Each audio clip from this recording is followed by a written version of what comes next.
This audio program is presented by Audible.com. Audible, audio that speaks to you wherever you are.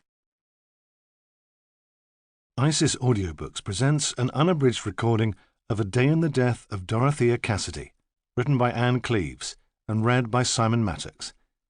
The moral right of the author has been asserted. This performance is owned by ISIS Publishing Limited. Chapter 1. Two boys found Dorothea Cassidy in Prior's Park. It was June, Midsummer's Day.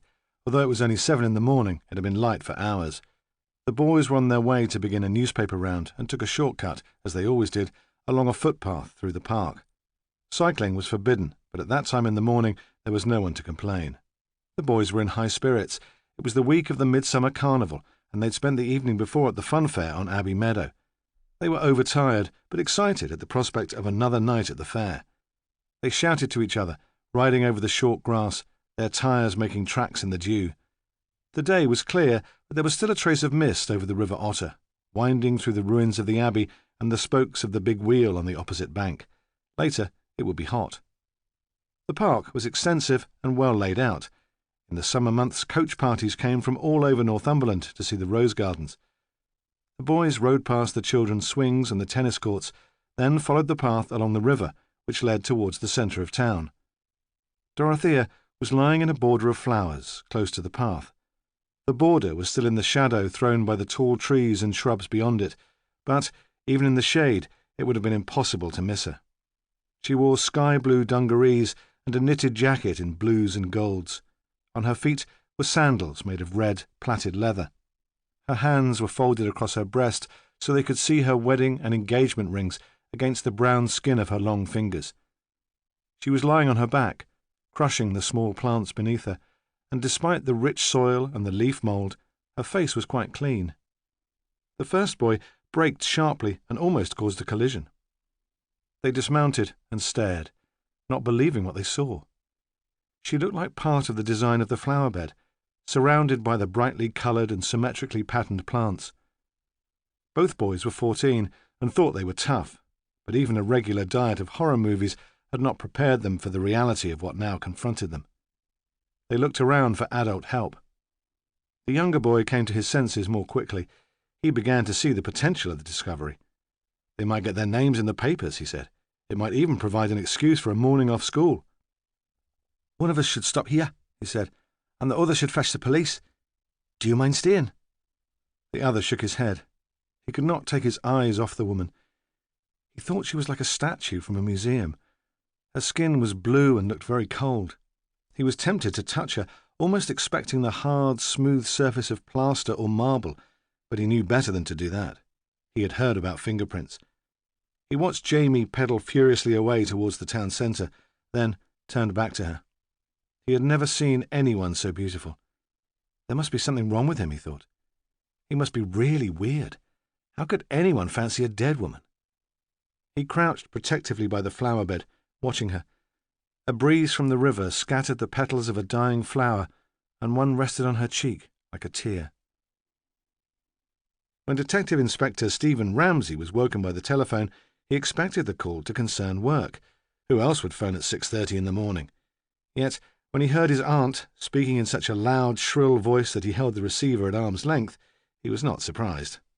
She had been widowed for 20 years, but kept the same hours as when her husband had worked down the pit and had needed a good breakfast inside him before he went out. She considered it a wickedness for anyone able-bodied to be in bed after 7 in the morning. A wickedness and a waste. "Well," she demanded, "have you found her?" Ramsay leaned across the bed and pulled open the curtains. The early sunlight made the trees on the other side of the Dean seem very close, and he could hear wood-pigeons through the open window. "I'm at home," he said mildly. "Not at work. They hadn't done when I left last night." "This is serious," she said. "She wouldn't just wander off, not Mrs. Cassidy." "I know," he said. "We're taking it seriously." He'd learned that it did no good to lose his temper with her. Her persistence was unaffected by anger. If he answered her questions, she would eventually leave him alone. "Well," she said, "I hope you are. Everyone here is very upset." She had her own flat in a sheltered accommodation scheme run by a local housing association. The move from the old coal-board cottage had given her a new lease of life. She was into everything there, knew everyone's business. The other elderly residents held her in regard because she claimed a direct line to the police. They felt it gave the building special protection. She encouraged them in that belief, and he'd often been phoned at unwelcome times about missing pension books and the horror of dogs fouling the communal garden. He visited her once a week to have tea in the little overheated living room, and quite often there would be a queue of residents waiting in the corridor to consult him as if he were the chiropodist. She would show them in one at a time, and he would do his best to answer their questions and satisfy their demands. Hunter, his sergeant, would mock the weekly visit to the old people's flats, but Annie had always been Ramsay's favourite aunt, and, despite the demands she made on him, he still felt a responsibility and an exasperated affection for her. When Stephen was a child, Annie had seemed less worn out, less worn down than the other women he knew, perhaps because she had no children of her own. There had also been something theatrical about her. His mother had disapproved of her and said she showed off, but Annie had been the provider of treats. The best seats at the Panto at Christmas, picnics in the dunes at Druridge Bay, and while other adults' attempts to please often left him with a sense of anti-climax, her treats were as magnificent in reality as they had been in expectation. It was Annie Ramsay who'd phoned him the evening before about the disappearance of Dorothea Cassidy. "She was supposed to be speaking at our social club half an hour ago," she had said, as if it were his fault, "but she's not turned up." Give her a chance," he had said. "Perhaps she's ill, or her car's broken down, or got held up in the carnival traffic. You know what the roads are like this week. Perhaps she's just forgotten." "Aye," Annie said. "Maybe. She's a bit of a reputation as a scatterbrain." And Ramsay thought that with that observation he would be left in peace. But 3/4 of an hour later, Annie was on the phone again. "She's still not here," she said. "I've just been in touch with her husband. He's not seen her since this morning, and if her car had broken down she would have rung. She had this talk in her diary. I watched her write it down myself. You'll have to do something." So Ramsay had done something. It hadn't been easy to persuade his colleagues in Otterbridge police station to take her disappearance seriously. There was the fair and the folk festival, and they were all busy, but in the end they had listened. Other women might run off with their fancy men, get legless in Idol's nightclub in Whitley Bay and have to sleep it off on a friend's sofa before they dared go home to their husbands. But this was no ordinary woman. Dorothea Cassidy was a vicar's wife. Sergeant Gordon Hunter had never found any reason to move out of his mother's house. It was comfortable there, and even when he was younger, he'd felt no need to establish his independence. She had never attempted to cramp his style. If he brought one of his girlfriends back to stay the night, his mother would make breakfast for them both the next day with her usual good humour. Gordon considered such attention his due. He was a single child and had always been spoilt. Besides, since his father had left home to move in with the landlady of one of the roughest pubs in the town centre, his mother had no one else to look after. What else would she do? His father's desertion had bewildered him. The pub was a dirty, run-down place, and when Gordon visited him there, the man seemed exhausted. He helped in the pub after work, carrying crates from the cellar, changing barrels, then sat staring with besotted admiration at the ageing beauty behind the bar. "She's wearing me out, lad," he would say, "and I love it." Now, in the carnival week, the young men who travelled with the fair hung around the pub, and there were reports of fights there every day. "Serve 'em right," Gordon's mother said when she heard, but she did not care enough about her husband to wish him any real harm. She was happy as she was, and all the excitement she needed was provided vicariously by Gordon. Best of all, she liked to sit with her son in the evenings, drinking tea or sweet sherry while he talked about his work. She had few friends of her own and was immensely proud of him. Early on Midsummer's Day, Gordon Hunter went out for a run before work. He was very competitive, and when a colleague had bet him that he couldn't complete the Great North Run, he'd begun training seriously. Usually he found the daily run an effort, but on that Friday he enjoyed it. The weather was beautiful, and the tidy gardens of the council estate where he lived were full of flowers. He moved easily, and his breath came regularly. 2 young women, factory workers in tight jeans and white overalls waiting at a bus stop, watched him with admiration and giggled appreciatively as he passed. When he returned to the house, He had to wait for a moment for his mother to let him in, and he stood, running on the spot, hammering on the door and calling irritatedly for her to come. "Sorry, Pet," she said. "I was on the phone." She was soft, overweight, untroubled by anything. There was a smell of bacon and fried bread. She always had breakfast ready for him when he returned. Hunter walked in, breathing deeply, shaking his hands to relax the muscles in his wrists. "It was Mr. Ramsay," his mother continued. "He said, 'Could you phone him? It's urgent.'" Then in the same calm, conversational voice she added, "There's been a murder." There were two entrances to Prior's Park. The first was close to the town centre by the road bridge that went over the river into Front Street. It was large, with heavy wrought-iron gates, and was the one most often used. The second was small and discreet, and led from an established residential area with quiet, leafy streets. Now both entrances were blocked, and policemen were turning away angry commuters who used the park as a shortcut to the town. Outside the main entrance, 2 police cars were parked, and a small crowd had gathered.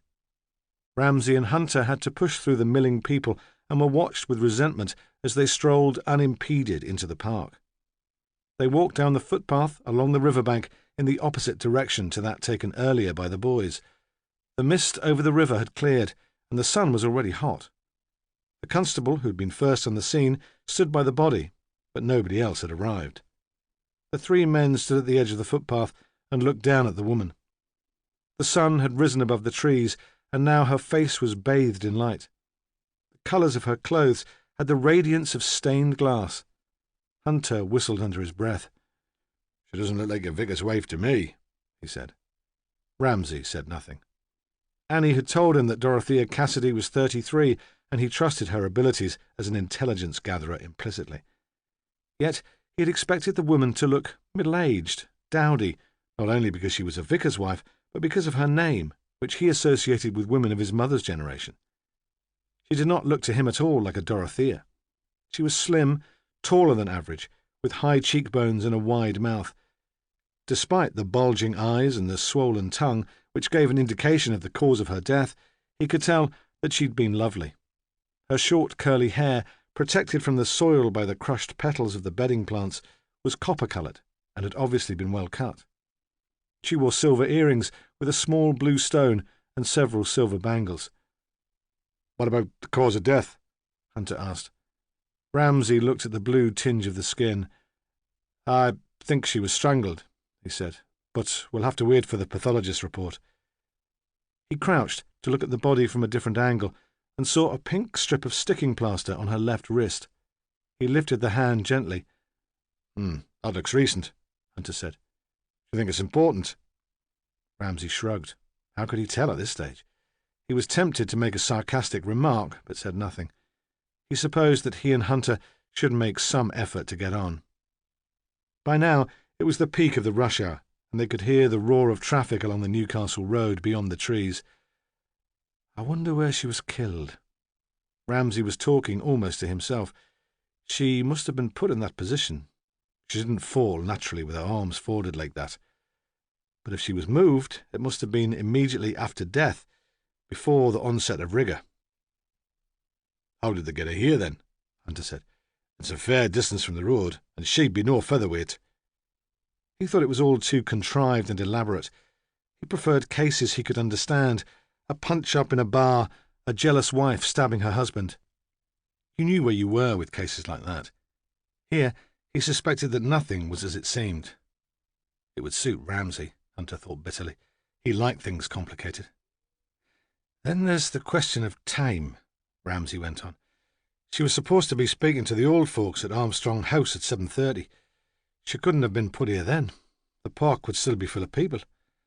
Someone would have found her last night, even if the murderer could have got her here without being seen. So, where was she all evening before she was killed?" He turned to the uniformed constable, who seemed unable to take his eyes off the woman's face. "Do they lock the park gates at night?" he asked. "Does someone check that the park's empty then?" They lock the main gate at sunset," the man said, "but there's no way of blocking off the lane on the other side, and they don't bother about that." "I suppose she might have been killed in the park, then paused there in the flower bed," Ramsay said. "Well, What was she doing here late at night at all on her own? Hunter said angrily. A woman like that. You'd have thought she'd have more sense. A woman like what? Ramsay asked mildly. Well, man, you know, respectable. The only people that come into Prior's Park after dark are courting couples and kids sniffing glue. You'd expect a vicar's wife to be inside watching the telly, or— He dredged his mind for a suitable activity for a vicar's wife. Knitting for the elderly. Ramsay looked down at Dorothea Cassidy. He studied the wide mouth and imagined her laughing at the idea. She doesn't look like the knitting sort to me, he said. I'll be one of those layabouts who travel with the fun fair, Hunter said definitely. They're all the same, the jippos. There's always trouble when they're about. There was that rape 2 years ago when the fair was here. We don't know if this was a sexual attack, Ramsay said. It doesn't look as if she's been raped. Not in those dungarees. But of course we'll have to wait for the lab report. What about the husband? Hunter asked. Has he been informed yet? No, Ramsay said slowly. I rather wanted to do that myself. How did it seem last night when he knew his wife was missing? Ramsay shrugged. He wasn't too concerned, apparently. Not at first, anyway. He said it wasn't unusual for her to be late. She wasn't naturally punctual, he said. She was easily distracted. Hunter looked disapproving. It seems a strange setup to me. You'd have thought she'd have to be home to get his tea. Ramsay wondered briefly what Diana, his ex-wife, would have made of Hunter's views on the responsibilities of women. Ramsay had known from the beginning that she wasn't the sort of woman to wait at home to cook a policeman's tea, and her independence had nothing to do with the breakdown of their marriage. There was something about Dorothea Cassidy that reminded him of Diana. The full mouth, perhaps, and he turned suddenly away from her to speak to the constable who'd been sent, because he was a regular member of Cassidy's congregation, to identify the body. Did she have any children? He asked. The man shook his head. Ramsay was surprised, then relieved. He could picture her with a baby in her arms. Now who's being tempted into stereotypes, he thought. One of the first priorities is to find her car, he said. It shouldn't be difficult. It's quite distinctive. A 20-year-old Morris 1000 estate. Her husband had it done up for her at one of those specialist garages as a present. He turned absent-mindedly towards Hunter. Can you organise that? Hunter nodded and took out his radio. No, Ramsay said. Take the car back to the station. There's no more to do here. I'll join you when I've seen the vicar. Hunter walked off towards the bridge, pleased at last to have something to do. Ramsay knew that he would have to get to the vicarage quickly if he wanted to break the news of Dorothea Cassidy's death to her husband. The tragedy would soon become general knowledge. Yet he found it hard to move away. Like the schoolboy who had found her, he was tempted to kneel and touch her. He turned towards the young constable, who stood now with his back to the body, staring blank-eyed across the river towards the abbey. What was she like? Ramsay asked. What did you think of her?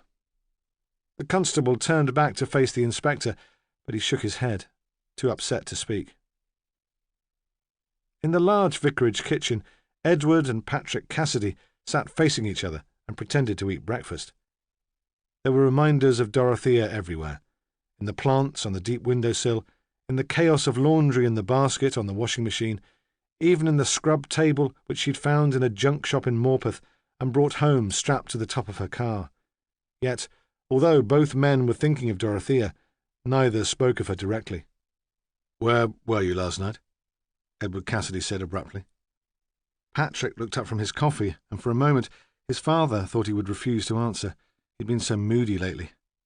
I was at the fair, he said. If Dorothea had been there, he would have found it possible to explain why he'd been drawn by the noise and the colour and the cheap, tacky prizes.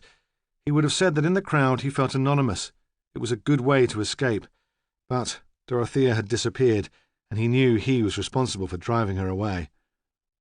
On your own? His father demanded, disbelieving. How much does he know? Patrick wondered. How much did she tell him? Yes, he said sullenly, on my own. I don't know what's going on, Edward Cassidy cried. Why isn't she here? Patrick looked at his father carefully, unconvinced by the outburst. He'd been caught out by his father's histrionics before. Once, Edward had confessed to him that as a young man he had ambitions to be an actor. "I would have been very good," he'd said, laughing. "It isn't very different, after all. Every sermon's a performance." Patrick found the notion troubling, though it explained a lot. Did anyone know his father well? Perhaps even Dorothea had been taken in by him. "I've got to get a move on," he said. "I'll be late for college." The front doorbell rang, and Edward leapt to his feet and rushed to answer it. Patrick watched without emotion, but moved to the kitchen door so he could hear what was going on. It was Dolly Walker, the churchwarden's wife. Patrick recognised her middle-class, rather vague voice, and heard his father immediately become charming. If Edward Cassidy had expected to find Dorothea at the door, he hid his disappointment well. "I'm so sorry," he said. "Of course, I knew the Mothers' Union wanted the parish hall today for the coffee morning. I should have opened it for you. I'll fetch the key." Dolly did not ask if Dorothea would be there to help. She knew that Dorothea had no interest in her coffee mornings. Patrick went upstairs to his room to fetch books and bag. As he came down a few minutes later, he hesitated by the telephone in the hall, but before he could make up his mind whether to make the call, the doorbell rang again, and his father shouted from the study, "That'll be Dolly Walker returning the key. Can you go?" Patrick opened the door quickly. He would pretend to be in a hurry to reach the university, then there would be no opportunity for awkward questions about Dorothea. But instead of Dolly Walker with her blue silk dress and fluffy grey hair, there stood a tall, stern man who stared at Patrick curiously and frightened him. Chapter 2. Ramsay followed Hunter across the park to the street. As he walked along the footpath close to the water, there was the smell of mud and vegetation from the river. Apart from the rumble of traffic in the distance, the place was very quiet. No one had been allowed into the park, and the usual cries of squabbling children, the inevitable hum of the motor mower, were absent. He reached the main road at 8:30. The church clock had just chimed the half-hour. The bridge was clogged with cars tailing back from the traffic lights in Front Street. Between two lampposts across the road, a large banner announced the Otterbridge Carnival and Folk Festival. Already he could hear some busker playing Bobby Shafto on a scratchy violin. All week the town had been overrun with strangers, filling the pubs to listen to the music, crowding into the fair on Abbey Meadow. Tomorrow it would all be over, and the clowns and mime artists and jugglers who held up the traffic and disrupted the routine of the town would be gone. Ramsay spoke briefly to the policemen by the gate, who were turning people away from the park, then joined the crowd walking towards the town centre. Office workers in shirt sleeves crossed the road between stationary cars and sauntered on to their businesses. The shops were starting to open, and some owners were setting goods for display on the pavements. There had been good weather for weeks, and the place had a continental air.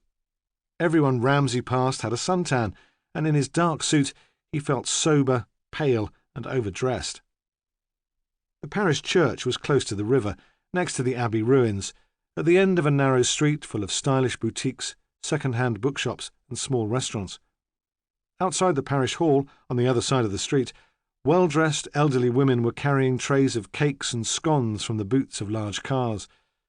They spoke in loud voices about the laziness of the caretaker who had failed once more to set out the tables they had requested, and Ramsay thought with relief that they had not yet heard of Dorothea's death. The vicarage was behind the church, almost invisible from the street. Ramsay had never really noticed it before. It was large and gloomy, with a wilderness of a garden. The stone was grimy, and even in full sunlight it looked cold. Ramsay stood on the front step and rang the bell. The paint on the front door was beginning to peel in long strips, so the bare wood showed through. The door was opened almost immediately by an athletic young man who seemed to be on his way out. He was dressed in jeans with patched knees, a dark T-shirt and trainers. He seemed surprised to see Ramsay on the doorstep, as if he'd been expecting someone else, and he stood for a moment staring, the door wide open behind him. "Can I help you?" he said. "I'm looking for Edward Cassidy," Ramsay said. The young man continued to stare, and for a moment Ramsay wondered if this was the vicar. They wore jeans, didn't they, those trendy young priests the papers made so much fuss about? But he realised immediately that this was impossible. The boy was 18 or 19, too young certainly to be a clergyman, and too young to be married to Dorothea Cassidy. "Yes," the boy said. "Of course, I'll get him. Who shall I say it is?" "Ramsay," the inspector said quietly. "Stephen Ramsay, but he won't know me." He expected the boy to ask for more information, but perhaps he was used to strangers turning up on the doorstep. "Yes," the young man said. "Right."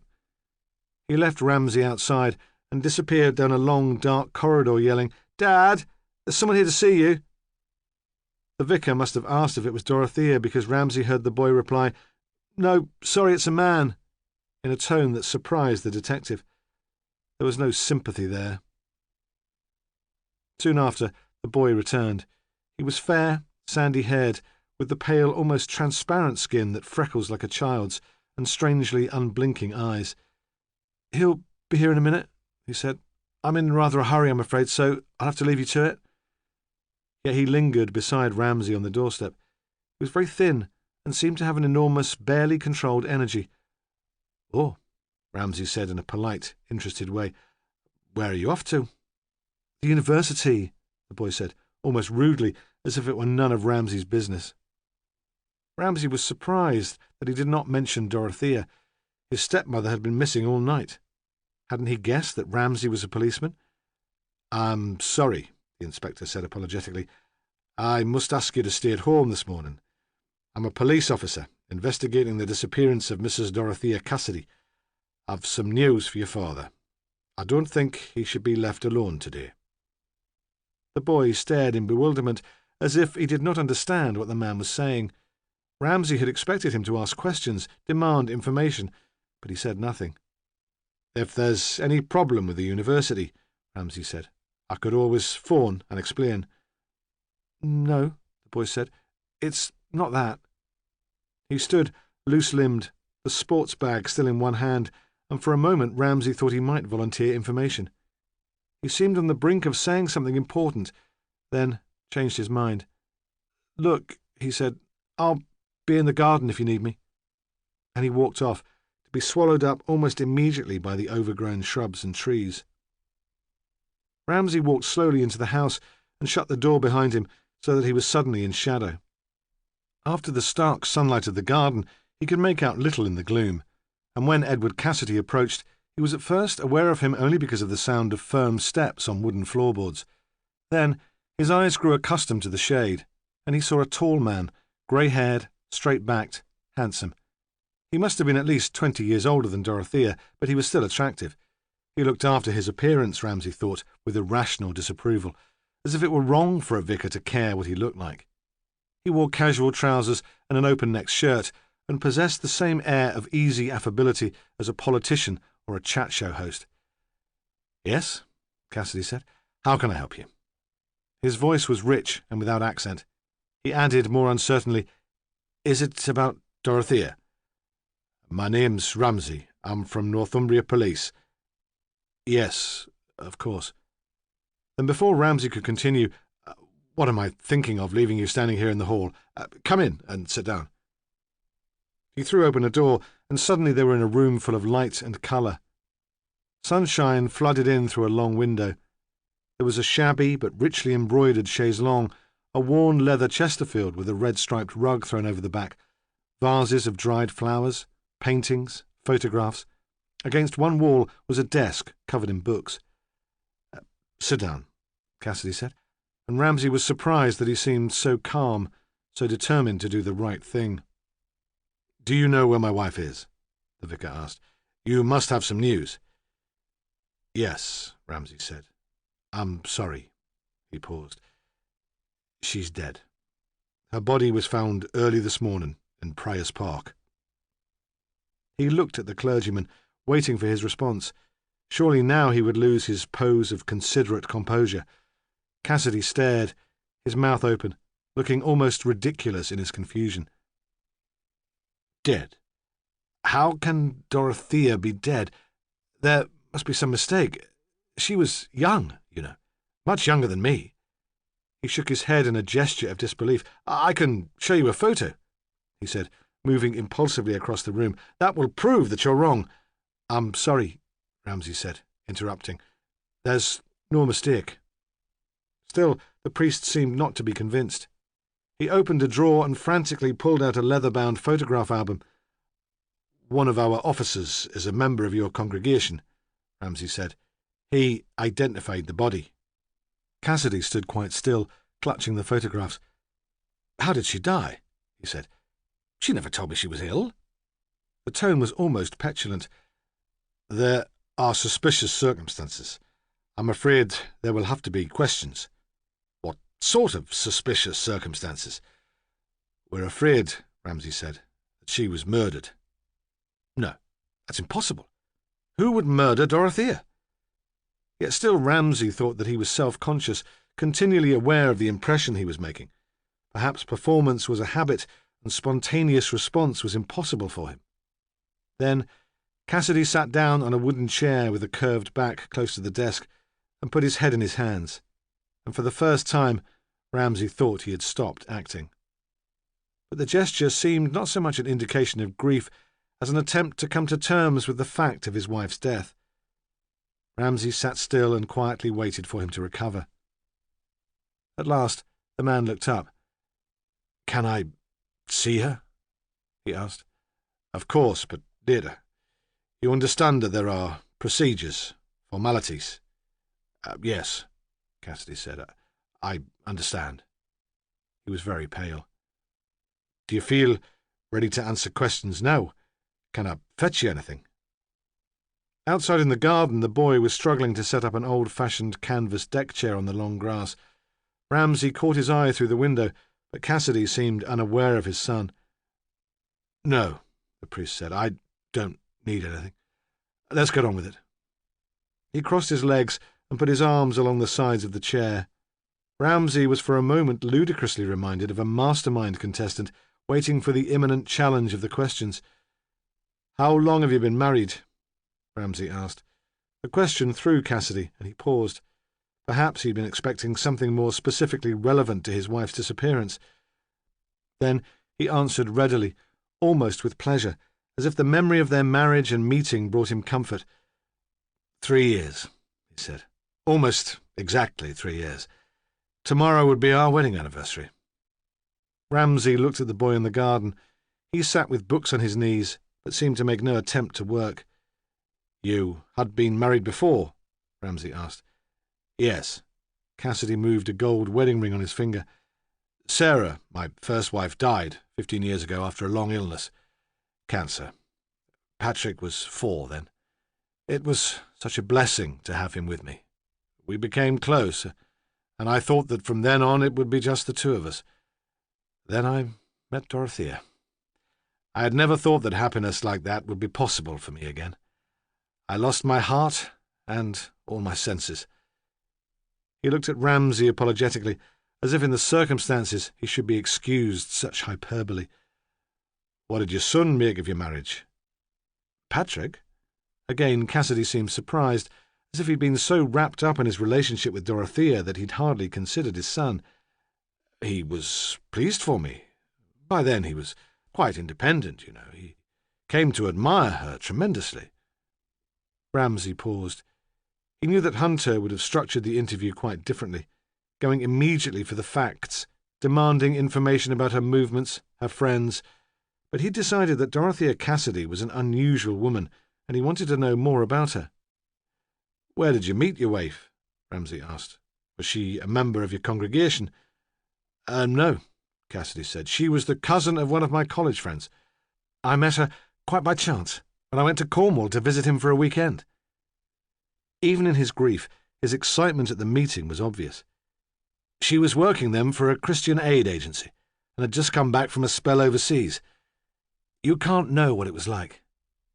He turned in his seat and opened the photograph album he had found earlier. "Look," he said, "this is how I first saw her. I took this photograph in Cornwall." Ramsay stood up and moved over to the desk. Cassidy pointed to a picture of Dorothea on a beach. She was sitting on a large boulder, her head thrown back, laughing into the camera. The wind blew her hair away from her face. "It was early March," Cassidy said. "One of those breezy, sunny days. The 3 of us went for a walk." He continued to turn the pages, and Ramsay saw Dorothea at their wedding, stately and elegant in white, then at the Sunday school picnic in Prior's Park, surrounded by children, then in the vicarage garden with Patrick on one side of her and a pale blonde girl on the other, her arms around them both. "That's Patrick's girlfriend, Imogen," Cassidy said. "It was his last birthday. Dorothea cooked a meal for us all."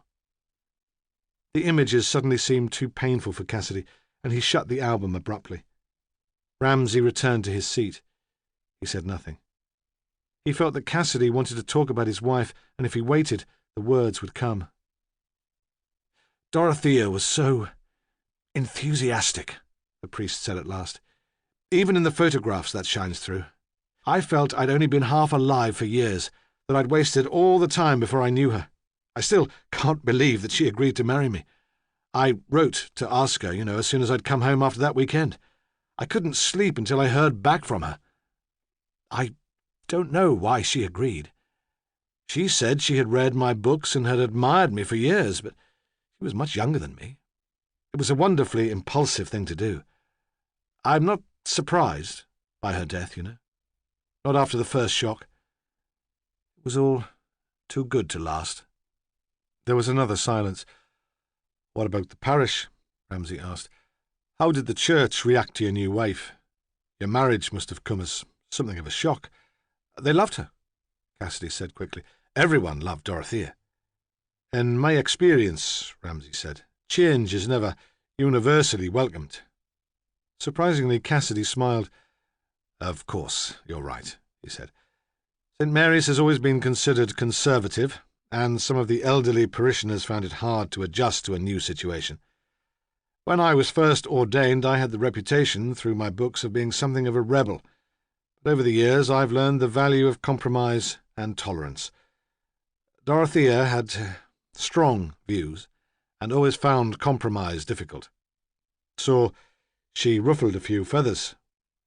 "I suppose so," Cassidy said. "Not deliberately, of course. She never set out to shock. I don't think she even realized the reaction she provoked." "That must have put you in a difficult position," Ramsay said. "Perhaps. I don't like unpleasantness, bad feeling. It seems unnecessary. Occasionally I thought I should have supported her more strongly, but I didn't want to offend. Some of the church council had a misleading impression of our relationship. They saw me, I gather, as a hen-pecked husband who had been bullied to accept new ideas." "Was that true?" Ramsay asked. "Were you in sympathy with your wife's views?" "Oh, yes, completely. All the same, I could understand the distress that change can bring to people who hold very traditional opinions." So, who sat on the fence? Ramsay thought. He had known senior police officers like the clergyman. They took all the credit when things were going well, but denied responsibility at the first whiff of criticism. "Perhaps you could explain the changes which were specifically objected to," he said. "It's hard for an outsider to understand." "Oh," Cassidy said, "there was nothing specific, It was more a difference in attitude, in perspective."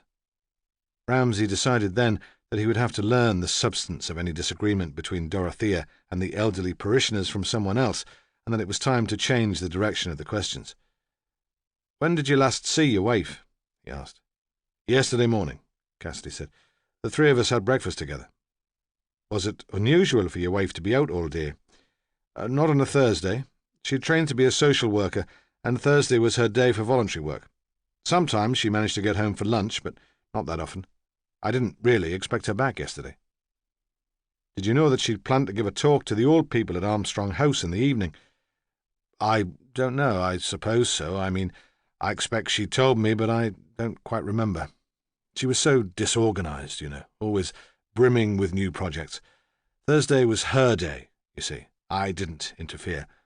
Quite often she arrived home late in the evening after a meeting. Sometimes she went out with her friends for a meal. She said that it was important for her to have one day when she felt she really achieved something. It wasn't always easy to organize, but I could understand why she needed it." He tailed off and sat again with his head in his hands. Ramsay said nothing, and as the silence grew, he could sense Cassidy's discomfort. The man had loved his wife, but he wanted Ramsay to understand that living with her had not always been easy. "Sarah was Very much a traditional vicar's wife," he said. "She ran the Mothers' Union, saw to the flowers, you know the sort of thing. Dorothea had other gifts." There was self-pity in his voice. He made it clear that Dorothea's gifts had been to him a mixed blessing. "She was very concerned that we should attract young people into the church, and was convinced that we should make the worship more accessible to them. A lot of her energy was focused in that direction. She started a youth club, for example, and organised the creche during family communion. But she had so many enthusiasms that she was still unfulfilled. She needed her Thursdays." "Yes," Ramsay said. "I see. But what did she get up to?" he wanted to say. What did she do on Thursdays that so fulfilled her? Instead he said, "Did she work with any one organisation? The Social Services Department, probation?" Cassidy shook his head. "Nothing like that," he said, though she worked very closely with both of them. She saw herself as a catalyst, setting up new projects, encouraging other people to help themselves. "Did she have a diary?" Ramsay asked. "You can see that it's fatal that we find out where she went yesterday." "Yes," Cassidy said. "It was one of those big page-a-day affairs. She was always losing it and throwing the whole house into panic. Her memory was appalling, and she wouldn't have survived without it." "What about a handbag?" Ramsay asked. "We didn't find one with her." "Yes, though it was too big really to be called a handbag. She'd brought it back from Africa.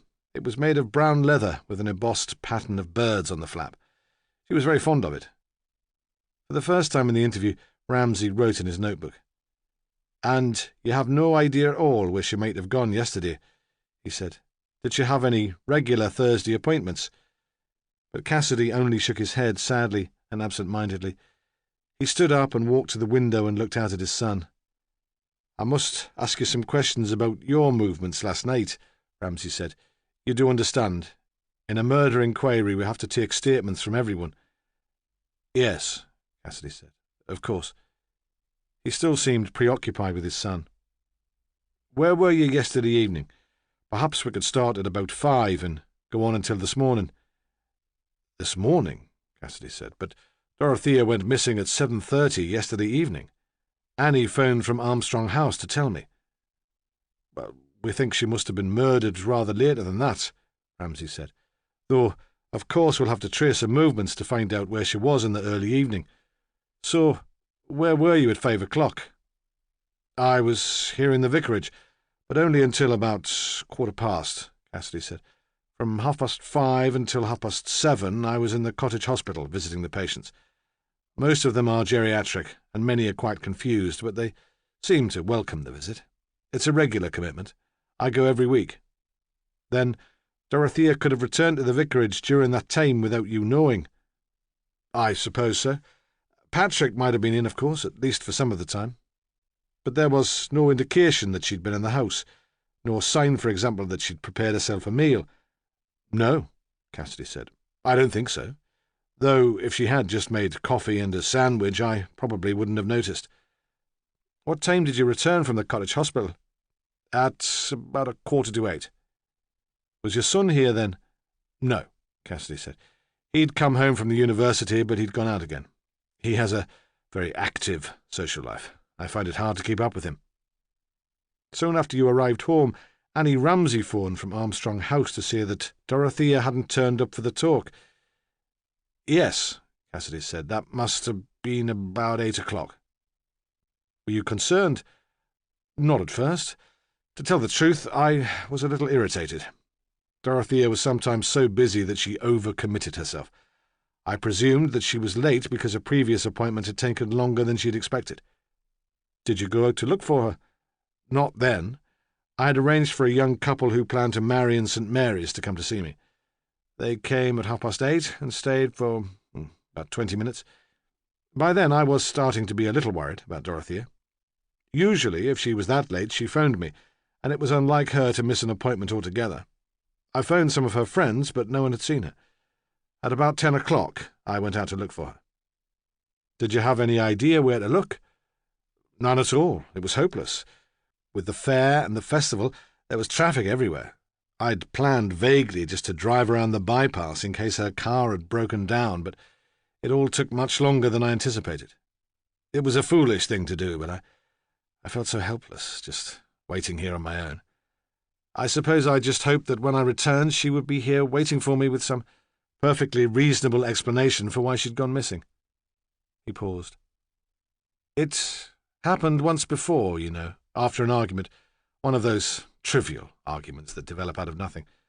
We both lost our tempers and said some unpleasant things. Dorothea left the house and didn't come back all night. Patrick and I were frantic with worry. At dawn, I went out to look for her, and when I came back, she was here, sitting at the kitchen table as if nothing had happened, drinking coffee. She offered to make me breakfast. Later, when I asked her where she'd been, she said it didn't matter. She had needed to be on her own, a time almost of retreat. She hadn't realized, I think, how anxious I would be. But yesterday there was no argument. Oh, no, Cassidy said. There was nothing like that. Yet you didn't contact the police. No, he said sharply. Dorothea would have been furious if there'd been a fuss. Thursday was her day, and I promised not to interfere. The police did phone when I got back to see if I'd heard from her. Apparently Annie had alerted them. What time did you return from your search for her? I'm not sure. Perhaps 11:30? Was your son back then? Ramsay asked. No, Cassidy said sadly. The house was still dark. I went to bed in the end. There seemed nothing else to do. Patrick came in at 12:30. I heard his footsteps on the drive and looked out of the bedroom window in case it was Dorothea. He saw me and waved, but we didn't speak. There was a silence, and then Cassidy said simply, I'd like to be on my own for a while now, Inspector. I'm sure you understand. If you have any more questions, you can come back later. Of course, Ramsay said. There's just one more thing. Had Mrs. Cassidy cut herself when she left home yesterday morning? Perhaps there was some accident. There appears to be a wound on her wrist. Cassidy seemed confused. No, he said. There was nothing like that. I'm sure I should have noticed. Ramsay thanked him and left him alone in the room that was full of memories of his wife. Chapter 3. Patrick Cassidy was in love, and from the beginning that clouded his judgment. Later, he was amazed at his own stupidity. He should have realized at once that Ramsay was an intelligent man who needed careful handling. He should have thought through the thing more clearly. His mistakes came, he saw afterwards, from an inflated idea of his own importance. He should have used that time in the garden while Ramsay was talking to his father to prepare his story. Instead, when the inspector came out of the house and sat beside him on the grass, he was confused and uncertain. Ramsay, too, was feeling his way. Apart from his work, he had little contact with young people. He distrusted them and envied their freedom and irresponsibility. He was not sure how to talk to them. Patrick Cassidy had flattened a path in the long grass between the house and the patch of open sunlight where he sat. As he walked along it, Ramsay could feel the boy looking at him, and he was nervous too. The vicarage garden backed onto the river, though the water was hidden by the shrubbery beyond the lawn. Cassidy's wait, the night before, must have been accompanied by the music of the roundabouts at the funfair along the bank. On the opposite shore, the pathologist and the scene of crime team would be looking at Dorothea's body. From an upstairs window, it might even be possible to see them. When Ramsay reached Patrick Cassidy, the boy stood up, not, it seemed, because of an old-fashioned respect for authority, but because he found it impossible any longer to sit still. "Please," Ramsay said, "sit down." He took off his jacket and sat on the grass, but then he did not know how to continue. "What are you doing here?" the boy asked. "Where is Dorothea?" "I'm sorry," Ramsay said. "Your stepmother is dead." Patrick Cassidy did not move. It was as if he'd been winded by a heavy blow. Ramsay was sure the news came as a surprise to him. "Yes," he said at last. "Of course. I should have known." "Should have known what?" "That she was dead. When she wasn't here this morning, I should have realized." "I'm sorry," Ramsay said. "I don't understand." The boy shook his head in confusion. "I had thought that there might be some other reason for her staying away. Perhaps one of us had upset her without realizing. But that was foolish. She and Dad were happy." He spoke quickly, without emotion. The sun had made his face red, and as he leaned forward in the chair, his blue eyes stared out with unnatural intensity.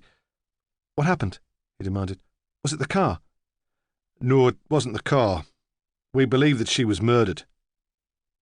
"Who killed her?" The boy spoke very quietly, and again he was quite still, as if holding his breath. "We don't know, not yet." "Where was her body found?" "Here, in Otterbridge, in Prior's Park, close to the river." That seemed almost to bring him some relief. "Prior's Park," he repeated. "What was she doing there?" "We don't know," Ramsay said. "I'm here to ask questions. We need to trace her movements." "Yes, of course, I'm sorry. When you said she was dead, I thought there must have been an accident. She drove that bloody car like a maniac." He turned to face Ramsay. "It must have been a stranger. No one who knew Dorothea would have wanted to kill her." "She had no enemies, then?" Ramsay asked mildly. "I understood from your father that she wasn't always popular in the church." "Oh," Patrick said, "those malicious old biddies were harmless enough. They might stab you in the back figuratively, but not literally." "Mrs. Cassidy was strangled, not stabbed," Ramsay said quietly. Patrick went pale, and for a moment Ramsay thought he would be sick. "I'm sorry. It was just a manner of speaking. I didn't realize." "No," Ramsay said. "How could you?" There was a silence. Patrick stood up and looked down at the policeman. "She wasn't frightened of dying, you know. We talked about it once. She was the sort of person you could discuss anything with. How could she be, she said. I think that's why she drove the car so recklessly. She wasn't frightened of anything." "When did you last see her?" Ramsay asked. The boy paused. Yesterday morning at breakfast. Dad was there too, hiding behind his newspaper, waiting for us to go so that he could have the place to himself. Dorothea was in a rush, disorganised as usual. She had half a bowl of muesli and a glass of orange juice, and lots of coffee. She was a coffee addict. She offered me a lift to the station. I usually get the train into town, but she was obviously in a hurry and I said I'd walk." "Did she tell you what her plans for the day were?" "No, I don't think so. Not in any detail." He remembered the meal, the strain between them, Dorothea's demands for information and his refusal to give it, and throughout it all his father sitting oblivious, reading the Telegraph. Then he remembered that in the end his father had lowered the paper and there had been a conversation of sorts with Dorothea doing most of the talking. "Something was worrying her," he said, "because he wanted to tell the policeman something. A case conference. I hate the idea of taking a child into care," she said, "and this time I'm not even convinced that it's necessary." He looked down at Ramsay. "I'm sorry," he said. "I wasn't really listening." And that was true, he thought. He had other things on his mind. "Thank you," Ramsay said. "That's very helpful." A case conference meant that Dorothea Cassidy had been involved in something official. A case conference meant social workers and teachers. It should be easy enough to find out where that had taken place. "Did you see your stepmother again during the day?" he asked. "Or her car?" Patrick hesitated, and for the first time Ramsay wondered if he might be lying. He seemed for a moment to panic, but when he spoke at last, he was calm enough. "No," he said. "I was in Newcastle all day, at the university." "What time did you get home?" "At about 5:30. I came on the bus." "Was anyone in the house when you arrived?" "No," Patrick said very quickly. "It was Dad's evening for the cottage hospital." "And no sign of Dorothea?" "If there had been," Patrick said firmly, "I would have already told you." "Yes," Ramsay replied absently. "I'm sure you would." The boy sat down again on the deck chair and curled in it to face the policeman. "I can't help you. I'm sorry." "All the same," Ramsay said mildly, "I have to ask the questions. I'm sure you understand. What time did you leave the house again?" "Just after 7. "How did you spend the time before that?" The boy shrugged, as if this were all a waste of time, but Ramsay could sense his discomfort and persisted. "Please answer, Mr. Cassidy." "I had a shower and changed," Patrick said. "There was some ham and salad in the fridge. I helped myself to that." "Were there any phone calls?" "2, both for Dad. They said they'd phone back later." "Did they leave their names?" "No." "Where did you go when you left the house at 7 o'clock?" "Just into the town." "Were you with friends?" "No," Patrick answered, perhaps too quickly. "Most of my school friends have left the town now, and the people at the university don't like leaving Newcastle." "So you were in Otterbridge from 7 o'clock until past midnight on your own. What did you do?"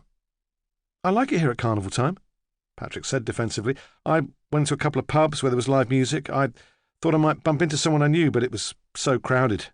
You could be a couple of feet from your grandmother and not realise." "Where exactly did you go?" Ramsay asked. and Patrick named 2 pubs in Front Street. "Did you come straight home when the pubs closed?" "No." Patrick looked embarrassed. "I went to the fair." Again, he would have liked to explain the attraction of the oily machines and the childhood smells of hot dogs and candy floss, but he said nothing. Ramsay found the boy's explanation of his evening plausible and frustrating. It provided no sort of alibi, yet it was impossible to disprove. There was a pause, and Ramsay got to his feet awkwardly. "Is there a friend's house where you and your father could spend the day?" he asked. "The press will soon come to hear of your stepmother's murder, and you'll be rather accessible at the vicarage. I think your father deserves one day's peace." "Yes," Patrick Cassidy said. "I'm sure there is." He was interrupted by Edward Cassidy, who appeared at the kitchen door. Patrick crossed the grass and stood by his father in the shadow of the house, but they did not touch. Ramsay thought that the priest had been crying and wondered if his faith could be any comfort at a time like this. He hoped so, although it was beyond his understanding. "I've suggested that you stay with a friend for the day," Ramsay said, "to avoid the press." "I don't know." Cassidy seemed older, incapable of making decisions. "I'll take you," Patrick said. "We'll go to the Walkers in your car." He turned to Ramsay. "Major Walker is the church warden," he said. "His wife is in the parish hall. Could you see if it's all right?" Ramsay nodded, but before he could leave, the priest touched his arm. "You will keep in touch. Let me know when I can see her." Ramsay nodded again. "Would you mind if I had a look around the house while you're out?" he said. "There may be something which provides a clue to where your wife was yesterday." He thought for a moment that the man would object, but he seemed too weak to resist. "No," he said at last. "I don't mind." Then, for the first time, Patrick reached out and put his arm around his father's shoulder and helped him through the house to the car, where they waited for Ramsay to return. It was 10 o'clock, and the doors of the parish hall had just been opened to allow the public into the coffee morning. There was a scrum around the cake stall and a more orderly queue at the counter, where a flushed woman hovered anxiously over a tea urn. It was clear to Ramsay that the news of Dorothea's death had reached the Mothers' Union. Among the helpers there was a troubled silence. Some had thought they should cancel the whole event, but no one was willing to take the decision. He found Dolly Walker in the kitchen. She had been weeping, and the mascara ran in streams down her face. Of course the Cassidys must spend the day with them, she said. They could stay as long as they liked. Ramsay took details of the address and phone number and watched her scurry away to prepare the house for them, glad of the excuse to grieve in private, secretly gratified that she had been selected for the honour. At the vicarage, the men still sat in the car in silence. Ramsay stood at the front door and watched them drive away. With the departure of the Cassidys, the house seemed very quiet. He walked round and entered through the back door, through a dark scullery and a large and comfortable kitchen. He had no real idea what he hoped to find, perhaps some letters belonging to Dorothea which would give a clue to how she spent her Thursdays, perhaps a more vivid impression of how the 3 of them had got on together in this large and daunting house. He wondered suddenly why Dorothea had decided to marry Cassidy and take the whole thing on after one brief meeting on a windy Cornish beach. Was there something romantic in her nature which made the impulsive decision appeal to her, or was it like everything else she did, a matter of faith? He went first to the small room where Cassidy had showed him the photographs. The couple must both have used it as a study. Ramsay thought Cassidy would see his parishioners here amid the chaos. It would prove to them how busy and committed he was. Next, he went to the desk and sorted the papers there into 2 piles, those belonging to Dorothea and those to Edward Cassidy. On Edward Cassidy's pile there were letters about the routine running of the church, quotations for a new heating system, a query about St. Mary's contribution to the church urban fund. There were also several articles, all unfinished, meant apparently for the religious press. On a small bookcase was a row of Cassidy's books. The photograph on the back jacket was of a much younger man, and Ramsay found that the most recent had been published 15 years before. Cassidy, it seemed, had a major writer's block. On Dorothea's pile there were letters from friends, long, intimate letters in a variety of handwriting styles, asking for advice, sharing problems. Then there were photostated circulars, asking the couple to pray for a number of different projects, including a missionary school in Tanzania, the Amazon rainforests, and a new minibus for a church in Birmingham. What a responsibility, Ramsay thought. Did they expect her to solve the world's problems single-handed? On the top of the desk was a large brown envelope which had a British postmark, but which contained a batch of drawings and carefully printed notes from the children in the orphanage which she had supervised when she'd been working overseas. Ramsay presumed that it had been brought back by a member of staff on leave, then posted. It must have been sent on the 19th of June, so Dorothea must have received it the day before and opened it before disappearing to the town. Ramsay spread the brightly coloured crayoned pictures over the desk. One said, in large and wobbly letters, "Come back soon." The other downstairs rooms were large and unfriendly. They smelled rather damp, although the spring had been warm and sunny, and Ramsay thought for the first time that the family could not be well off. The kitchen and study would be cheaper to heat in winter. There was a dining room with an ugly table and 6 chairs, and a living room containing almost a dozen shabby armchairs set around the walls, which could only have been used for parish meetings. Ramsay felt that they had nothing to do with Dorothea, and after a brief search he shut the door. Upstairs, the first room he came to was the Cassidys, and here the sense of Dorothea was everywhere, in the brightly coloured rug which covered the large, low bed, in the African wall hangings and the wood carvings standing on the mantelpiece. Her clothes were still thrown over the chair by the window. There was a cream calico skirt and blouse, and on the dressing table there was a mess of her makeup, perfume, a pile of cheap bangles and brightly enamelled earrings. On the floor by the bed were the books she had been reading, a magazine called Third World Review, a David Watson, and an old Penguin detective story with cream and green covers. The room was at the back of the house, and from the window there was a view of the garden. On the lawn the deck chair still stood where Patrick Cassidy had left it, then onto the river and Prior's Park on the opposite bank. Ramsay could see quite clearly the blue and white tape his colleagues were using to mark the area they were searching. If it had not been for a row of screens, he would have been able to see the body. After the profusion of colour in the main bedroom, Patrick's seemed bare. There were none of the posters of rock stars which Ramsay associated with teenage rooms, and the record collection was small and old, as if he'd tried music once when he was younger, but dismissed it as not for him. Why then, Ramsay wondered briefly, had he been so interested in the folk music the night before? There were lots of books neatly set in rows on a homemade bookcase of breeze blocks and chipboard.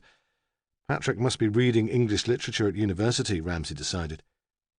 The shelves were filled with titles the inspector had heard of, but never read.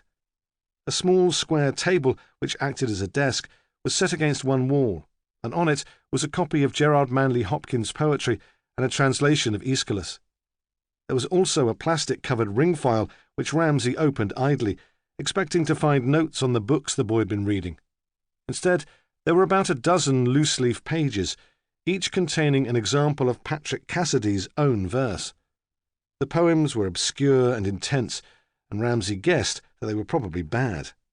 But, as he read one after another, it became clear that Patrick Cassidy was passionately and desperately in love. The object of the infatuation was, Ramsay supposed, the blonde girl in the photo downstairs. The poems were strangely joyless and despairing, and he wondered what sort of masochism tied the boy to a woman who gave him so little pleasure. Ramsay shut the folder and went out onto the landing. The 3 spare bedrooms were dusty, the furniture large and old-fashioned. One had bare floorboards. Ramsay walked slowly downstairs. The phone began to ring loudly. He found the telephone on a small table in the hall and answered it. "Yes?" he said. "Could I speak to Patrick, please?" It was a young woman, breathless, anxious.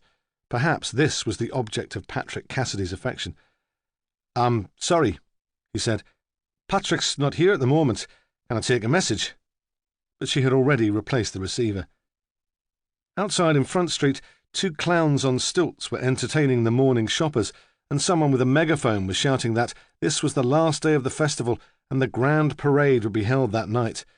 After the cool of the vicarage, it seemed very hot. On his way into the police station, Ramsay bumped into Gordon Hunter, who was making a great show of being in a hurry. There had just been a phone call, Hunter said. Some old boy had found Dorothea Cassidy's car parked in his drive. Chapter 4. Walter Tanner did not find Dorothea Cassidy's car parked in the drive of his modest, semi-detached house until 9:30 that morning. Since his retirement, he indulged himself in the mornings with breakfast television and several cigarettes before even leaving his bedroom. He was ashamed of his laziness, but, as with his other secret vices, found he could do little to change them. He saw the car as he drew the living-room curtains and thought for a moment it was some monstrous prank. Then he expected to see Dorothea Cassidy herself on the doorstep. "What nonsense will it be this time?" he said out loud to give himself courage. He was St. Mary's second church warden, secretary of the parochial church council, and, since her arrival, she had taken to dropping round uninvited. She seemed to need no excuse, though he could guess why she wanted to see him today. She said it was useful for her to discuss her ideas with him. He had so much experience, she said, so much to give. Then she would fix him in her gaze and launch into her plans for some new scheme. Last month's enthusiasm had been the formation of a liturgical dance group. Even now, the thought of it gave him a sick, light-headed feeling, which had nothing to do with having eaten no breakfast. "What would they wear?" he'd asked, to give himself time. "I don't know," she had said. "I hadn't really thought about it. Something loose and expressive, I suppose. Or leotards and bare feet." Bare feet! The words had seemed to him to reflect all that was wrong with the present state of the church. They represented a denial of the ritual and majesty of the Book of Common Prayer. They made him think of mothers feeding babies on the back pew, toddlers frolicking around the altar, and hymn numbers being called out bingo fashion to disrupt the rhythm of the worship. Dorothea had smiled at him, apparently unaware of his horror. Was she really so innocent, he wondered, that she could not guess the extent of his disapproval? Surely these visits were only part of her plan to get her own way. Yet, alone in her presence, he found it impossible to doubt her good intentions. When she brought up her plans at the PCC meeting, he found it easy to discuss them with righteous indignation. The old forms of worship had held the church together for hundreds of years, he said. They shouldn't abandon them in a misguided attempt to be fashionable.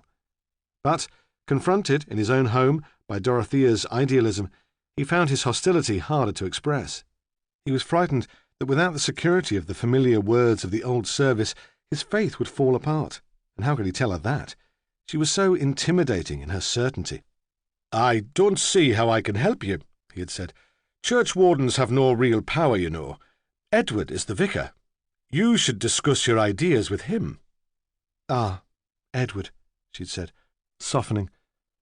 "Of course he's sympathetic, but he's too frightened of causing offence. He says the congregation is elderly and easily shocked. I've told him that we need a new congregation. If we had your support, it would give Edward confidence. We both have so much respect, you know, for your opinions." Then she began to discuss with great clarity and knowledge an article he'd written in the church magazine, so he became seduced by her interest and learning, and when she went, he was never sure how things were between them. Perhaps she thinks I approve, he thought, and he would go to church the next week with some trepidation, expecting to find the dance group already active, or electric guitars, or a black gospel singer performing from the pulpit. His first impulse when he saw Dorothea Cassidy's car was to pretend that he was out. Today he had more reason than usual to be afraid of her. With some shame, he quickly drew the living-room curtains back together and stood in the stuffy half-light, waiting for her to ring the doorbell. The waiting and the silence made his heart pound. He began to sweat. "This isn't fair," he cried to himself. "At my age, I should be left in peace. What is the woman playing at?"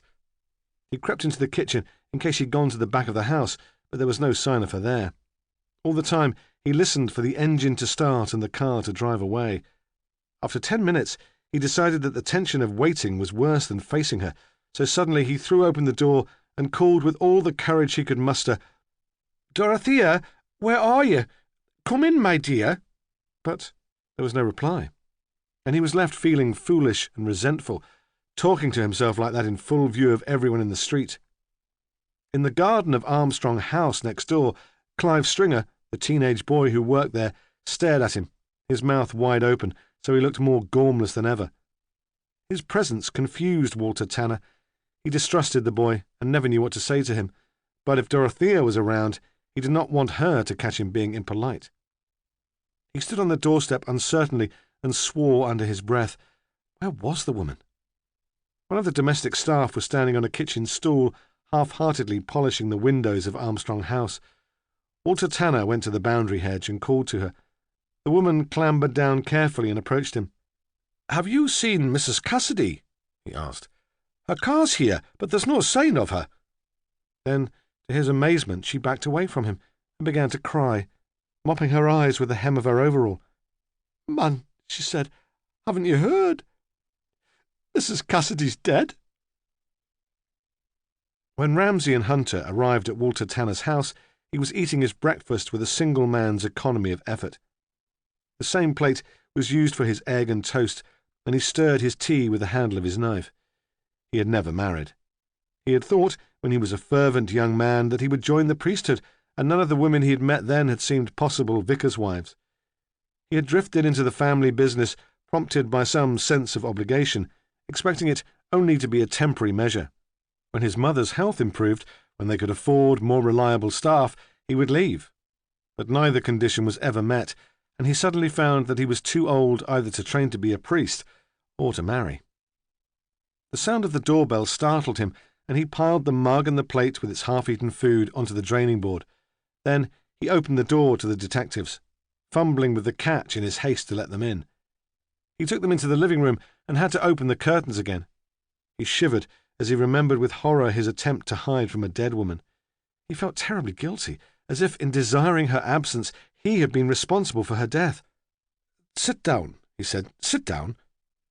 Then he watched them looking around the room and saw it through their eyes. The furniture, large and shabby, much of it remaining from when his parents had moved to the house in the 30s. The Tanners had been respected in the town then. They had mixed on almost equal terms with the gentry who came to the grand shop in Front Street. He had been a child, and his mother had sent him to elocution lessons, insisting that if he grew up with a common accent, he would be no use to her in the shop. While his school friends went to the Sunday school in the Methodist chapel, his mother took him to matins at St. Mary's. You get, she'd said, a better class of congregation there. Now Walter Tanner felt as old and shabby as the furniture. A small, dumpy man with thinning grey hair and a sad moustache, he was dressed in the same suit as he had always worn to the shop before he retired and sold up. He was pleased he'd changed from his slippers into black shoes. He felt vaguely that it would be disrespectful to mourn Dorothea in carpet slippers. "You won't mind if I smoke," he said, stuttering over the last word. He felt in his trouser pocket and brought out a packet of cigarettes and a box of matches. "This has all been a terrible shock." Yes," Ramsay said. "Of course, it must have been. When I saw the car, you see, I didn't know she was dead. I thought she had called for a visit." His voice tailed off. He held the cigarette lightly between his fingertips, as if to show them that he was not a regular smoker, as if it were almost medicinal. "Was it usual for Mrs. Cassidy to visit you without prior arrangement?" Ramsay asked. "Oh, Dorothea never made appointments to see me," he said. "She turned up out of the blue when she felt like it." He realized too late how bad-tempered that sounded, and added, "It was always a pleasure to see her, of course. Always a great pleasure." "What is your position at St. Mary's?" Ramsay asked. "I'm church warden," the man said, "and secretary of the parochial church council." "I'm sorry," Ramsay said. "I thought Major Walker was church warden." "He is. There are two of us. It's a lot of work, you know. More work than people realise. Major Walker lives out of the town and has a number of other commitments. They rely on me for day-to-day management." He spoke with resentment, and Ramsay thought it must be a long-standing grievance. The Major, confident and articulate, would attract the attention and have the power, while Walter Tanner did all the work. "Yes," Ramsay said slowly. "I see, Mr. Tanner. What exactly was the nature of your relationship with Mrs. Cassidy?" He found it impossible to imagine that Dorothea would have chosen to come to this gloomy house to speak to this nondescript little man. Tanner looked up sharply and inhaled frantically on the cigarette. "Relationship?" he said. "What do you mean?" "You say that Mrs. Cassidy called to see you occasionally," Ramsay said. "Why did she do that?" "To make my life a misery," Tanner wanted to answer, but he paused and considered. "She was young and enthusiastic," he said. "She had a lot of new ideas. I think she wore Edward out with them, and then she would come to me." "Did she expect you to help her?" "No," Tanner said, "not in any practical way. I think she just wanted my blessing." "Did she get it?" Tanner paused. He felt it impossible to explain to the policeman the ambiguity of his contact with Dorothea, his inability to stop her in full flow, his constant lack of courage and conviction in front of her. "No," he said at last, trying to sound firm. "I'm afraid I considered most of her schemes were unworkable and badly thought out. And she seemed to hold none of our traditions sacred." "Was there antagonism between you about this?" Ramsay asked. "Did she come here to make a fuss?" He was still trying to discover what had drawn Dorothea to the man. "No," Tanner said. "Of course not. We talked, that's all." Ramsay decided to approach the subject from a different angle. "It must have been rather a shock when Mr. Cassidy suddenly announced that he was intending to marry." "Yes," Tanner said. "When he came to Otterbridge, he was a young widower. There were rumours later, of course, linking his name to some of the unattached ladies in the parish, but nothing came of it. It was a great surprise when he turned up suddenly with Dorothea." "What do you mean?" Ramsay asked. "You must have known beforehand that he intended to marry." "No, nobody knew. He took his annual holiday in the summer, and when he came back, he was a married man. I understand they had only known each other for 3 months. He said that Dorothea wanted a quiet wedding, with just close family. No one from the parish was invited." "I suppose his son must have known," Ramsay said. "Oh, the boy was there," Tanner said dismissively. "Why do you suppose the vicar acted in such a hurry?" "I don't know. Perhaps he was afraid Dorothea would change her mind. Of course, there was a great deal of speculation about the secrecy and the haste. The whole affair rather damaged his reputation." "Yet you would say that generally he's a popular man?" "Yes," Tanner said, grudgingly. "Generally. When he first came to the parish he had some outlandish ideas, but over the years we mellowed him." Throughout Ramsay's conversation with Tanner, Hunter had remained standing. Now he began to move restlessly around. He felt trapped by the stuffy room and all these words. Why didn't Ramsay get to the point? He could bear it no more. "When did you last see Mrs. Cassidy?" he asked abruptly, and the question so startled Tanner that he answered without realizing the implication of the reply. "Yesterday lunchtime," he said, "but not to speak to." "She didn't come here?" "Oh, no," he said. "It was on the Ridgeway estate. She was coming out of one of the houses there as I was walking past. I don't think she even saw me." He waited breathlessly for them to ask what he was doing on the Ridgeway estate, but the question did not come. "Did she have a car with her, then?" "Yes," Tanner said. "She was obviously in a hurry. She almost ran out of the house and drove away." Hunter walked to the window and stared moodily out at the car, still parked on the drive. A colleague stood on the pavement, protecting it from the contaminating touches of passers-by, waiting for the forensic team. Hunter would have preferred to be outside in the sunshine. "Do you know the name of the street?" Ramsay asked. "It might be important." Tanner thought.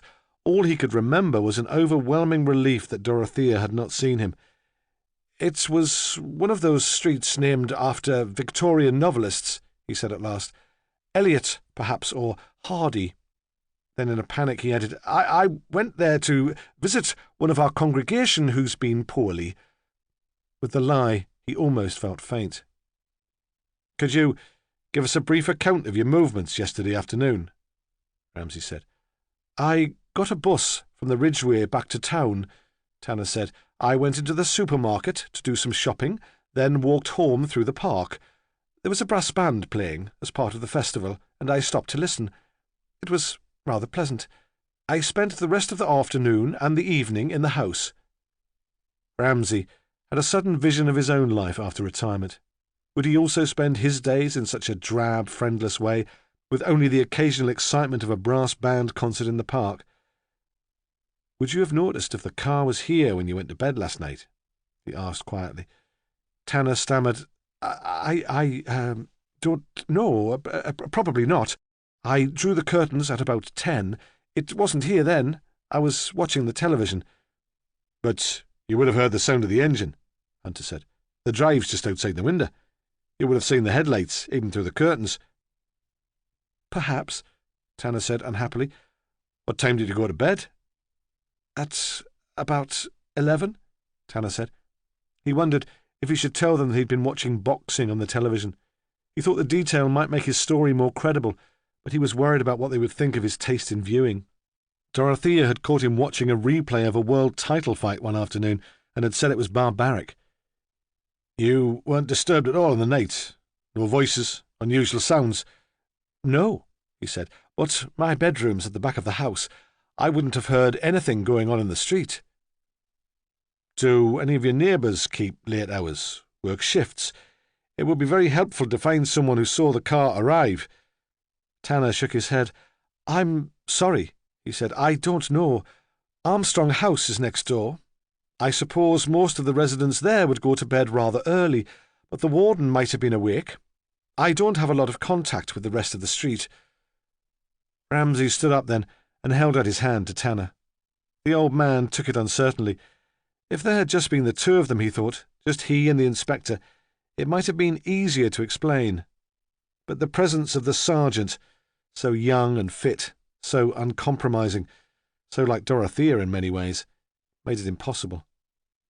He walked with the policeman to the front door and saw them out of the house, then returned to the living room to watch them, peering like a prying old woman round the grey net curtains. Ramsay stood on the drive and looked down the street. Tanner's garden was enclosed by a privet hedge, but the car must still be visible from one of the upstairs windows of Armstrong House.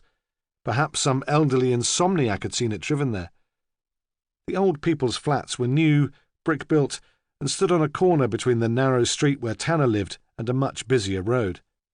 Previously, the site had housed an old nursing home, which had closed down suddenly with the death of the owner and been allowed to become derelict before it was bought by the charitable organisation. Then it was demolished completely, and the flats were built.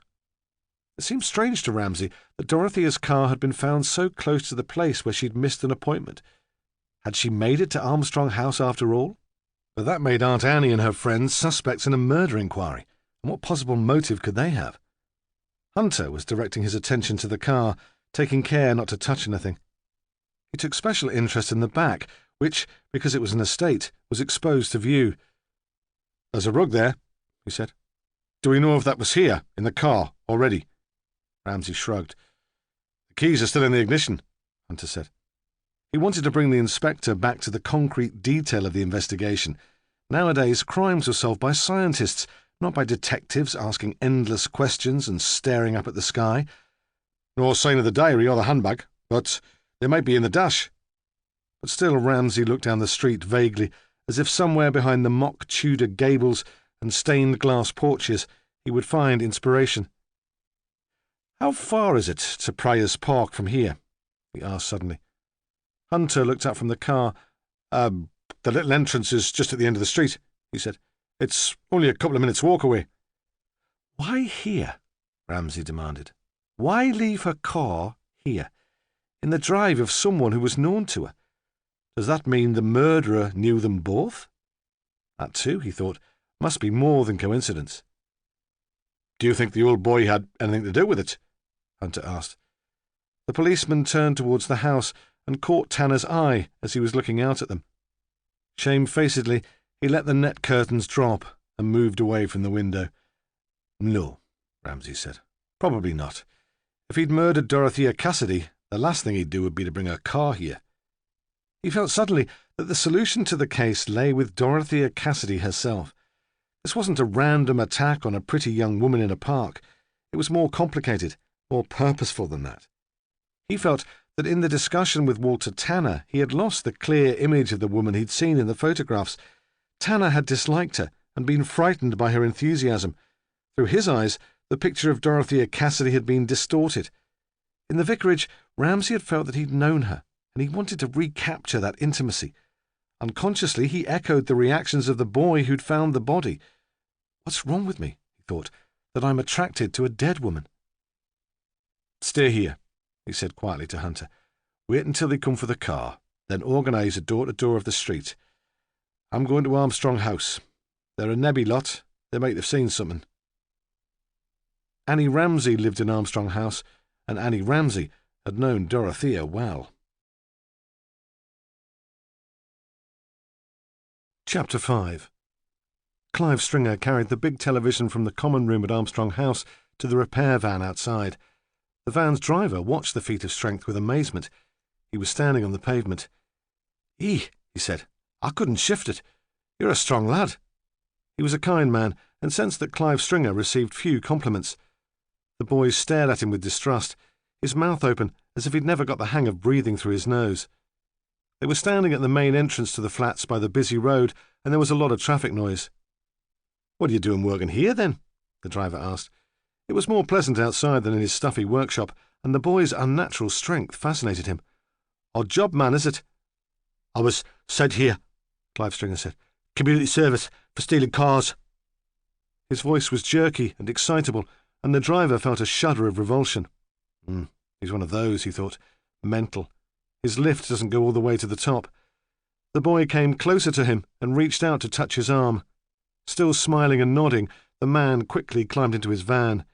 He drove away without saying anything more, and Clive was left standing awkwardly in front of the flats, stammering, as if he had something important to say, if only the man had waited long enough to listen.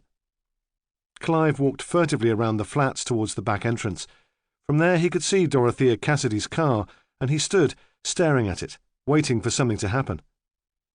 When Walter Tanner emerged on the doorstep, calling out for Dorothea, he felt a desire to giggle, but he controlled himself. He thought that anyway, there wasn't much to laugh about. Clive knew he was in trouble. For as long as he could remember, he'd been in the sort of trouble that came from not understanding what was expected of him, from being different and awkward. It had been a vague unease, an awareness of unsuspected perils that he'd learned to cope with, but this was different.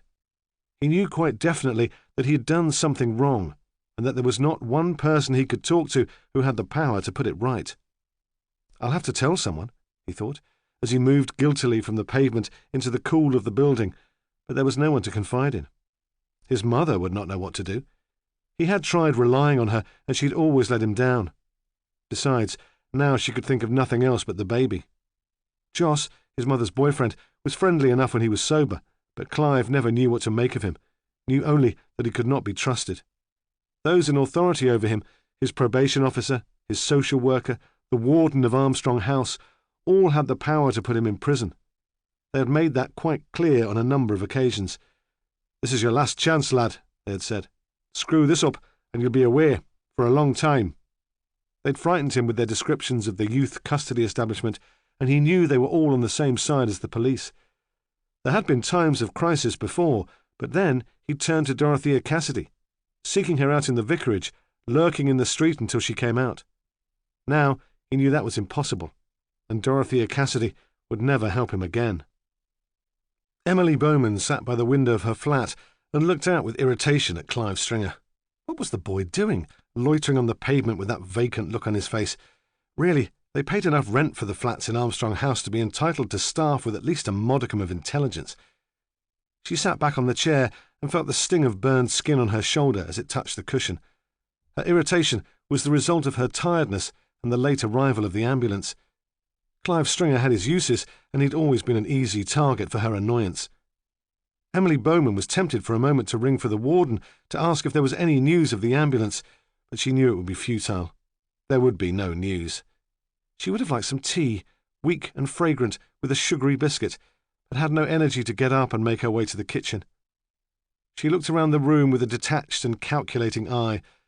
Her furniture was solid, of good quality. She had chosen it herself. Her husband had been a decent man, but had a taste for the vulgar, and she had allowed him to take no decisions about the house. She moved in the chair and tried to make herself more comfortable as she dreamed of the old life before Arthur died. They had lived in a bungalow in the best part of town. Arthur had never been promoted in the bank as she'd hoped he might be, but he had given her security, a certain position. She had been chair of the Townswomen's Guild for 3 years before she moved to Armstrong House. She closed her eyes and dozed, listening all the time for the ambulance, becoming slowly and more uncomfortably aware that she needed the lavatory. I was strong then, she thought, independent, just like Dorothea Cassidy. I never thought it would come to this.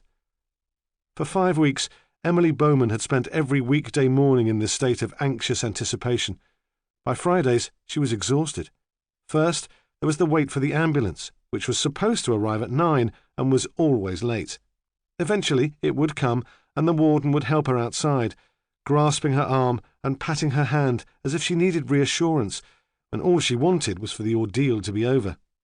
Then there was the bumpy and interminable drive round country lanes and suburban side streets while other patients were collected, the traffic jams at the lights on the town moor, the painfully slow crawl past badly parked cars in the hospital complex.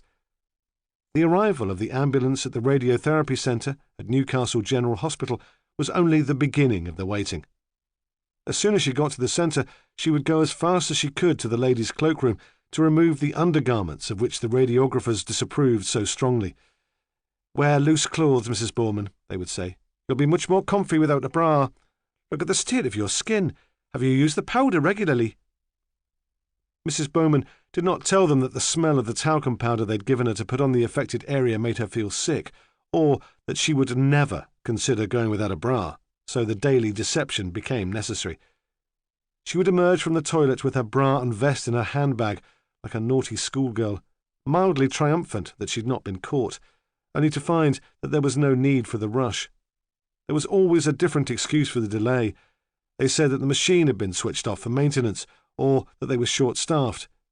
Everyone else seemed to take the waiting in their stride, even to enjoy the opportunity to compare the hours of travelling and side effects while they drank the dreadful WRVS tea. Emily hated it. From the large waiting room with its pitiful attempts at homeliness, flower-patterned wallpaper, curtains, easy chairs, she was summoned eventually to a bench in the corridor. Here at least there was something to look at. She could see into the control room where radiographers in white uniforms were working the X-ray machines.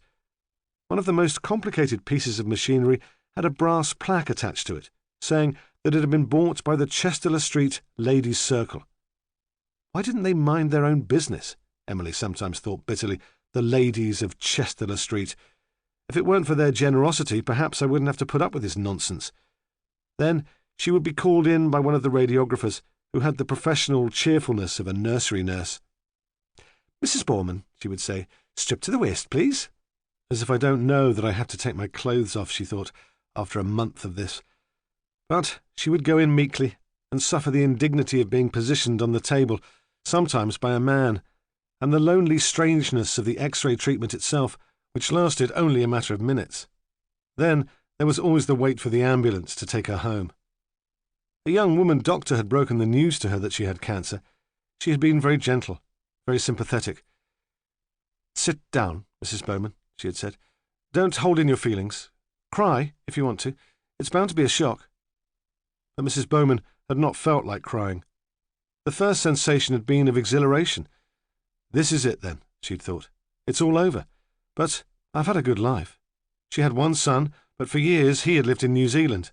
No one would miss her. She had never been one for taking risks, and this was the most exciting thing that had ever happened to her. There was something dramatic about being incurably ill, and she had expected a sudden change in her condition, then the final adventure of death. She had not expected the fuss, the tedium, and the discomfort of this treatment. It seemed to her a complete waste of time. Even the young doctor had the decency to admit that it had little chance of succeeding. Yet there seemed no way of stopping the process. Emily felt powerless in front of their misguided humanity, their determination to do all they could to save her. "Stop," she wanted to say as she lay on the table, and the machine above her head clicked and buzzed. "Leave me alone. Really, I've had a good life, and I'm ready to go now." But she was so worn down by the waiting and the WRVST that when she finally got to the treatment room, she didn't have the courage or the energy to say anything. She must have fallen asleep in her chair by the window, and she woke quite suddenly, shivering, knowing that she'd had a bad dream, but was unable to remember it. The sun was full on her face and very hot. The skin on her shoulder was burning. "Let the air to your body," the radiographers would say. "Take your clothes off for at least an hour every day." Emily Bowman breathed deeply, still disturbed by the dream, then pursed her lips.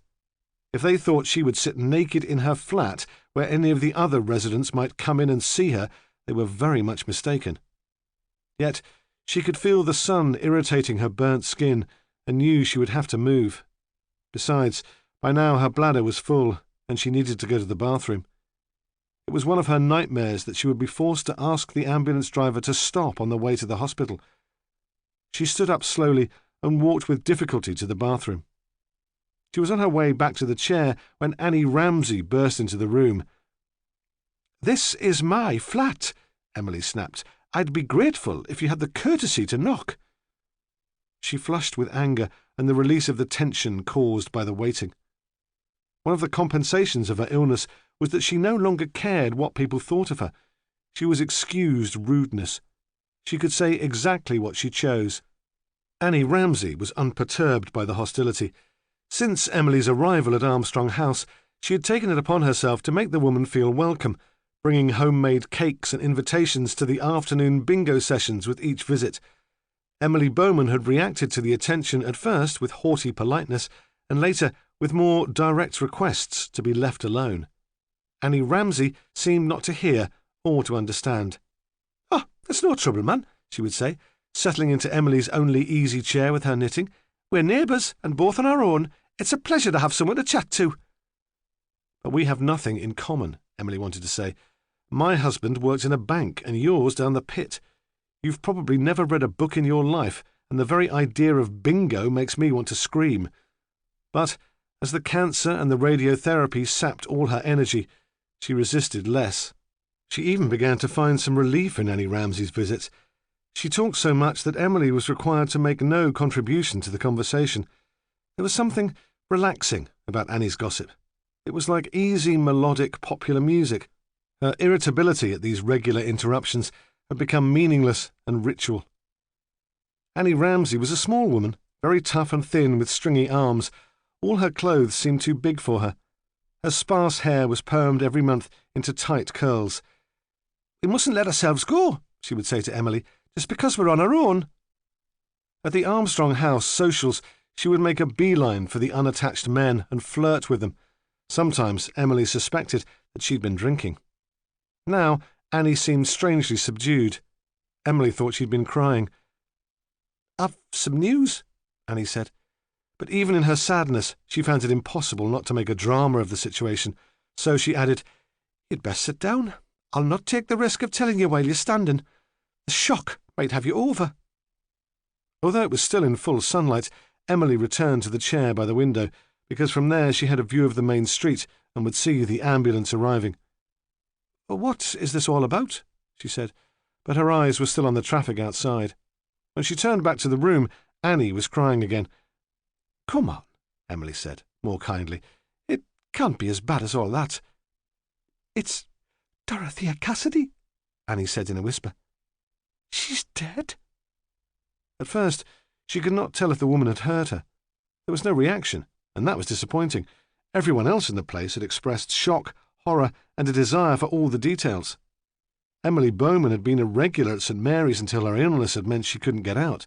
She knew Dorothea Cassidy as well as any of them, and Annie thought it would have been more fitting to show some grief. "Did you hear?" Annie said more loudly. "Dorothea Cassidy is dead." "I heard," Emily said. She shivered again, as she had done when waking from the dream. She was not surprised.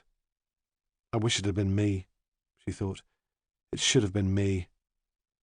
"It was me that raised the alarm," Annie Ramsay said. She could not keep the self-importance from her voice. "She was coming to talk to the Residents' Association about her work in Africa. She had slides, you know, of all the poor little black babies. When she didn't turn up, I knew something was wrong. I felt it in my bones. That's why I phoned our Stephen. I thought he'd know what to do."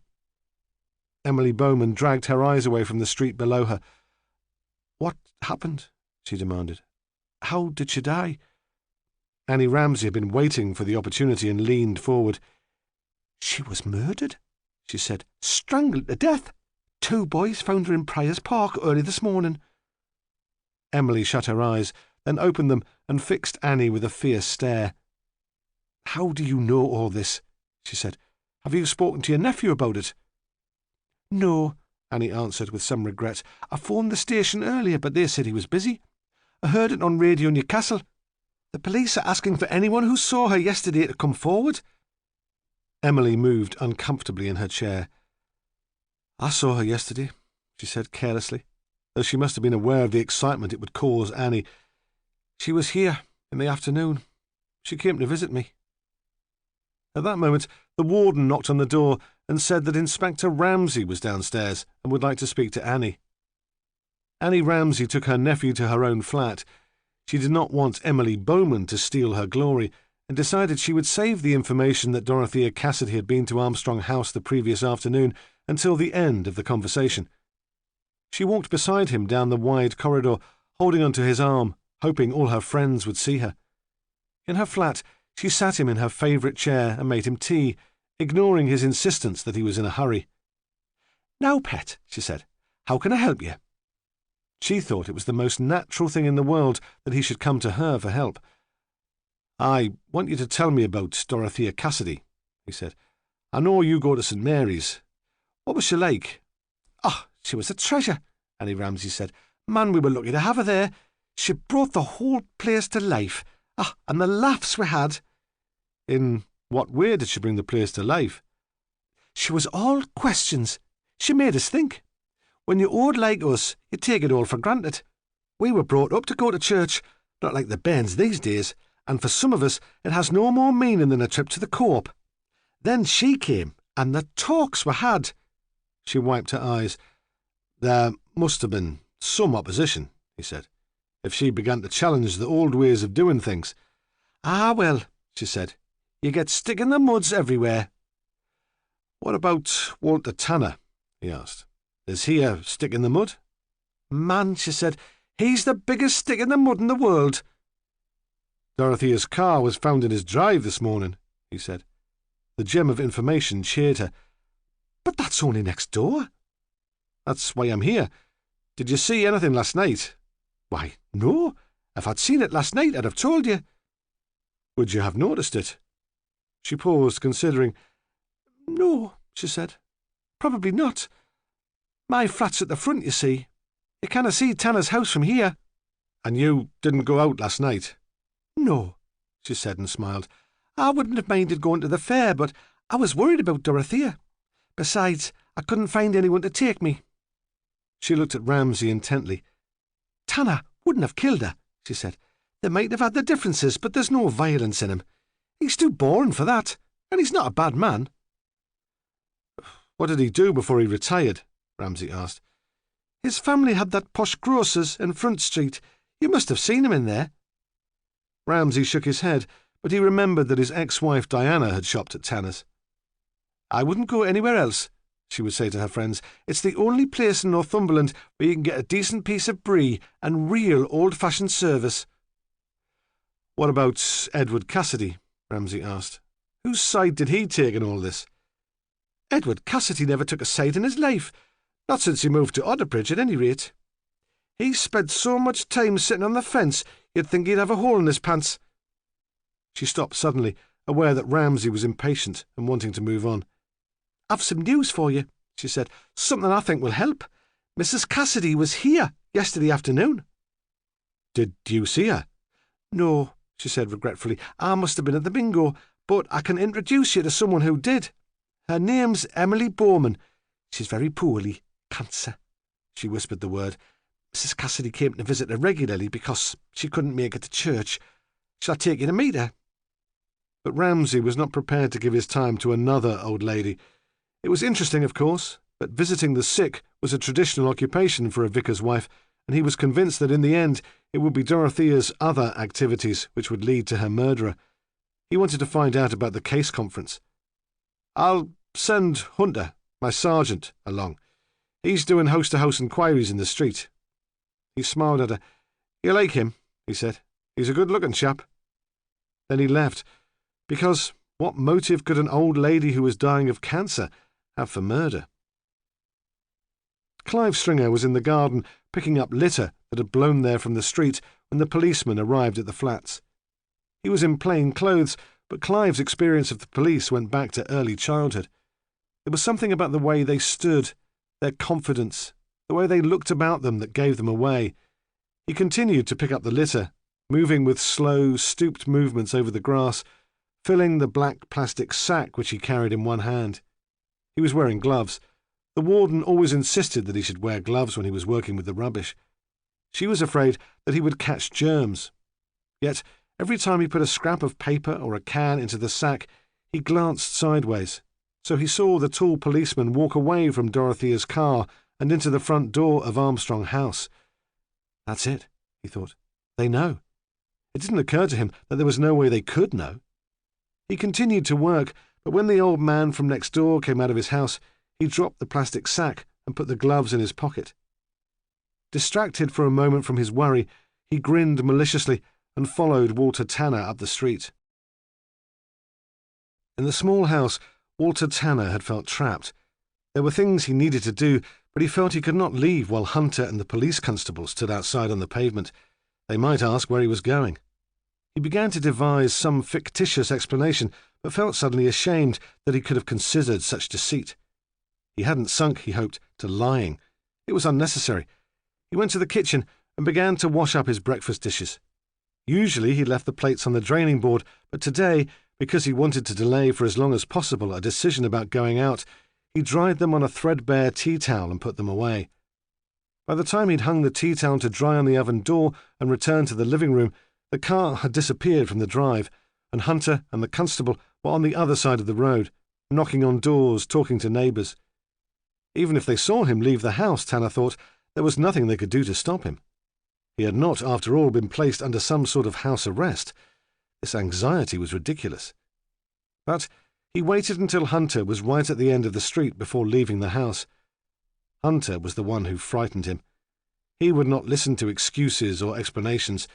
There would be no shades of grey with Hunter. Out in the street, Tanner felt very exposed. He hurried, making his short legs walk very fast. He turned once and saw the half-wit from Armstrong House lurching up the street behind him. What's the matter with the boy? He thought. Why is he persecuting me like this? He walked faster until he was almost running, but it did no good. When he caught the bus towards the Ridgeway estate, Clive Stringer was right behind him and sat in the seat across the aisle from him, grinning all the time. Chapter 6. The Social Services Office for North Otterbridge was only a street away from Armstrong House, and it backed onto the park. Ramsay wondered whether the geographical closeness had any significance, but came to no conclusion. The street was wider than where Walter Tanner lived, and the houses were larger. There were smooth green lawns and trees to ensure privacy. The only indication that the social services were housed in the building was a discreet sign by the gate and a car park at the end of the drive.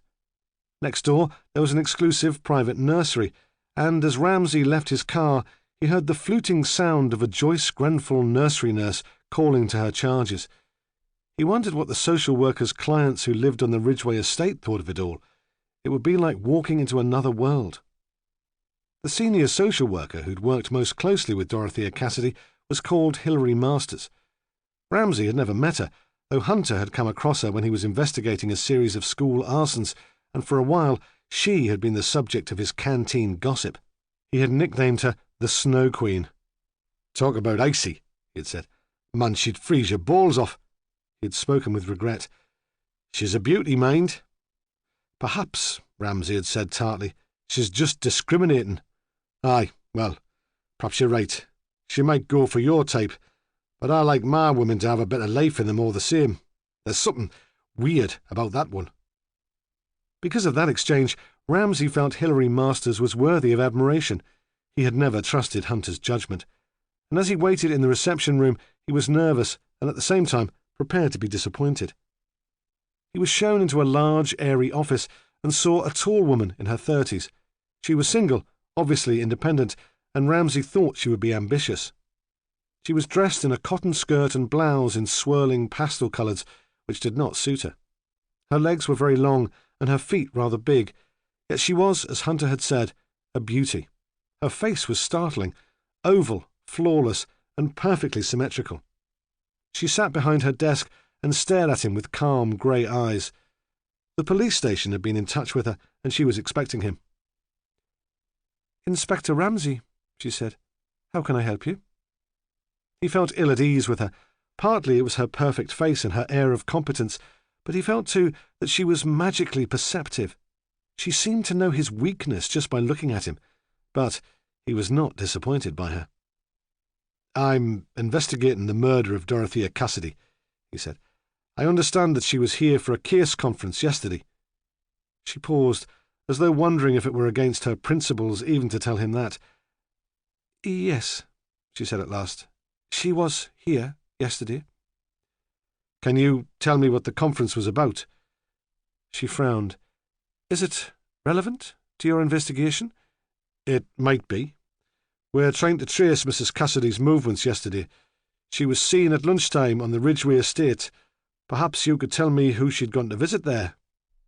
Hilary Masters sat quite still. "A woman called Stringer," she said. "Teresa Stringer." "Was she the subject of the case conference?"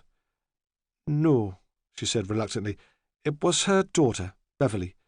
We had to decide whether or not she should be taken into care." "What decision did you come to?" "We decided that we would go for a place of safety order." "What does that mean?" She looked at him as if offended by his ignorance. "It means that we thought she would be at risk if she were left at home." He wondered if the measured, uninformative answers were designed to provoke him to anger. Why was she so politely hostile? Did she dislike him personally, or simply distrust all men in authority? He recognized her prickly defensiveness as part of himself. "What sort of risk was she in?" he asked evenly. "Neglect? Sexual abuse? Physical abuse?" "It was a complicated situation," she said. "We were worried about the influence of her mother's boyfriend. His name's Corkill, Joss Corkill." Her apparent inability to give a direct answer frustrated him, but he kept his patience.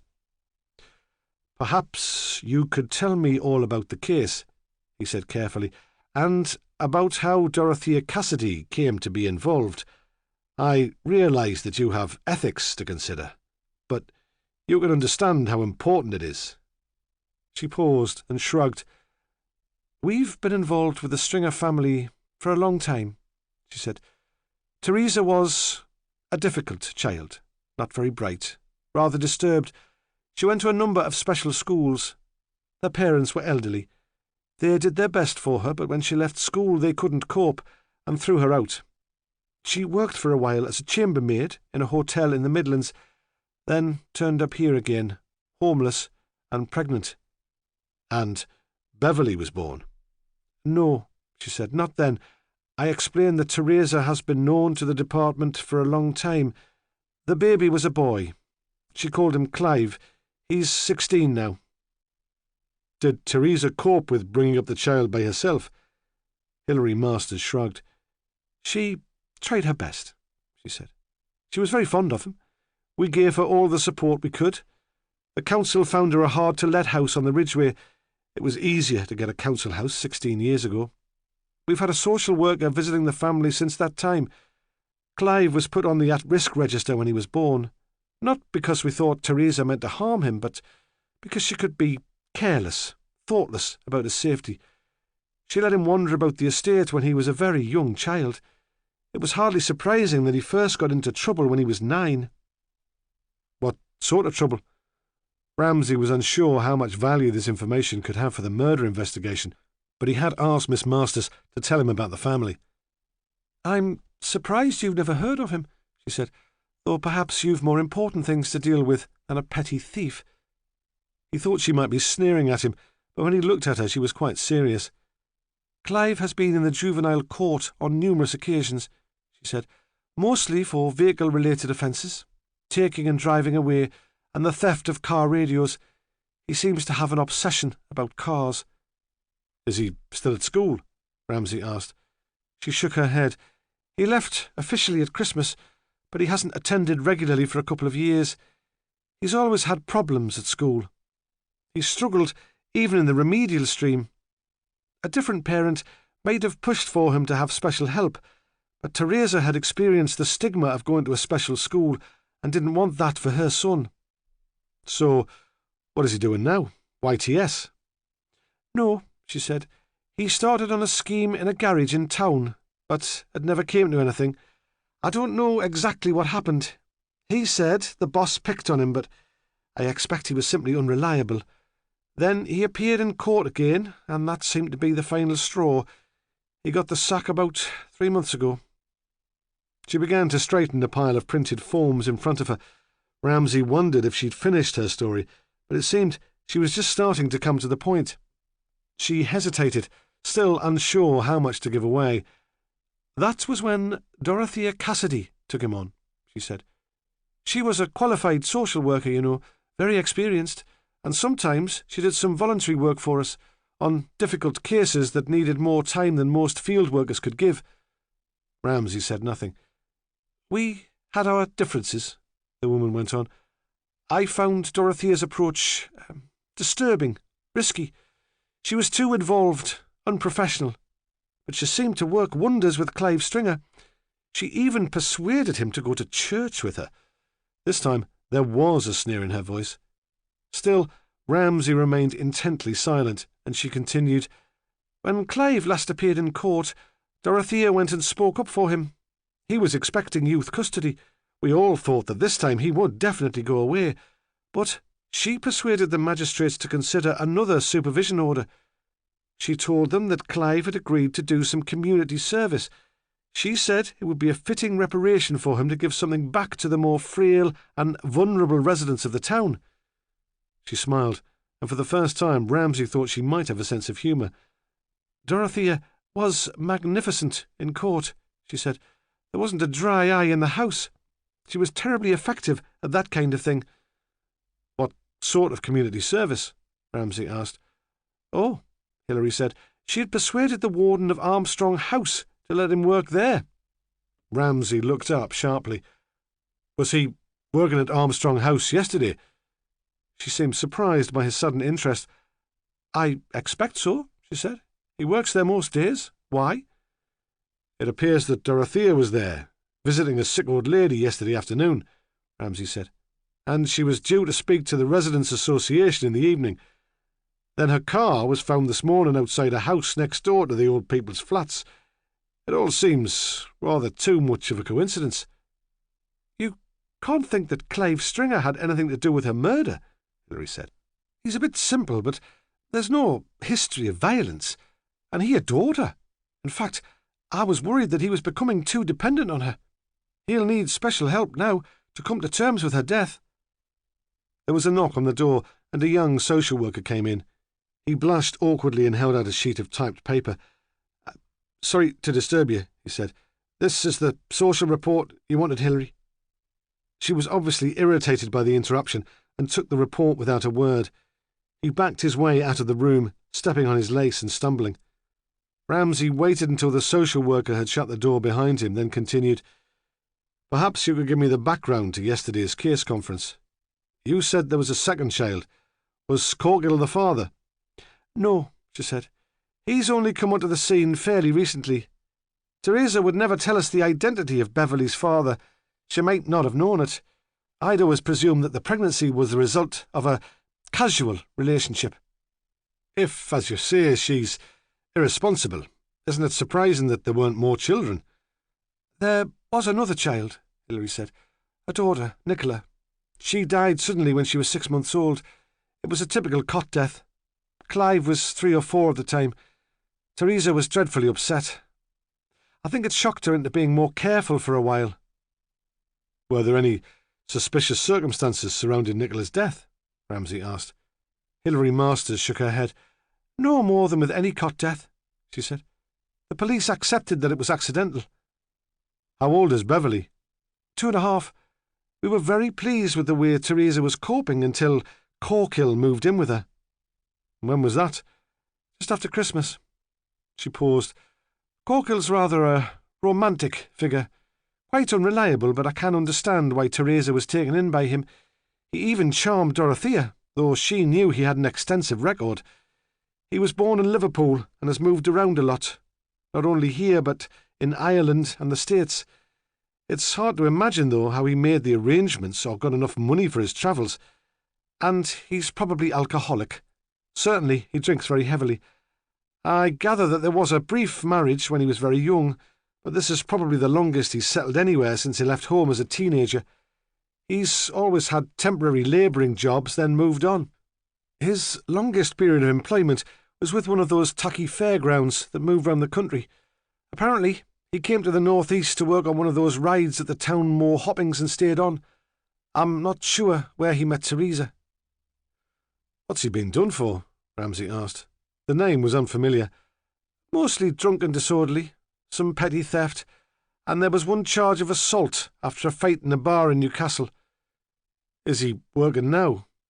He's been unemployed since he moved in with Teresa, but this week he's been helping with the fair on Abbey Meadow. He met up again with some old contacts. That's partly why we're so concerned. I don't understand, Ramsay said. There was some suspicious bruising on Beverley's body, Hilary Masters explained. When he's drunk, Joss is unpredictable, moody. We think it's possible that he hit her. And on those grounds, you took her into care? He realised too late that he sounded critical. She became embarrassed, defensive. This is an impossible job, Inspector, she said.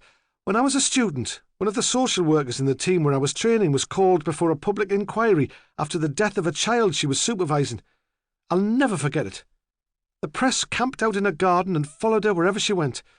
No one could withstand that sort of pressure, and in the end, she had a nervous breakdown. I'm sorry, he said. He wanted to tell her that he understood, that he too had once made a mistake which had ended in tragedy. I wasn't trying to tell you how to do your job. Why not? She shrugged. Everyone else does. Then she smiled. I'm sorry. Paranoia goes with the work. She paused. You're right, of course. In normal circumstances, we wouldn't take a child into care without stronger grounds. But, in this case, the circumstances were exceptional. I've explained that Joss had renewed his contacts with his friends on the fairground. The day before yesterday, he and Teresa suddenly announced that they intended to leave Otterbridge and become travellers themselves, taking Beverley with them, and Clive, if he wanted to go. Practical problems like where they would live or whether Joss could make enough money to keep them seem not to have occurred to them. They're like children. It's all a game. So that precipitated the decision about taking the girl into care. Of course. This is the last day of the festival. Tomorrow the fair will pack up and leave.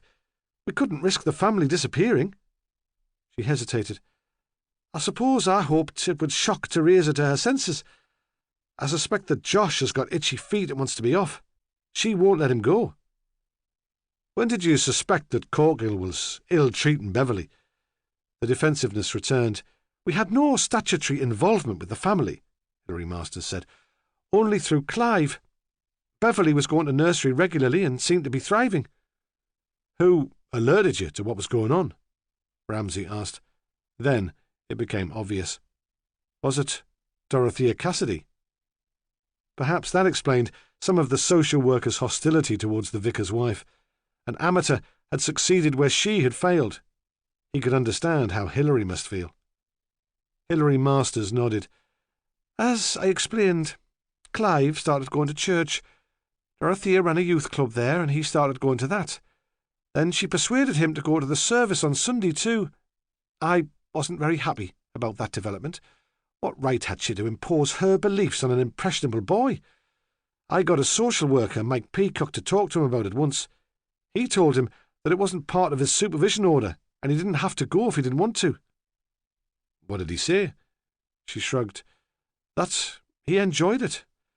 I think he had a teenage crush on Dorothea. Not many people have been kind to him.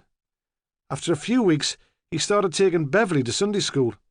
I suppose Teresa was glad to be rid of her for an hour, but it was probably Dorothea's idea. And she thought Beverley was being ill-treated? Yes, At first, she noticed a change of personality. Beverly had always been a bright, outgoing child. She seemed unnaturally withdrawn and listless. Then Dorothea found the bruises.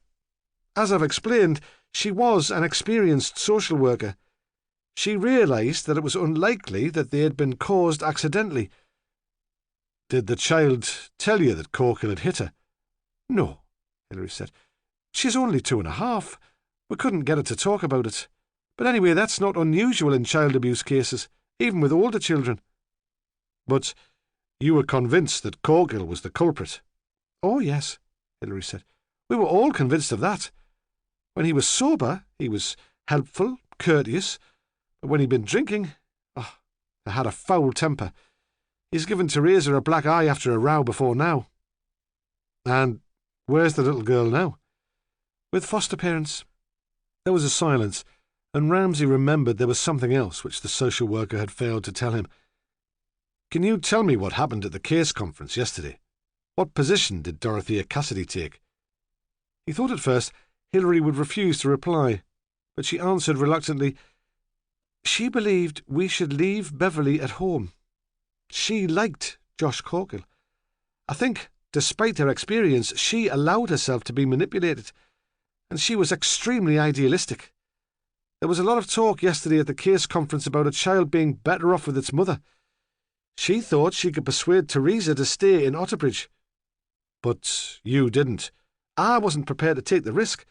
In the past, Teresa has never been susceptible to rational persuasion. I said that if Josh Corkill left the town with a fare and Teresa stayed at home, then, of course, there would no longer be any grounds to keep Beverly in care. Dorothea was going to Teresa's house yesterday to talk to her about it. How did Mrs. Cassidy seem at the case conference? Ramsay asked. She wasn't upset or unusually preoccupied. No, Hilary said. She was enthusiastic, optimistic, quite normal. Did you notice if she had a sticking plaster on her wrist? We think she may have cut herself at some point during the day. If Hilary was surprised by the question, she gave no indication. No, she said. I'm sure she didn't. What was the result of her meeting with Teresa after the case conference? I don't know, Hilary said. And that's surprising. I would have expected Dorothea to call in or to phone me after she'd spoken to Teresa. I'll be sending her social worker there this morning. We have to know what Teresa intends to do. Could I go with your social worker? Ramsay asked. I have to talk to Miss Stringer about Dorothea's visit yesterday. She might find it easier to talk to me if I'm with someone she knows. Hilary Masters stood up. If you feel you need my staff's protection, she said icily, I'm sure we can come to some arrangement. The sarcasm surprised him. He had thought they had reached some understanding. Suddenly, he felt a wave of sympathy for her and realised she must be as lonely as he was. Thank you for your time and your help, he said. He wanted to show her that he admired her, that he realised she was good at her job. I must congratulate you. You have a very detailed knowledge of what must be only one of hundreds of cases your staff are supervising. She looked at him, unsure whether or not he was mocking her, but when she saw it was meant as a compliment, she answered seriously, I told you, Inspector, it's never a trivial matter to take a child into care, no matter what the tabloid papers say. I always want to be sure of my facts. Besides, I know the family well. Before I was made the senior, I was the Stringers' social worker. It was the first case I took on when I arrived here, newly qualified. You might say that Teresa and I have grown up together. Ramsay did not know what to say, and left the office nervously, surprised that he cared so much what impression Hilary Masters had gained of him. Chapter 7. At the last minute, Hilary Masters decided to visit the Stringer family with Ramsay. He decided that she was what Diana would have called a control freak. She was afraid that the young social worker who directly supervised the family would let down her team, that his attitude would reflect badly on her. She preferred to be in command of situations. He could understand the attitude. Diana had called him a control freak too. We'll go in my car, she said, taking charge again. I know where we're going. It'll be quicker. He said nothing and followed her downstairs. waited while she gave instructions to the receptionist, then followed her outside. It was nearly midday and very hot. The car seat burned through the back of his shirt, and even with both windows open he began to sweat. Hilary Masters remained cool and frostily pale. She drove well, with a minimum of effort. They went down Armstrong Street, past the old people's flats. Hunter was still knocking at doors, and Ramsay was torn for a moment. Perhaps, after all, he should speak to the old lady who'd seen Dorothea in the afternoon. But he did not want Hilary Masters to think him indecisive, and he said nothing. His sergeant was continuing that morning's thankless task of looking for a witness who might have seen Dorothea Cassidy's car being driven onto Tanner's Drive. Most of the residents seemed elderly, deaf. It was so rowdy during festival week, they all said. They preferred to be in their beds. He came to a house where he thought the residents must have recently moved in. The grass in the front garden was long, and an estate agent's board had been pulled out and lay against the wall. Through the living room window he could see evidence of renovation. There was little furniture. The upstairs curtains were still drawn. Hunter rang the bell. There was no reply, and he rang it again and banged on the door with his fist. Inside there was a muffled thud and an angry voice demanding to know what the hell was going on. He rang the bell a third time, and there were footsteps on the stairs. The door opened. It was obvious to Hunter that the young man inside had a hangover. He recognized the symptoms. He would have to be treated gently. "I'm sorry to disturb you, sir," he said quietly. "I'm from Northumbria Police. Perhaps I could come in." And the young man, wrapped only in a bathrobe, slow-witted with the drink, could do nothing to stop him. "What's the time?" he demanded, as Hunter walked straight through to the kitchen and put on the kettle for tea. 11 o'clock, said Hunter. "Bloody hell, I'm late for work." "That's all right," Hunter said. "You can tell your employer you were helping the police in a murder inquiry. They can phone me if there's any problem. Do you keep the tea in here?" "Murder?" the young man said. "What murder?" Hunter sat him down and made sure that he was listening properly, then explained about Dorothea Cassidy. "Her car was found this morning, parked in a drive on the other side of the road. We're looking for witnesses who might have seen it driven there. Where were you yesterday evening?" "In a pub," the man said. "In several pubs." He moaned. "Oh, I'm a Morris man." Then, as Hunter seemed not to understand, "You know, Morris dancing. We were performing as part of the festival." "What time did you get home?" Hunter regarded the man suspiciously. He looked more like a rugby player than a Morris dancer. It seemed a strange activity for a grown man. The man shook his head painfully. "Oh, I don't know," he said. "Late, well after midnight. I walked back." "Was anyone about in the street?" "No, I don't think so. They go to bed very early round here." He stood up and poured himself a glass of water. "There was the drunk." "What drunk?" "Well, I suppose he was drunk. He nearly knocked me off the pavement when his car veered off the road." "What sort of car was he driving?" It was one of those Morris 1000 Estates. My mum and dad had one when I was a kid."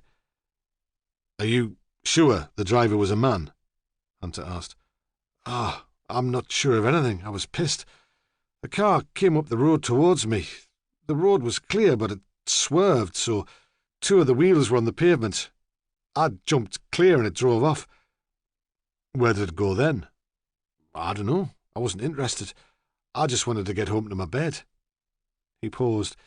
"It might have stopped further down the street, but I can't remember." "Tell me what the driver looked like," Hunter said. I don't know. I didn't see. There are only a couple of street lamps along here, and his headlights dazzled me. It could have been a woman. It could have been anyone." It was all he could say. Hunter tried to bully more information out of him, but in the end he gave up. No one else in the street had seen or heard anything, so Hunter moved on. Annie Ramsay had been planning to visit the St. Mary's coffee morning, but after her nephew's visit she decided she would not go. There would have been some pleasure in explaining that it had been she who had first alerted the police to investigate Dorothea's disappearance, but she was afraid of missing further excitement. Besides, by now the event would almost be over, and she would be roped in to clear up. Although she usually disliked sloppy eating, she made a sandwich for an early lunch and ate it from a tray on her knees, sitting in an easy chair pulled up close to the window. From there, she could see the main entrance of Armstrong House, and she saw Hunter appear suddenly below her. She recognised him. Ramsay had brought him to a couple of the weekly tea parties for moral support. Without finishing her lunch, she set the tray on the windowsill and jumped to her feet, afraid that Hunter might find Emily Bowman's room without her assistance. In the corridor she paused, uncertain whether she should take the lift or the stairs to the ground floor. Usually she took the lift, but surely a fit young man like Hunter would want to walk, and she was afraid of missing him. She grasped the banister firmly and with determination began the descent to the ground floor. Halfway down, she realised she'd made the right decision. She heard light young footsteps and the warden calling up to him, "Mrs. Bowman is number 13, second on the left." She turned a corner, and he was there, sprinting up the stairs towards her, so quickly that she was afraid he would pass her before she could catch her breath to speak. "Mr. Hunter," she gasped. "It is Mr. Hunter." He stopped, and she held out her hand to him and smiled. "You know my nephew," she said. "I don't expect you recognise me. It's Annie Ramsay." He was balanced on his back leg, with his front foot on the next step. He smiled at her. He was good with old ladies. He just had to turn on the charm, and they adored him.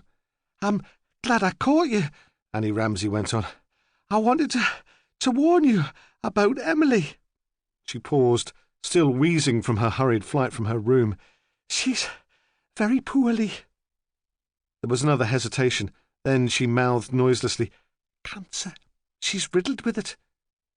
In her strategy to be present at the interview, it was the most effective thing she could have said. Hunter was terrified by illness. He could face road accidents without squeamishness, and once when an ear was severed from a thug's head in a pub brawl, he'd picked it up and taken it to the ambulance man in case it might be reattached. But disease was different. It struck at random, without provocation. It robbed a person of everything Hunter considered important. Annie Ramsay must have recognised his unease because she pressed home her point. "She has to go to the general every day for X-ray treatment, poor thing. I don't know how she puts up with it." Hunter hated hospitals. He said nothing. "I was wondering," Annie said, as if she were doing him the biggest favour in the world. "I was wondering if you'd like me to be there with you when you talk to her, just in case, you know." He nodded gratefully, and in triumph Annie climbed the stairs again to Emily's room. It was Annie who tapped on the door, and Annie who went in first. "Emily, dear," she said, "there's a policeman to see you. It's all right. It's Sergeant Hunter. He's a friend of my nephew's. He wants to talk to you because Dorothea came to visit you yesterday. They're trying to trace her movements." Emily Bowman was sitting in the same chair. She was still waiting for the ambulance. It gets later every day, she thought. Goodness knows what time it turned up yesterday. The visitors looked at her. They thought she'd been dozing, unaware of her obsessive attention turned on the street. Once she'd been a large, powerfully built woman. Now she seemed all bone, hard and fleshless, with knotted knuckles resting on a bony lap. "Emily, dear," Annie said again, "I don't believe you've had any dinner. Let me open a tin of soup while you talk to the detective." Emily shook her head. Why didn't the ambulance come? The only time she had to relax was in the afternoon and evening when it was all over for the day, and yesterday even that had been spoiled. "I'd like some tea," she said, suddenly grateful that Annie Ramsay was there. The policeman, tall and healthy, frightened her. Perhaps she should never have admitted to having seen Dorothea Cassidy the day before. As it was, there were secrets between her and Dorothea which could never be told. She remembered the last conversation between them and closed her eyes with pain and guilt. She turned sharply to the policeman. "Would you like a cup of tea, Sergeant?" Hunter nodded uncomfortably. "That would be very nice," he said. The room was hot. Usually he teased old ladies, flirted with them, made them believe that they were young and attractive again. He realised immediately that Emily Bowman would not be taken in. He resented Ramsay for having sent him there. He should be out looking for real villains. It was inconceivable that this old lady could be capable of murder. To hide his discomfort, he sat on a hard-backed chair close to the table and took out his notebook.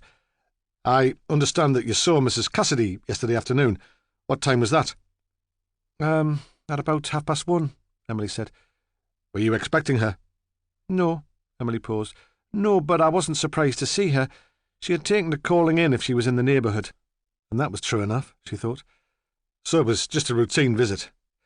No, Emily said. Not exactly. When she arrived, I was still waiting for the ambulance, just as I am now. Dorothea offered to take me into the hospital for treatment. I have to go every day. Then she added, as if she did not want to make too much of it, at least every weekday. Annie Ramsay had been listening to the conversation through the open kitchen door. I didn't know that, she shouted above the hissing of the kettle. I didn't know Dorothea took you into the general. No, Emily said. Well, you don't know everything. It was kind of a mind to drive you all that way. The patronising note in Annie's voice stung Emily to reply. Not particularly, she said. There was someone she had to see at the hospital anyway. I wasn't putting her out. How did Mrs. Cassidy seem? Hunter asked, interrupting the conversation between the women. Well enough, Emily said, and feeling that was not quite enough. Maybe a bit quiet. Perhaps she was concerned about the person she had to visit at the general. Families were always a worry, she said. Perhaps she was lucky never to have had children. What did she mean by that? I don't know, Emily said firmly. I didn't like to pry. Did she mention her meeting at the hospital when she brought you home? No, Emily said. She didn't stay. She saw me to my flat, then went away. She's a busy woman. What time was that? 3:30. She was surprised that she lied so fluently, and quickly turned back to the window to hide her astonishment. Annie Ramsay came in from the kitchen, carrying a tray with cups and saucers and a tin of biscuits. She set the tray on the table and handed a cup to her friend. The tea was stronger than Emily liked, but she took it gratefully and sipped at it. I've got an idea, Annie said, excited, not content just to watch the interview, but wanting to push the action along. Why doesn't Sergeant Hunter take you into the general, dear? Then you can get your treatment without having to wait for the ambulance, and you can show him where Mrs. Cassidy went. The warden can phone the hospital to cancel the ambulance for you. She paused, then whispered, Perhaps he'll be able to discover a clue? Then, hopefully, because unlike Hunter she found the bustle and drama in hospitals attractive, and because she'd always been curious about where Emily Bowman went every day, I could come with you. Keep you company while you're waiting. It would make a nice change for you. She turned to Hunter, her eyes gleaming. There, Sergeant, don't you think that's a good idea? My nephew would be proud of me. Hunter felt that he'd been trapped, but saw little way out of it. Ramsay would expect him to make inquiries at the hospital if Dorothea Cassidy had planned to meet a mysterious stranger there, yet it seemed from what Emily had told him that the arrangement had hardly been definite. Dorothea had taken the opportunity to go to the hospital because Mrs. Bowman needed a lift. Would she have gone otherwise? It was impossible to tell, but Hunter thought he could work on the theory that Dorothea had known that the person she wanted to see would be in the hospital anyway. Who could it be? A patient? A member of staff? Or another voluntary worker? Without waiting for Hunter's reply to her suggestion, Annie was already helping Emily into her cardigan. Emily stood up stiffly and steadied herself by holding on to the back of her chair. Would that be convenient, Sergeant? She said. She felt stronger. She had been frightened into weakness by a stupid nightmare. There was nothing now to be afraid of. She even felt more optimistic about going for the treatment. The whole thing was over so much more quickly travelling by car than in the ambulance. She was almost looking forward to the smooth ride through the dry countryside. If she could go by car every day, perhaps she would feel differently about everything. She should have thought of that before. She felt a sudden stab of self-pity. No, she thought, someone else should have realised. All those people at church who come here to offer help and support, why didn't one of them see how much easier it would be for me to go by car and offer me a lift? They're all soft words and no action. Annie went with Emily in the lift, while Hunter ran down the stairs. He said it was so he could get the car, have it waiting right outside the door for them, but both women sensed his revulsion, knew that he could not bear to be in an enclosed space with age and frailty. When the lift doors opened, he was there to meet them. He even offered his arm to Emily to help her out, though he was grateful when she refused to take it. At the front door of the building, Emily Bowman paused and looked around her. "Where's Clive?" she demanded. "He should be here, picking up the rubbish in the garden. I haven't seen him since this morning." "I don't know," Annie said soothingly. "He's probably just wandered off. You know what lads are like." But Clive's absence seemed to disturb Emily. "He should be here," she repeated, and in the car she fidgeted, taking no pleasure in the trip into town. Chapter 8. In the mornings, the waiting room of the radiotherapy centre was packed with people squashed two to a chair, leaning against the walls, sometimes sitting on the floor. Now, at midday, it was quieter, only half full, and the people seemed unbothered about the wait. The door was propped open to let in the sunshine, and some younger patients sat on the narrow strip of grass outside the building, their skirts hitched around their thighs to expose their legs to the sun. The women were planning a trip to Otterbridge Fair. The last night was always the best, they said, laughing. The rides were more expensive, but the atmosphere was great. Behind a tea counter, two elderly WRVS helpers stood and chatted lazily. Emily took her appointment card from her handbag and placed it face down on the receptionist's desk. A nurse would eventually come and take the cards, and patients would be called to the treatment room in order of arrival. Annie looked around her with undisguised curiosity. "Pet," she said, "isn't it nice in here? Easy chairs and carpet and everything." She lowered her voice to a whisper. "And don't the folks look normal?" "What did you expect?" Emily snapped, something of her old spirit returning. "It isn't a zoo." "No. Well." Annie stared at a young man with a bald head and purple paint marks on his neck, who was doing the Times crossword with outstanding speed. Hunter had gone to park the car and appeared awkwardly at the door. He regarded the women laughing in the sunshine with something like fear. Were they mad? What did they have to laugh about? Annie and Emily settled into chairs while he stood and looked across at them. "Tell me," he said, "did Mrs. Cassidy give you any idea where she was going?" Emily shook her head. "No, she was rather mysterious. Usually she was very open, you know. She'd tell you anything. But not yesterday." She felt no obligation to this young man. Let him find out for himself, she thought. "Was she away for a long time?" "Not more than half an hour, possibly less. She was here when I came back from treatment." "How did she seem?" "Worried, upset." He was daunted by the task ahead of him. "It's a huge hospital," he said. "She could have gone anywhere." "Oh, no," Emily said. I don't think so. You see, if she was going to one of the other departments, she would have gone outside. This building is quite self-contained, but she didn't. She went through that door, over there." She nodded towards the door which led into the rest of the building. Hunter looked at the old lady curiously. She seemed to find the exchange amusing, as if she were playing some sort of game with him. It must be her age, he decided, or her illness. As they stared at the door, a radiographer in a white tunic walked through and called out a list of names. Mrs. Bowman was the last on the list. She stood up slowly and followed two old men through the door.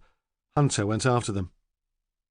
The building was organised along a series of long corridors with intersections at right angles like an American street plan. The three patients had disappeared. Hunter walked along a spotless corridor past rows of shut doors. There was the faint hum of machinery, and suddenly the incongruous sound of uninhibited laughter which only added to his unease. He was looking for some senior administrator who might publicise Dorothea's presence in the hospital and ask for witnesses, but he felt unable to knock at one of the closed doors to ask for help. There were frightening symbols indicating radioactivity and implying that all visitors without detailed scientific knowledge should stay away. He wandered on, hoping to find a reception area or to meet someone not wearing a white coat. He came at last with some relief to a plump woman in a uniform overall who moved a huge polisher from side to side across the linoleum tiles. "Excuse me," he shouted. She pushed a button with her foot, and the polisher whirred to a stop. He took a photograph of Dorothea Cassidy from his pocket. "This woman was a visitor here yesterday afternoon," he said. "Did you see her?" She leaned on the polisher, grateful for an excuse to stop work, and looked carefully at the photograph. "No," she said regretfully. "Sorry, but if she was a visitor, she would have gone upstairs. That's where the wards are." "Ah. I see," he said. I thought everyone came here as outpatients." "No, some of them are very poorly and have to stay in." She showed him to the lift, then reluctantly started the machine and continued her work. In Hastings Ward, it was the calm, quiet time of early afternoon. All the activity of the morning was over, and the patients had finished lunch. In the main room, 8 elderly women dozed on their beds. It was hot, and the flowers on the bedside cabinets drooped. Staff nurse Imogen Buchan sat in the office and hoped that now she would have time to collect her thoughts and banish the panic which had overwhelmed her for 2 days. She knew she would have to come to a decision quickly. There was danger in this delay and confusion, and there was not only herself to consider. But almost as soon as she'd sat down behind the desk, the student nurse appeared, swinging insolently on the door, demanding her attention. "Can you come and talk to Mrs. Peters?" the student said. "She's the one that had the implant yesterday. She suddenly decided that she's claustrophobic and can't possibly spend 4 days in that room." She touched the side of her head with her forefinger and raised her eyebrows. "Neurotic cow." Imogen looked at the student with disapproval, but said nothing. She walked along the corridor to the patient's cubicle. The student had disappeared, probably to the cloakroom for a sneaky cigarette. Mrs. Peters' door was open, but the space was blocked by a heavy lead screen, shoulder high, a protection against radioactivity. At one time, Imogen would have ignored the screen, gone past it to sit on the bed and take the woman's hand in an attempt to calm her. But today, she stood in the corridor and looked across to the woman who lay moodily on top of the bed. The patient was in her early 50s, well-groomed, articulate. She reminded Imogen strikingly of her mother. Her nightdress was open at the neck, and Imogen could see the radioactive wire held in place by brightly coloured beads, which was being used to treat the scar that remained after surgery. "I'm sorry," the woman said, her voice high and hysterical. "I would never have agreed to this if I'd known what's involved. I'm so bored I could scream. It's like being a prisoner. I never could stand being shut in." For a split second, there was a glorious possibility that Imogen would lose her temper. She wanted to scream back at the woman and tell her that she was self-centred, egotistical, self-dramatising. But she maintained her precarious self-control. She had lost her temper with Dorothea Cassidy, and that had been a disaster. She spoke to the woman soothingly. She said Mrs. Peters had to stay where she was for the safety of the other patients and the staff. Soon it would all be over. The woman relaxed, reassured by the attention. "I've been so silly," she said. "Yes," Imogen said under her breath as she returned to the office. Hunter stepped out of the lift into bright sunshine and felt immediately happier.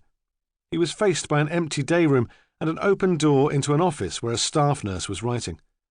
All the ill people were decently out of sight. The nurse looked up and gave him an impatient professional smile. She was pretty, in a pale, washed-out way. She should use more makeup, he thought. It would make all the difference. He smiled back at her and glanced automatically to the hand on the desk to see if she was wearing a wedding ring. He'd always fancied women in uniform. "Can I help you?" she asked. Too right, he thought. There's a lot you could do for me. "I'm sorry to disturb you," he said. "I'm Gordon Hunter from Northumbria Police. We're trying to trace the movements of a woman. She was in this building yesterday and may have come to visit one of the patients on your ward." As he approached her, he could see that she looked very tired. The skin under her eyes was bruised and strained. "Why do you want to know?" she asked. "She was found murdered in Prior's Park early this morning," he said. "I expect you'll have heard about it." She shook her head. "No, how terrible. I was on an early shift this morning, and I didn't know." There was no emotion in her voice, and he supposed that nurses, like policemen, were accustomed to sudden death. He set the photograph in front of her. It was a recent picture of Dorothea taken by her husband. She was sitting at her desk, rather serious, as if she'd been disturbed while working. Hunter watched the nurse glance down at it. She suddenly turned very pale, and he realised that she must be exhausted. It was a bloody shame, he thought, that nurses were so overworked. How could a man persuade one to go out with him if she was dead on her feet? "No," she said at last. "I'm sorry, I don't recognise her, but she might have been on the ward yesterday afternoon. I don't see all the patients' visitors. We're very flexible about visiting here. Some of them have to travel long distances. They come and go pretty much as they please." "Yes," he said. "I see." He was tempted to ask her if she was busy tonight, if she felt like a Chinese meal and a few drinks, but he could tell there would be little point. "Were there any other nurses on the ward yesterday?" he asked.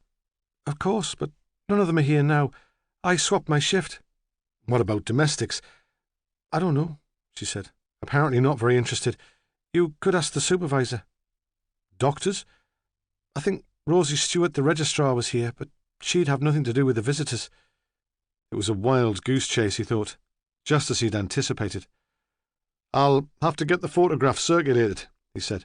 "If she was here, someone must have seen her. Who should I ask about that?" She pointed him back down the stairs, pleased, he thought, to be left alone to her work in the sunshine. When Hunter returned to the waiting room, Annie Ramsay and Emily Bowman were there, sitting together against one wall, drinking tea from polystyrene cups. The room was almost empty now, and the WRVS ladies were clearing up and counting the money from the till. The nurse behind the desk was reading a romantic magazine. When he came in through the door, Annie Ramsay jumped up and waved to him, though it would have been impossible for him to miss them. "That's good timing," she said brightly. "Mrs. Bowman's just come out of a treatment, haven't you, Hinny? We'll finish our tea, and then we can be off." She looked at Hunter with her small and curious eyes. "Did you have any luck?" He grunted non-committally and shuffled his feet to show that he was a busy man and wanted to be away. "No," Annie Ramsay said. "I didn't think you would." She turned to Emily Bowman and added with malice and enjoyment, "Such a pity our Stephen couldn't come. I say there's nothing to beat experience." She helped Emily to her feet and imperiously sent Hunter to fetch the car.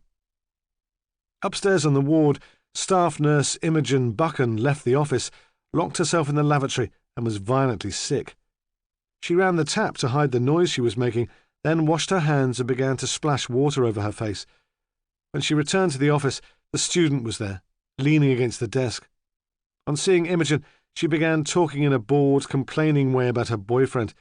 He was so jealous, she said. She only had to look at another man and he was furious. You'd think he'd intended to kill her. Imogen sent her back onto the ward with menu cards and closed the door. She knew the number of St. Mary's Vicarage, Otterbridge, without having to look it up, and dialed with trembling fingers.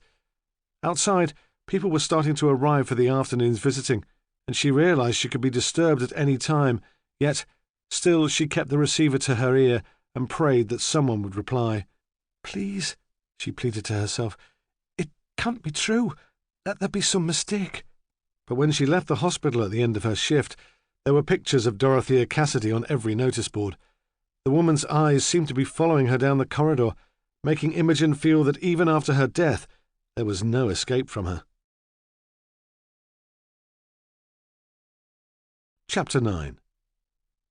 When Ramsay had first come to Otterbridge to work, he'd been surprised that such a prosperous town should tolerate an estate like the Ridgeway. Surely, he thought, the ratepayers would demand that it be tidied up, that the graffiti be removed. But, although the Ridgeway Residents' Association did their best, they had little power, and the estate was invisible to the rest of the town. There were no through roads, and the only glimpse the more affluent residents of Otterbridge had of it was from the train, and even then the houses were hidden by the old cars and decaying furniture which had been tipped down the embankment.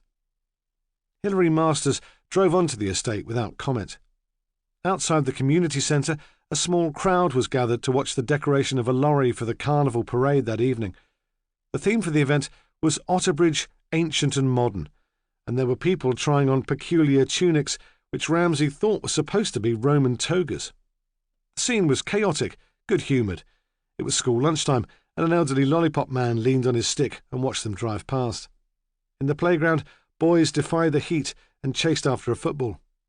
On every corner there was a scruffy ice cream van, and through the open car windows Ramsay could hear the conflicting tunes of their chimes. Outside the houses, women sat on the pavements and chatted. They took no notice of Hilary's smart new car. They were used to social workers in the Ridgeway. Teresa Stringer's garden came as something of a shock. The grass was brown and straggly through lack of water, like all the others in the street, but there was a pond, with a concrete bridge across it, and a pair of gnomes with fishing rods. "That's Josh Corgill's influence," Hilary said. He probably dreamed it up after a night at the pub and spent hours building it. He's like a kid. The front door of the house was open, and Ramsay could see a hall with bare floorboards leading to a small kitchen. There, Teresa Stringer and her son sat at a painted wooden table, eating chips from newspaper. Ramsay recognised the teenager who'd been lurking in the Armstrong house garden when he went to see his aunt. Hilary stopped on the doorstep and called in, "Teresa, it's me, Miss Masters. Can we come in?" Teresa Stringer left the table and walked down the hall to meet them. She was tiny, as slight and slim as a 10-year-old. She wore a T-shirt dress in red and black Dennis the Menace stripes. Her hair was dark and short, and she wore bright red plastic earrings. There was something of the hyperactive child about her. She seemed restless, perpetually on the move, but she was not stupid. That was clear to Ramsay from the start, and her bright intelligence surprised him. He'd expected her to be more of a victim. She regarded Hilary aggressively. "What are you doing here?" she demanded. "I thought Mr. Peacock was coming today." Then, "What have you done with my Beverly? I thought you were my friend. How could you let them take her away?" "Beverly's fine," Hilary said gently. "I phoned the foster parents before I came out. They say she had a good night's sleep and she's settling in well. They're taking her to the beach later today." "It's not fair," Teresa said. "I can't afford things like that for the bairn." "She can be home on Monday," Hilary Masters said, "if you give up that crazy idea of going away with Joss." "You don't understand," Teresa cried. "I love him." There was an intimacy between the women which was more like friendship than the professional relationship between social worker and client. They had nothing superficial in common, but they spoke to each other honestly, as equals. Again, Ramsay was surprised. He felt he had misjudged Hilary completely. "Do you?" Hilary said. "It would never work." "How do you know?" Teresa demanded. "You don't even know him. You won't give it a chance." "I'm sorry," Hilary said. "We have to talk to you. Can't we come in?" Teresa shrugged and moved away from the door to let them into her living room. There was a square of carpet in the middle of the floor, a sofa and a television, but no other furniture. Despite that, the room had a cluttered and claustrophobic feel. There were magazines on the floor, toys and a blue plastic washing basket in the corner. On one wall was a replica poster for Barnum's Circus, on another an Irish tourist board print of mountains and sea. In a small round glass bowl on the mantelshelf, 3 goldfish swam listlessly. "Just brought those back for Beverly from the fair," Teresa said. "She loved them." She pointed suspiciously at Ramsay. "Who's he?" "This is Inspector Ramsay," Hilary said. "He wants to ask you some questions." "Why?" Teresa demanded, suddenly frightened. "I told you, Josh didn't touch her. I was here all the time." "This isn't about Joss," Hilary said quickly. "Not now. The inspector's here to talk to you about Mrs. Cassidy." "What's Dorothea been up to?" Teresa said. "Been arrested, has she, for not paying her poll tax? She said it was unfair and she wasn't going to pay." "Didn't Clive tell you?" Hilary said, shocked. "Mrs. Cassidy's dead?" "No," Teresa said, shaking her head slowly. "He didn't see a thing." "Mrs. Cassidy was found murdered early this morning in Prior's Park," Ramsay said formally. "We're making inquiries about her movements yesterday. I understand that she was here." But Teresa was unable to reply. She flung herself onto the sofa and began to cry. Ramsay watched the thin blades of her shoulders move under the cotton dress. Hilary went over to the sofa and began to stroke her hair away from her face until she sat up abruptly. "Who killed her?" she asked. "Who was it?" "We don't know," Ramsay said. "Not yet. That's why I'm here. Are you well enough to answer some questions?" Teresa nodded. "Was she here yesterday afternoon?" "It was about dinner time," she said. "Why did Mrs. Cassidy come to see you?" "She promised she would," Teresa replied quickly. "She said as soon as the case conference was over she'd come and tell me what had happened." She looked angrily at Hilary. "Mrs. Cassidy was on my side. She didn't want Beverly taken away." "Teresa," Hilary said quietly, "I'm on your side. You know that." Ramsay ignored the interruption and continued, "Why did Mrs. Cassidy come, and not your social worker? Mr. Peacock, the social worker, came with her, Theresa said. In his own car, but at the same time. He came to collect Beverly. She paused, and Ramsay expected another outburst of tears, but surprisingly she smiled. He didn't like coming here on his own, she said mischievously. He was frightened of Joss when he'd been drinking. Mrs. Cassidy wasn't frightened of anything. So, Mr. Peacock came to take Beverly to the foster parents, and Mrs. Cassidy stayed here to talk to you. Theresa nodded. What did you talk about? Theresa looked to Hilary Masters for reassurance, and then answered with jerky bursts of speech. She wanted to know about everything, she said. Mrs. Cassidy was that kind of woman. All questions. When she first came here to see Clive, I thought she was one of those nosy do-gooders. What does she want to come up here for? I thought. Why mix with the legs of us? She's not even paid for it. But she was canny. She wasn't how I expected. She paused, but Ramsay said nothing. He hoped to recreate his image of Dorothea from these incoherent ramblings. There were footsteps on the pavement outside, and Theresa jumped up and looked out. Are you expecting Joss? Hilary asked. Where is he? On the Abbey Meadow, Theresa said defiantly. Working on the fair. He'll come home this afternoon, then go back to work with his mate this evening. It's the last night. They'll be busy. Will he come home? Hilary asked quietly. Or will he go to the pub? Drink all his wages? He'll come home, Theresa said. He promised. But the footsteps outside the house seemed to have unsettled her, and though she returned to the sofa, her attention was elsewhere. There was a silence, then the sound of a baby crying through the thin walls from next door. You were talking to me about Mrs. Cassidy, Ramsay prompted. She asked lots of questions. Was she an easy person to talk to? With some effort, Theresa directed her attention away from the window and back to him. Yes, she said. I didn't like her coming at first. I knew she was a vicar's wife. I told her at the beginning, you might persuade our Clive to come to your church, but you'll not get me inside. What did she say to that? She laughed. There was nothing you could say to offend her. She said there were more important things than going to church. Tell me about yesterday, Ramsay persisted. What exactly did you talk about then, when Mr. Peacock left you alone? Suddenly, Theresa went mysterious. It was none of Ramsay's business what they talked about, she said. It had nothing to do with him. But you must have talked about Joss. She must have wanted to know what happened between Joss and Beverly. She believed me, Theresa said defensively. She believed it was an accident. Theresa, Hilary Masters said, did you tell Mrs. Cassidy how Beverly got those bruises? Yes, Theresa shouted defiantly. I told her everything. You couldn't lie to her. Why didn't you tell Mr. Peacock before the case conference, or me? Theresa shrugged. Mr. Peacock doesn't like Joss, she said. He'd always believe the worst of him. Ramsay interrupted quietly. What did happen, Miss Stringer? You do realise that you'll have to tell us. Theresa crouched on the sofa, her knees by her chin, her red and black dress stretched over them. Joss was pissed, she said. It was before the fair came, but he was fed up, bored. He couldn't get work. I had a row.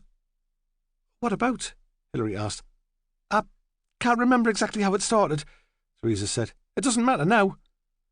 Ramsay thought she would be a fighter and imagined the pair of them, the drunken man and the tiny woman, hurling insults from one room to another, throwing things, waking the baby, confusing Clive. Probably they both enjoyed the drama of it. A good row would clear the air, get rid of some of Corkill's frustration. Only the children would be terrified. When was this? He asked. About a fortnight ago. It was in the evening. Joss had had a win on the horses and had been drinking all day. I'd been here with Beverly. It didn't seem right that he'd been out enjoying himself. I wouldn't have minded a change. Where were the children when this was happening? Clive was in his bedroom, reading comics. I was getting Bev ready for bed. When I heard Joss come in, I sent her upstairs. Did you often row when Joss had been drinking? No, she said, desperate for him to understand. He's not violent, not really. Usually we have a laugh, or he goes to sleep. But that night he picked a fight. I don't know, she said, then added honestly, I expect I picked the fight because I'd been in all day with the bairn. If you and Mr. Corkill were arguing here, and the children were upstairs, how did Beverly come to be hurt?" "She must have been frightened by the noise. By that time Joss was throwing things around. We were in the kitchen. We didn't hear her come downstairs. She just appeared at the door. Then she ran between us and held on to me, crying. Joss wanted to move her out of the way to get at me. He didn't mean to hurt her." "What did he do?" "He picked her up and threw her to one side. She hit her head and cheek on the oven and her ribs on the floor." Throughout the exchange, Hilary had been watching Teresa anxiously, like some defence solicitor, Ramsay thought, who is frightened a client will incriminate herself. Did she know more about Teresa's relationship with Dorothea than she was letting on? With the last admission, she seemed almost relieved. Perhaps she felt that now her decision to take Beverly into care had been justified. "You do see," Hilary said, "that it makes no difference whether Joss meant to hurt her or not. He might have killed her." "I know," Teresa said. "That's what Dorothea told me." "Did she give you any idea what you should do next?" Ramsay asked quietly. "She said I couldn't go with Joss to work on the fair." Teresa spoke reluctantly. Ramsay could tell that she was still attracted by the romance of the idea. "She said that it was impossible if I wanted to have Beverly back." "We'd all told you that," Hilary said with some irritation. "You didn't believe us." "She said I had to tell Joss that I wouldn't go with him as soon as I saw him. If I left it, I would find it harder. If he loved me enough, he would stay. If he didn't, I was strong enough to carry on by myself. She would be there to help me." She turned to them, her eyes filling with tears again. "But she won't. Not now." "Did you do as Mrs. Cassidy suggested and talk to Mr. Corkill as soon as he got home yesterday afternoon?" Ramsay asked. "Oh, yes," she said. I thought I was so brave. I told him all right." "What happened?" "There was a scene," she said. "He was furious. No interfering old bat was going to tell him what to do. He was going to leave with the fair when it goes at the weekend. It was up to me to decide whether or not I wanted to go with him. He'd given me until tonight to decide." "So he was very angry," Ramsay said. "Was he violent?" "Not with me," she said. "He blamed Mrs. Cassidy." Ramsay thought she was going to say more, but she must have realised the implication of the question, and her voice trailed off. Outside, a small girl with tangled hair pedalled furiously down the pavement on a tricycle. They watched her hoist on a handlebar to turn a corner. "I'm surprised that Mrs. Cassidy didn't stay and talk to Mr. Corkill with you," Ramsay said slowly. "It seems unlike her that she would expect you to face him alone." "She wanted to visit an old lady," Teresa said defensively. "Someone with cancer. She offered to stay, but I told her to go. I was afraid of what Joss might do." Again, she stopped, frightened. "What were you afraid of?" Ramsay asked. "What did you think he might do?" "I don't know," she said. "Not what you think. Joss couldn't have killed her. He wouldn't do a thing like that." But there was uncertainty in her voice. Ramsay would have liked to reassure her, but he was beginning to feel excitement at nearing a conclusion to the case. "So Mrs. Cassidy went and left you here to wait for Joss," he said. "What time was that?" She shook her head. There was no clock in the house. She had nothing to be on time for. "I don't know," she said. 1 o'clock, 1:30. Ramsay hesitated. It still seemed uncharacteristic that Dorothea Cassidy would leave a woman who'd just lost her daughter to face a potentially violent man alone. With a sudden inspiration, he said, "She arranged to come back later, didn't she? After she'd visited the old lady in Armstrong House." Teresa nodded reluctantly. This is it, Ramsay thought. This is the end of it.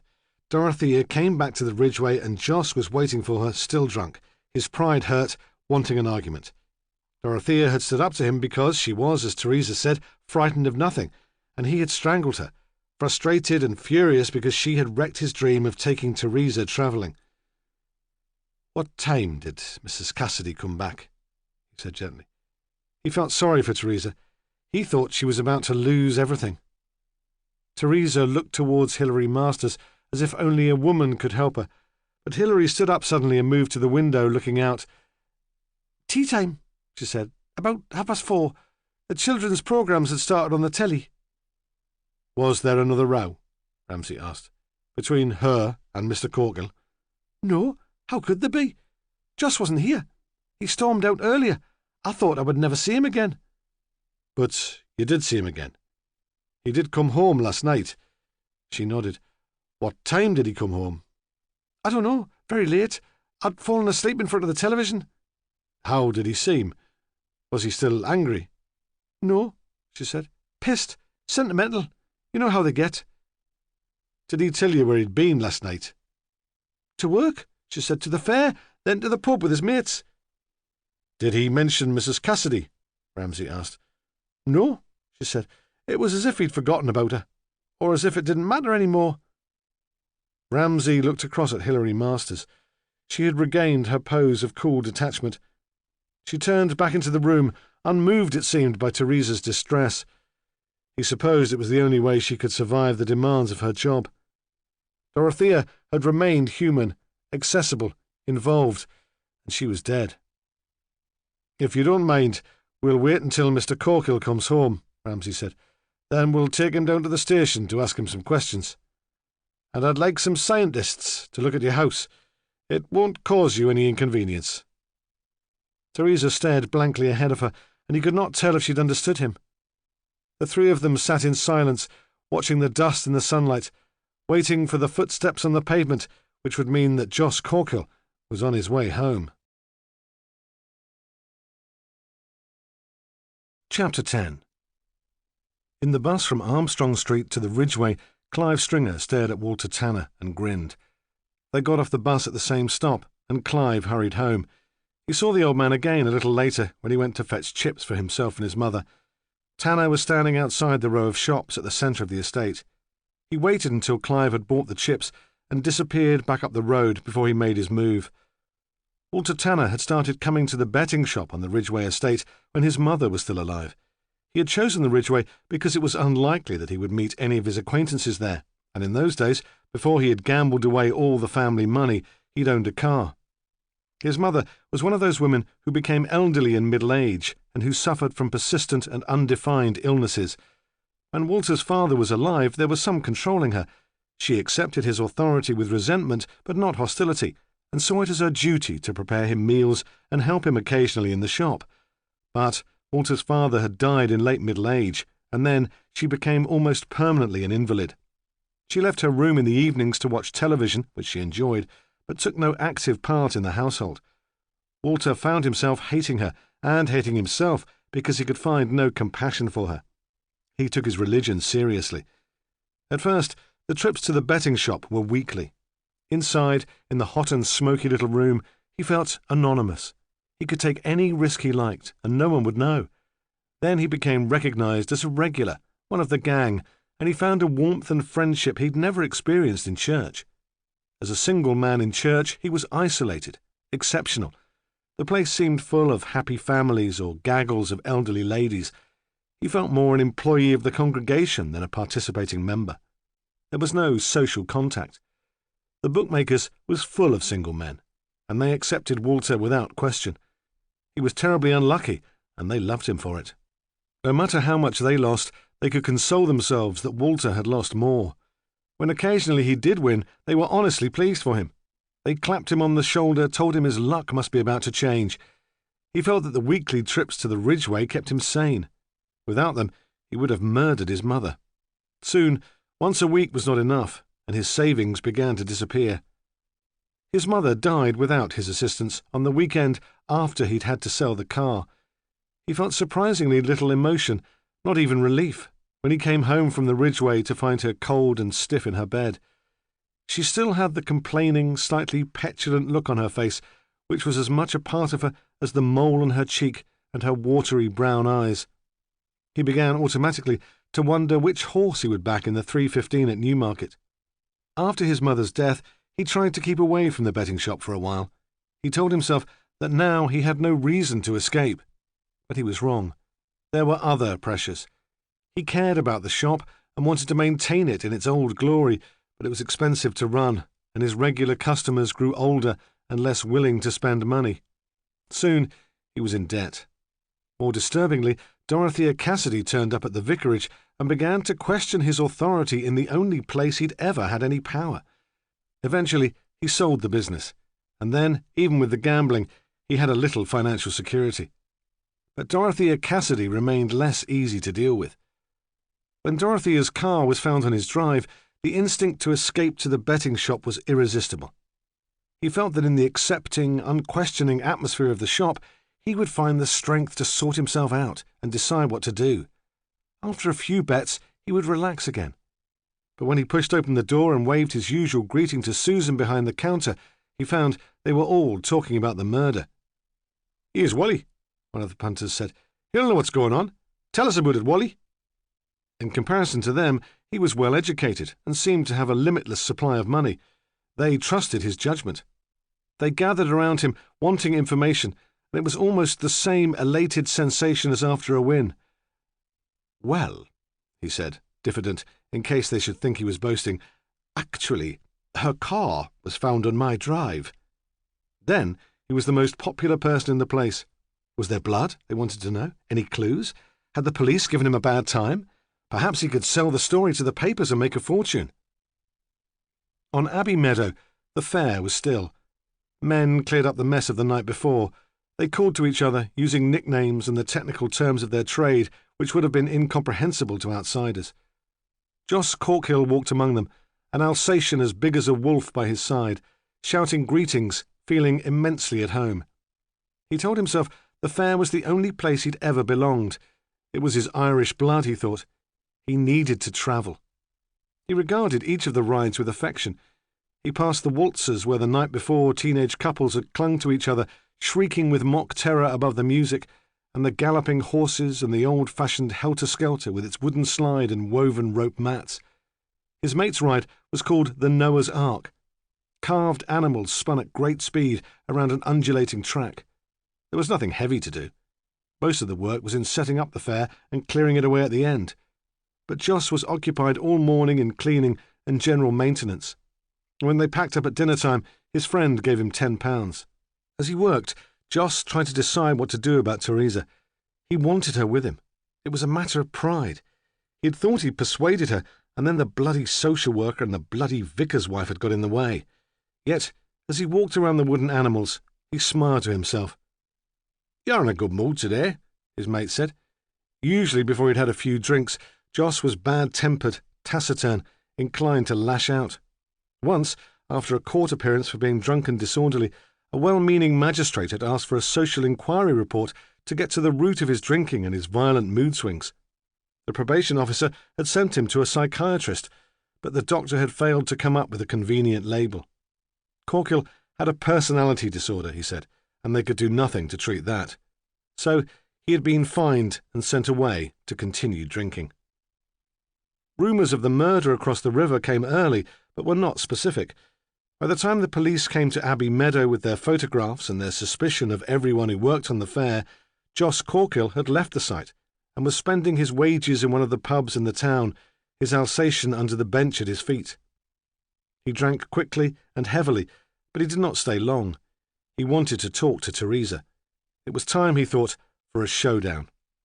The streets in the centre of town were busy with Friday shoppers and visitors.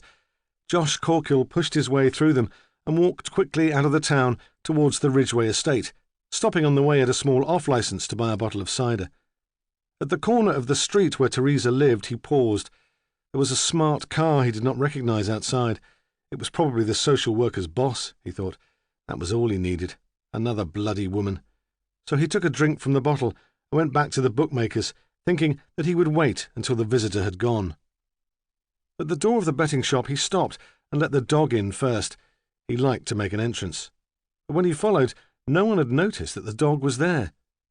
The regulars were gathered together in a huddle like a bunch of old women. They talked excitedly not of horses, but of Dorothea Cassidy's murder. "She was here yesterday afternoon, you know," one said. "Down at the Stringers. There's a policeman in the house now. He came with a social worker. I saw them.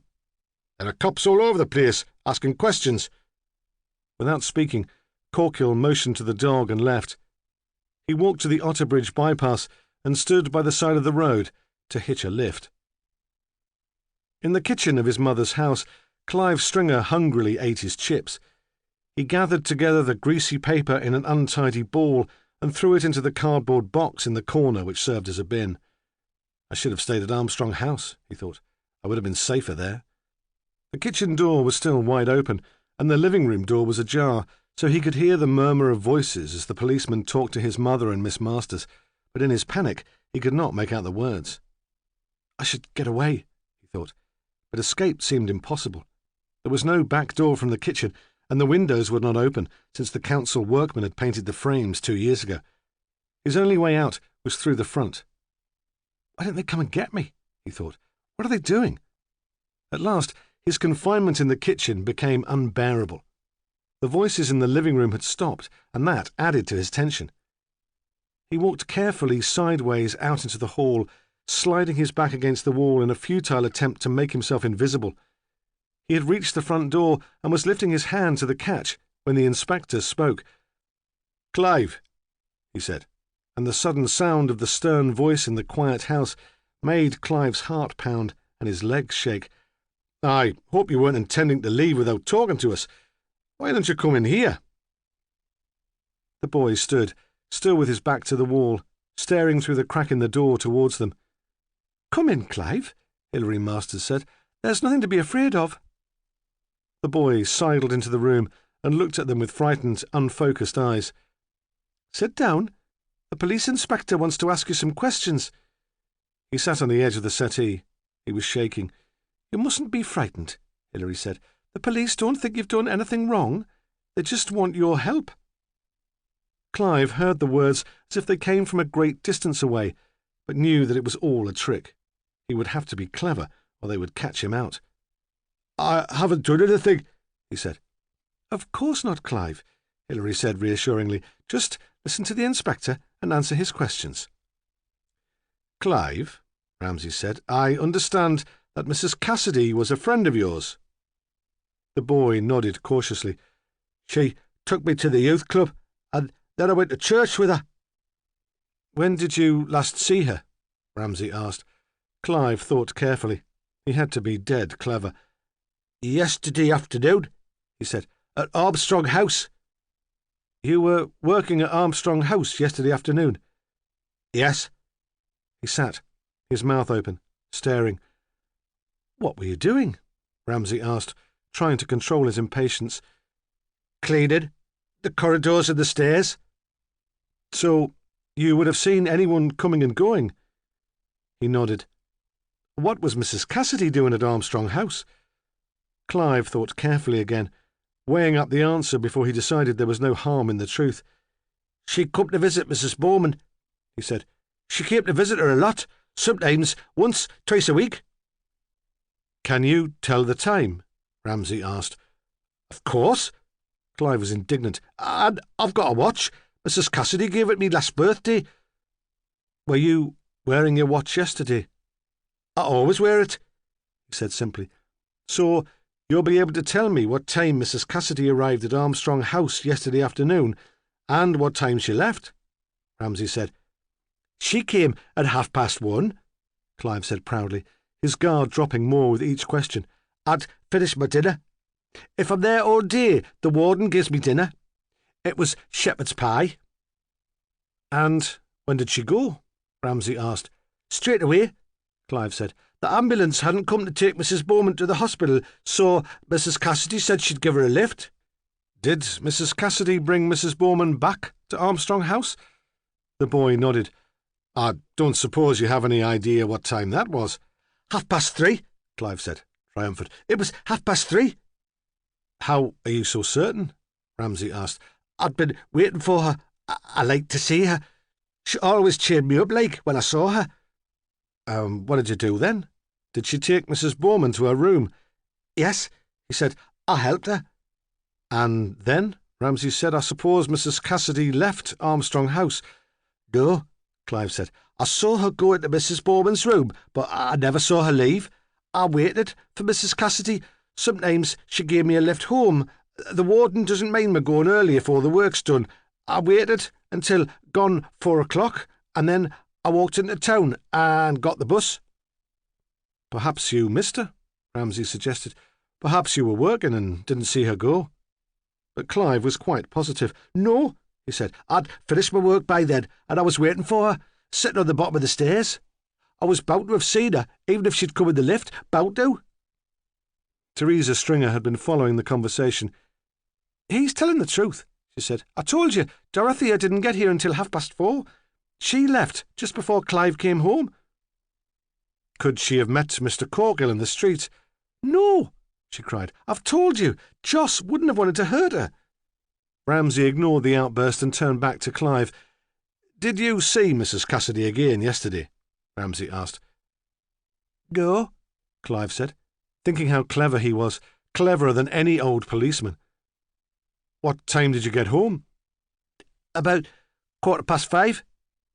Did it take you a whole hour to walk from Armstrong House? Clive was beginning to enjoy himself.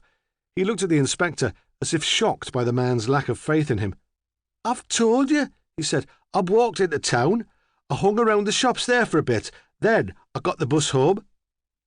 Who was in the house when you got here? No one, he said. Only me mum. Did you go out again yesterday evening? There was a pause, and for a moment Clive was struck by a terrible panic. Well, Ramsay said, did you go out again yesterday evening? Yes, Clive said at last. I went to the fair. Did you see anyone you knew? Again there was a moment's hesitation. Then Clive answered. Only Joss, he said. He was in a good mood. He gave me some money. What time did you see Joss? Ramsay asked. When I first got there, at about 8. What time did you get home? Late, Clive said. Really late. And despite the watch which Dorothea had given him, it seemed that he could not be more specific than that. They lapsed again into silence. Ramsay felt a mounting impatience. Where was Corkill? Despite Teresa's insistence that Joss had not met Dorothea the afternoon before, he was still the most obvious suspect. Clive stood up suddenly. I'm going back to work, he said. To Armstrong House. They heard the front door bang and saw him lope past the window on the way to town. I should go too, Hilary Masters said. That decided Ramsay. He could not sit there waiting all afternoon. He put out a general alert for Corkill on his personal radio and asked her to give him a lift back to the police station. That afternoon, Northumberland bus drivers went on strike after a dispute about overtime. Walter Tanner waited at the bus stop at the entrance of the Ridgeway for an hour before he realised that no bus was going to come. He was unused to vigorous exercise, and the prospect of walking home dismayed him. The elation of his time at the bookmaker's had long since left him. It was 3:00. The boys from the high school, let out early because it was Carnival Friday, were wandering back to the estate in an aimless, can-kicking, gum-chewing group. Tanner waited until they passed before starting off down the hill to the town. Their undirected aggression frightened him. It was very hot still, and he felt his face burn with the exertion of walking. The road into town was busy with traffic, but there were no pedestrians, and he was grateful at least for that. At last, he came to the streets which were more familiar to him. Close to home, on a corner, a large public house was open. People holding long glasses were sitting in the garden under striped umbrellas. Tanner was tempted for a moment to go inside, to find a dark corner, to sit and recover his composure with a pint of beer, but he knew he was in no state to meet anyone. It would be better, after all, to go straight home. At the door, he stood for a moment, his muscles trembling, almost faint. He felt in his trouser pocket for his keys and pushed one into the keyhole. He tried to turn it with shaking fingers before realising that the door was already unlocked. In the shock of finding Dorothea's car, he must have gone out with the door still open. It hardly mattered. There was nothing inside worth stealing. He shut the door behind him and stood, breathing deeply, enjoying the cool of the house and the relief of being home. Never again, he thought automatically. No more gambling. That must be the last time. But as he began to relax, he was already trying to find ways around the self-imposed ban. I could arrange everything on the telephone, he thought, though he knew he would miss the excitement and companionship which was as much part of the addiction as the thought of winning. I could just go on the big days. He sat heavily on the bottom of the stairs and took off his shoes. One of his socks had a hole in the heel, and his skin was red and blistered after the walk. He padded into the kitchen, filled a kettle, and set it on the gas stove. While he was waiting for it to boil, he went upstairs to swill his hands and face. He knew when he reached the top of the stairs that someone had been into the house, because the bathroom door was open. With an instinctive embarrassment, he always shut the bathroom door. "Hello?" he shouted. "Is anyone there?" He thought the police might be back. He had a vague idea that scientists came and did tests. There was no reply, and he walked on into the bathroom. Clive Stringer lay in the grimy bath in a pool of blood. He was curled like a child with his knees almost up to his chin. He had been stabbed in the back, and his wrists had been cut. It was too much for Walter Tanner. The boy had been haunting him all day. Downstairs, the kettle howled. He stood quite still. It was like a nightmare. Chapter 11. At the Walkers' house in the country, the Cassidys were treated as invalids. Mrs. Walker even wanted to make them soup for lunch. Soup was comforting, she said, but her husband, a retired major with a limp and a surprisingly boyish face, would not hear of it. "In this heat," he said, "don't be ridiculous." So she made one of her special salads, with strawberries for dessert, then took the meal into the garden for them on a tray. There, the Cassidys sat on white wooden chairs in the dappled shadow of a willow tree, stunned and bewildered, unable to move. In the background was the house, square and white, with a dovecot and stables, and beyond that a wood where pheasants were reared. Major Walker was something big in the County Landowners Association, and in feudal Northumberland he was treated as a squire. When the meal was over, the Walkers tactfully left the Cassidys alone and returned to the house. They watched the father and son through open French windows. "Poor things," Dolly Walker said. "Poor, dear things." She was a magistrate, and her husband often told her she was too soft to sit on the bench. Sometimes, after a day in court, she would come home and cry at the story she had heard. "Yes," he said, "it's been a terrible shock." But he was disturbed to find that he was not as shocked as he should have been, and that there was an uneasy sensation of relief. Now things could get back to normal again. Dorothea had been tremendous, of course. She had brought a breath of life to the whole church. What did his wife call it? A spirit of renewal. But there had been something unsettling about Dorothea.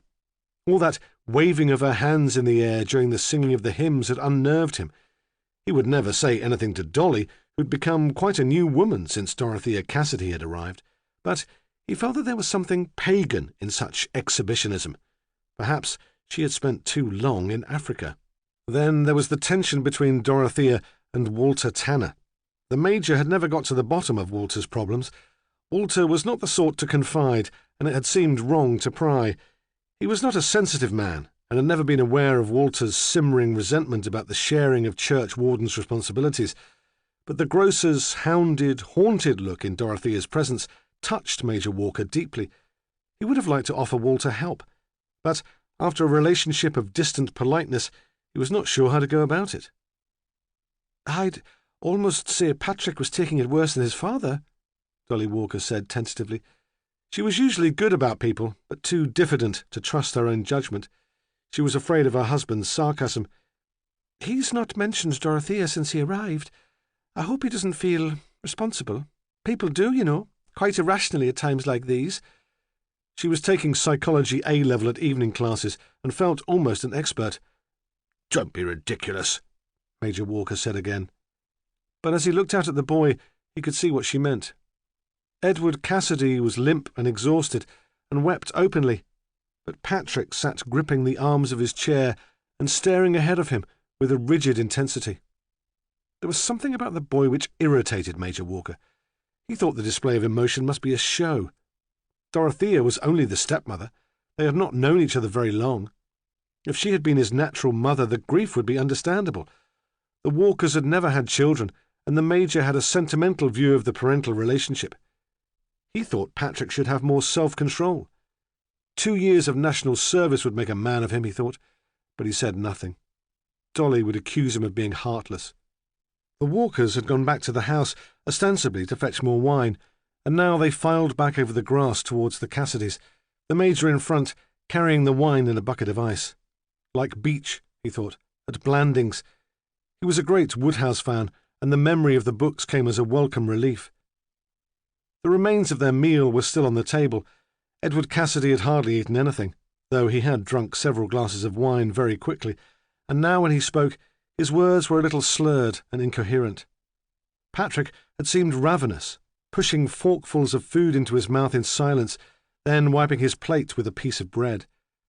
Dolly fussed and gathered the dirty plates onto a tray. The Major stood to open the wine and was about to draw the cork from the bottle when Patrick Cassidy got suddenly to his feet, rocking the unsteady garden furniture, making the glasses rattle dangerously. "I'm sorry," he said. "I can't stand this. I'll have to go." He blinked, and his eyelashes showed very fair against his pink skin. He turned stiffly and walked across the lawn. The vicar looked up from his empty glass. "Patrick," he said in confusion and surprise, "what is this about?" But by then the boy had gone, and gave no sign that he had heard. "Poor dear," Dolly thought.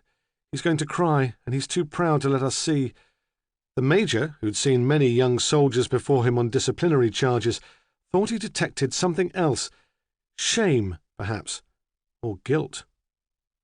They watched until Patrick disappeared to the back of the house where the cars were parked. Then they heard the sound of the engine as he drove too quickly towards the road, and the squeal of brakes as he stopped at the end of the drive to let a tractor pass in the lane. "Dear God," the Major thought, "if he's not careful he'll kill himself. Reckless young fool." Automatically, he completed the process of opening the bottle and poured wine into Edward Cassidy's glass. Edward Cassidy seemed not to notice, and stared after his son with horror. He was suddenly taken up with the arrangements for his own return to Otterbridge. "Oh dear," he said wretchedly. "Patrick's taken the car. Now, how will I get home?" He fidgeted and worried like a confused old person at a day centre who believes he's been deserted. "Of course, we'll take you back," Dolly said. "Or, if you prefer, you can spend the night here."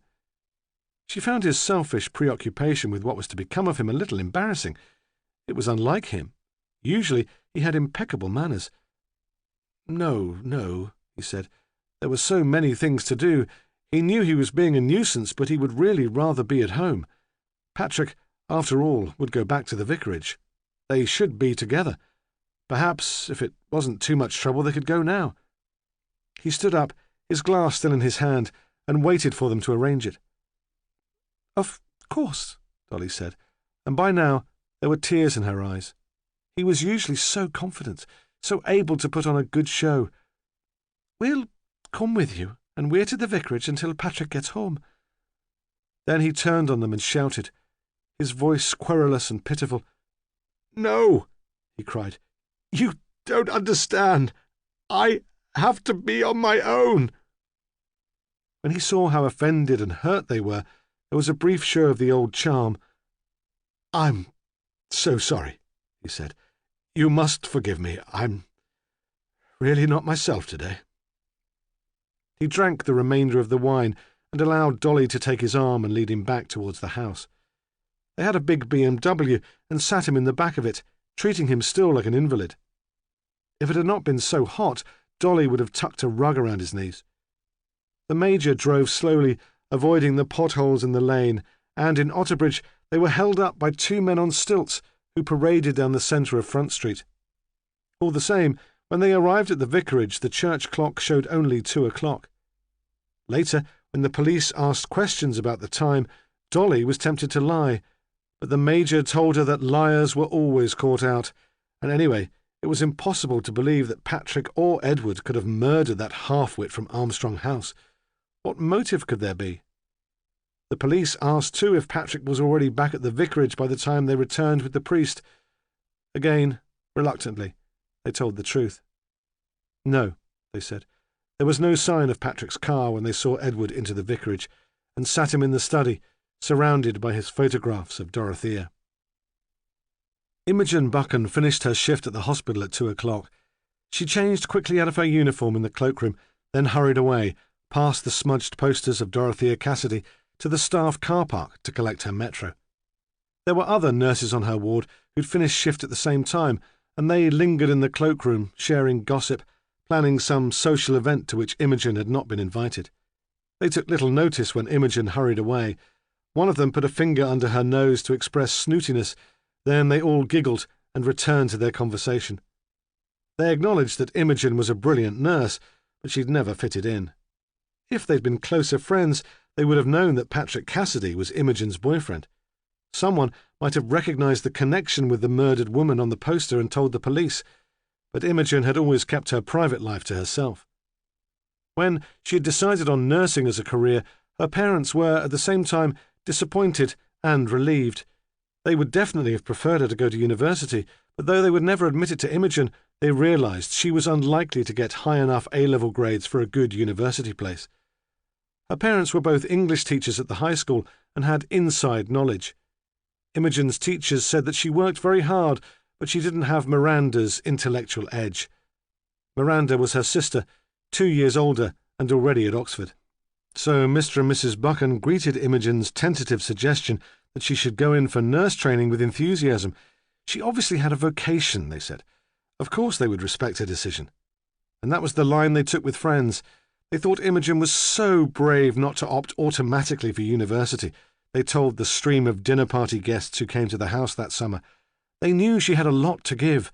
Imogen, who hated the gatherings where the talk was of novels she'd never read and of the Philistine horrors of the national curriculum, would blush awkwardly and turn away.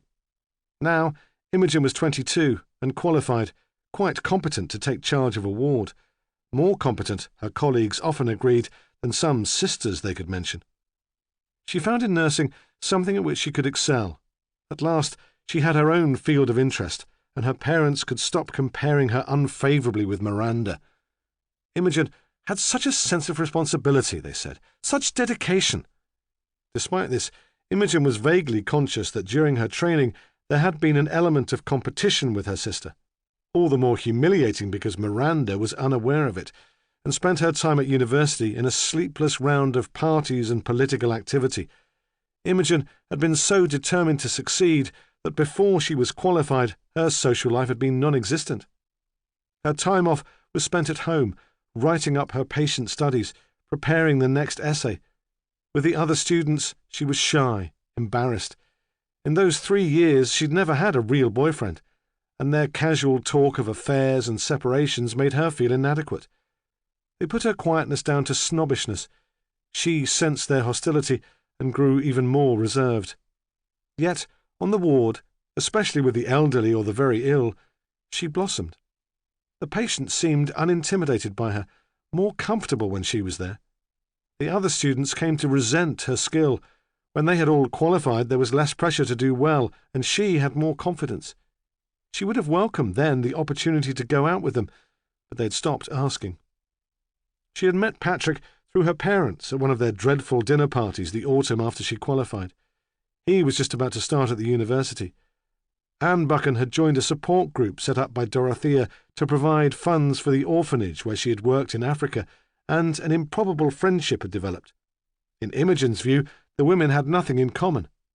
Her mother had a middle-class tolerance to every point of view, except conventional Christianity, which she dismissed quite categorically as superstition. Yet she seemed to admire Dorothea immensely, and the Cassidys became regulars at the house. On this occasion, Patrick had been invited too, probably, Imogen suspected, to provide company for her, as if she were a child and unable to follow the adult conversation. Miranda had disappeared early back to Oxford, claiming that Northumberland bored her. It was mid-September, and it had been raining steadily all day, so when the Cassidys arrived, they would have to run up the path under dripping trees. When the doorbell rang, Mrs. Buchan was still upstairs, not quite ready for them. "Open the door, darling," she shouted down to Imogen, "and get everyone a drink." But a drink of what? Imogen wondered with horror. If they wanted wine, it would be impossible. She had never once opened a bottle without leaving shreds of cork floating on the top, and she never knew exactly how much to give. Yet, When she opened the door, Patrick stood there alone, as obviously unhappy about the dinner party as she was. Could they borrow an umbrella? He asked grudgingly. Edward and Dorothea were still in the car and had forgotten theirs. Outside, it was dark, and he stood under the porch light, his hair plastered against his forehead, very tall. She wanted to reach out and touch his wet jacket and kiss his wet hair. Her stomach dipped and her head spun. It was the first time she had felt such a physical attraction. So, this is what it's all about, she thought, astonished. All that gossiping and giggling in corners. I never realised.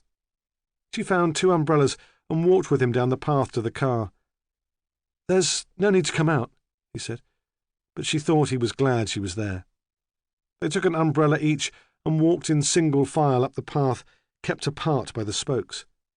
Then they gave one to Edward and Dorothea and shared the other.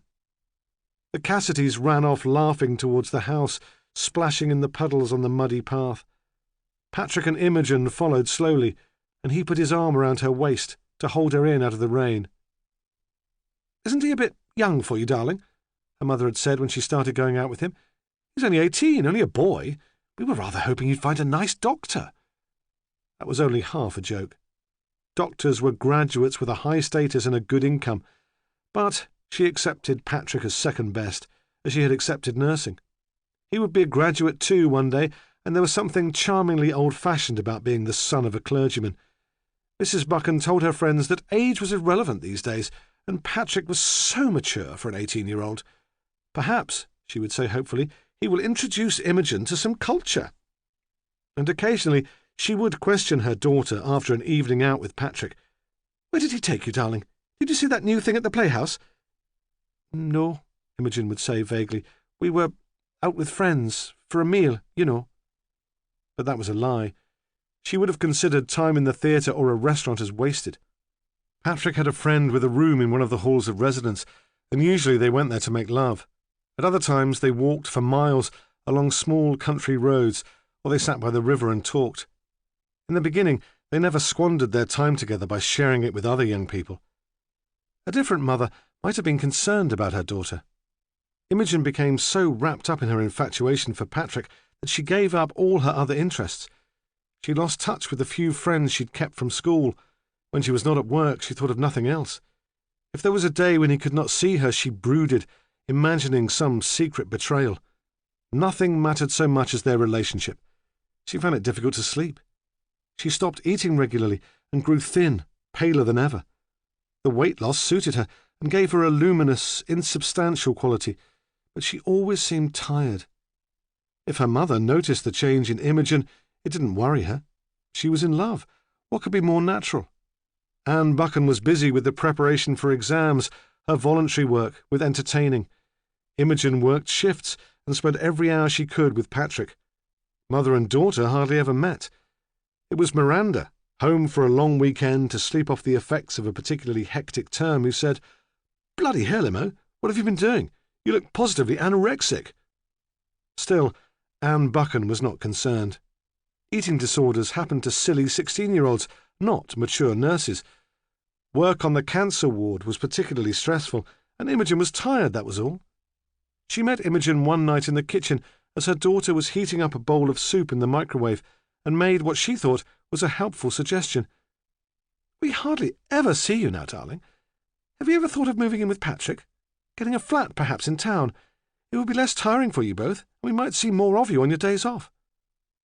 Anne Buchan was proud of herself. She thought it broad-minded to have suggested that arrangement, but to her surprise, Imogen did not reply. She stared at her mother in silent resentment and went to her room, leaving the soup uneaten. That conversation with her mother came back to Imogen as she drove along the winding road which led to Otterbridge. It was 2:30. She switched on the radio, but the local news was all about the murder of Dorothea Cassidy, and she switched it off again, quickly, trying to pretend that the tragedy had never happened. Chapter 12. Hilary Masters dropped Stephen Ramsay at the police station at 2:30. The catch on the passenger door was stuck, and she had to lean over him to release it. Her fingers were trembling, and she remained with her arm across his chest, fiddling with the handle, for some time. It was a knack, she said, when at last it opened. She laughed, but seemed flustered. Their closeness, as she stretched to reach the door, seemed to have disturbed them both. "What about a meal, when this is all over?" he wanted to say. "We've more in common than you realise." He sensed her loneliness, and it pleased him to think he might help her. For the first time since Diana had left him, he felt the possibility of committing himself to a relationship. The two women had nothing in common. Diana was dark, impulsive, with a furious temper. Yet he was curious about Hilary in the same way as in the beginning he'd been curious about Diana. That was the attraction. But he could not find the courage to make the invitation. By then the door was open and she was upright, as poised as ever, staring in front of her, as if to suggest that she was a busy woman and he had already taken up too much of her time. Hunter was in the canteen, sadly eating a yogurt. Since he'd begun training for the Great North Run, he had taken to choosing healthy foods: salad, fruit, the cranky vegetarian dishes which the canteen staff occasionally prepared and which were always left over at the end of the day. But he had never enjoyed them. Now, after the trip to the hospital, he persuaded himself that he deserved something more substantial. His failure to discover what Dorothea Cassidy had been doing there hurt his pride. Worse, he'd had to listen to Annie Ramsay in the back seat, telling Emily Bowman what a brilliant man her nephew was. "He was brainy, even as a bairn," she had said. "The first in our family to get to the grammar. Emily, you should have seen him the first day in his uniform. Little grey shorts and a cherry-red cap and blazer." Then she'd called across, "Did you go to the grammar, Mr. Hunter?" He said that in his day it was all comprehensive, but she sniffed disdainfully, as if that made no difference to anything. Stephen was a clever man, she said, and Mr. Hunter was lucky to work on his team. It was almost more than the policeman could bear. Hunter stood up and ordered a sausage sandwich, joking with the woman behind the counter as he waited to be served. He took it back to his table just as Ramsay came into the room. 5 minutes, Ramsay said. "In my office."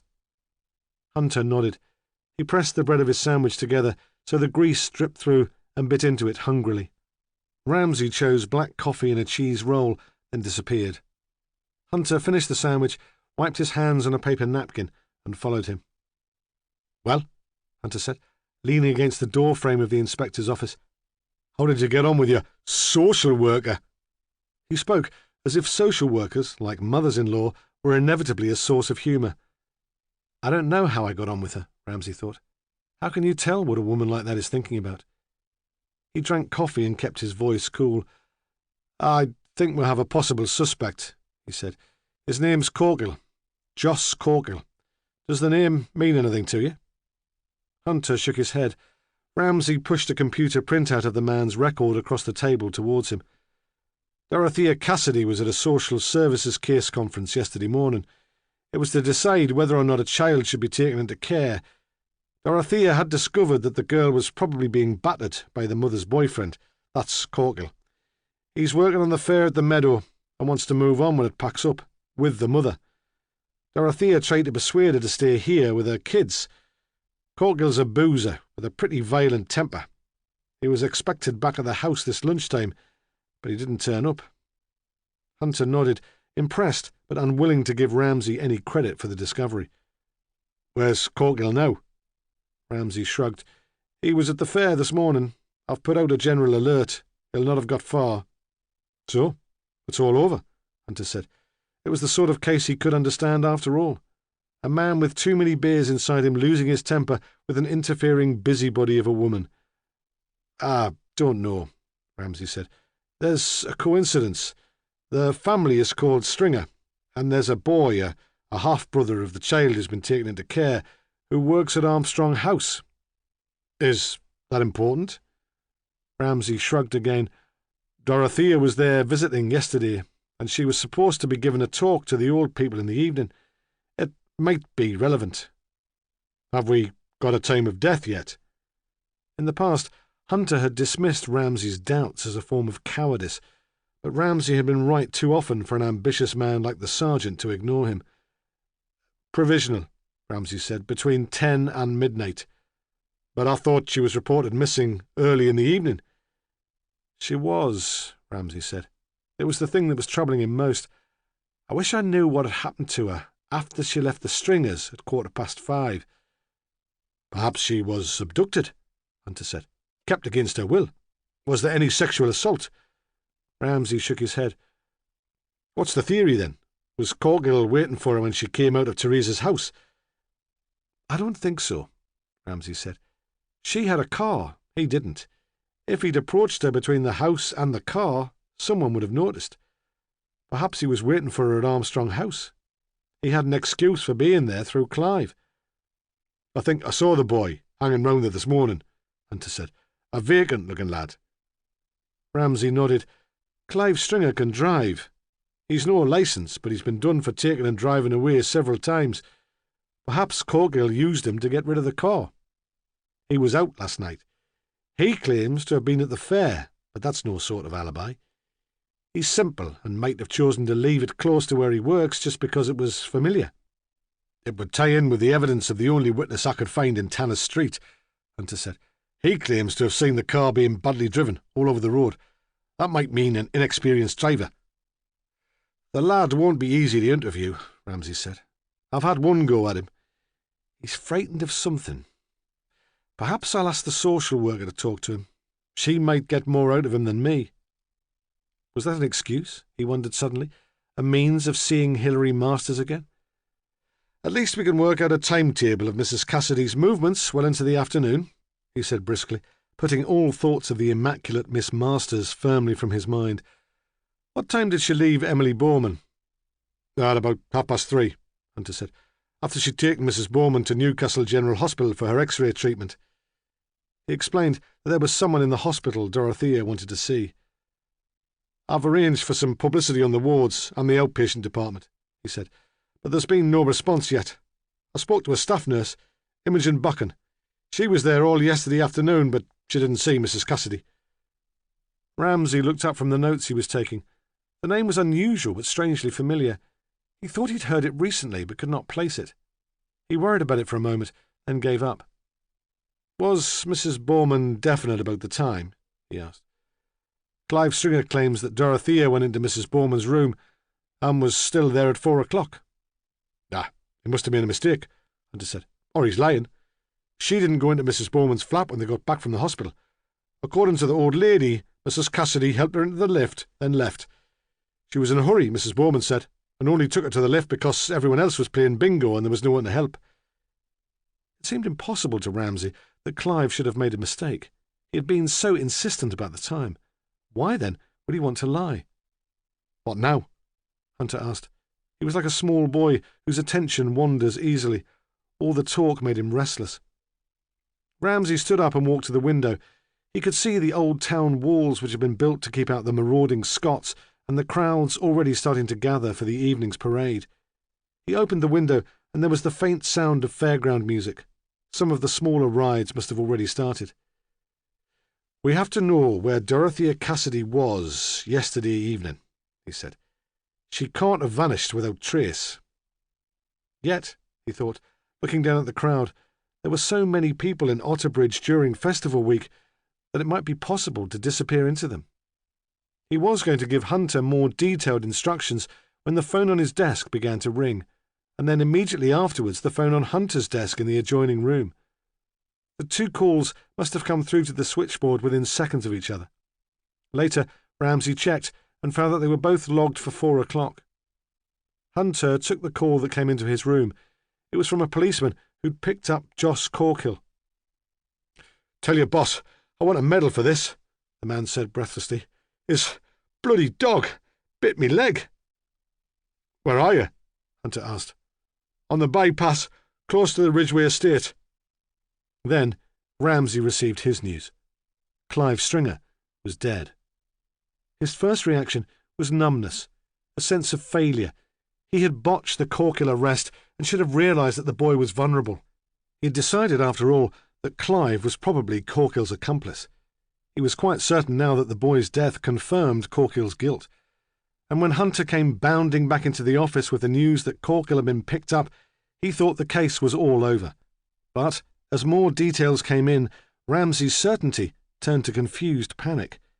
He learned with horror that Walter Tanner's house had been used for the second murder. There was no suggestion that Corkill had ever met Tanner, let alone that he had a reason for wanting to implicate the church warden in Cleeves' death. Tanner had become an obvious suspect. Hunter wanted to be at the scene of the crime. He bounced impatiently from one foot to the other like a runner at the start of a race. Ramsay knew his mind would already be racing in tabloid headlines. "Well?" Hunter demanded. "Are you coming?" Ramsay shook his head. "Not yet. You go. Take charge. See what you can get out of the old man." Delighted, Hunter ran off, jumping downstairs 3 at a time, slamming doors, making as much of a drama as he could manage. Ramsay sat quietly at his desk, waiting for information. It came relentlessly, proving conclusively that Corkill could have played no active part in Cleeves' murder. The arresting officer reported that Corkill had been standing on the bypass for at least an hour waiting for a lift. He was drunk and disreputable, and no one had stopped. He'd been seen by a number of council workmen who were digging up that stretch of road. Then, the pathologist who'd arrived promptly at Tanner's house to examine the body had said that Clive was only recently dead. He had died perhaps only a matter of minutes before Tanner found him, he'd told Ramsay cheerfully over the telephone. Certainly not more than half an hour.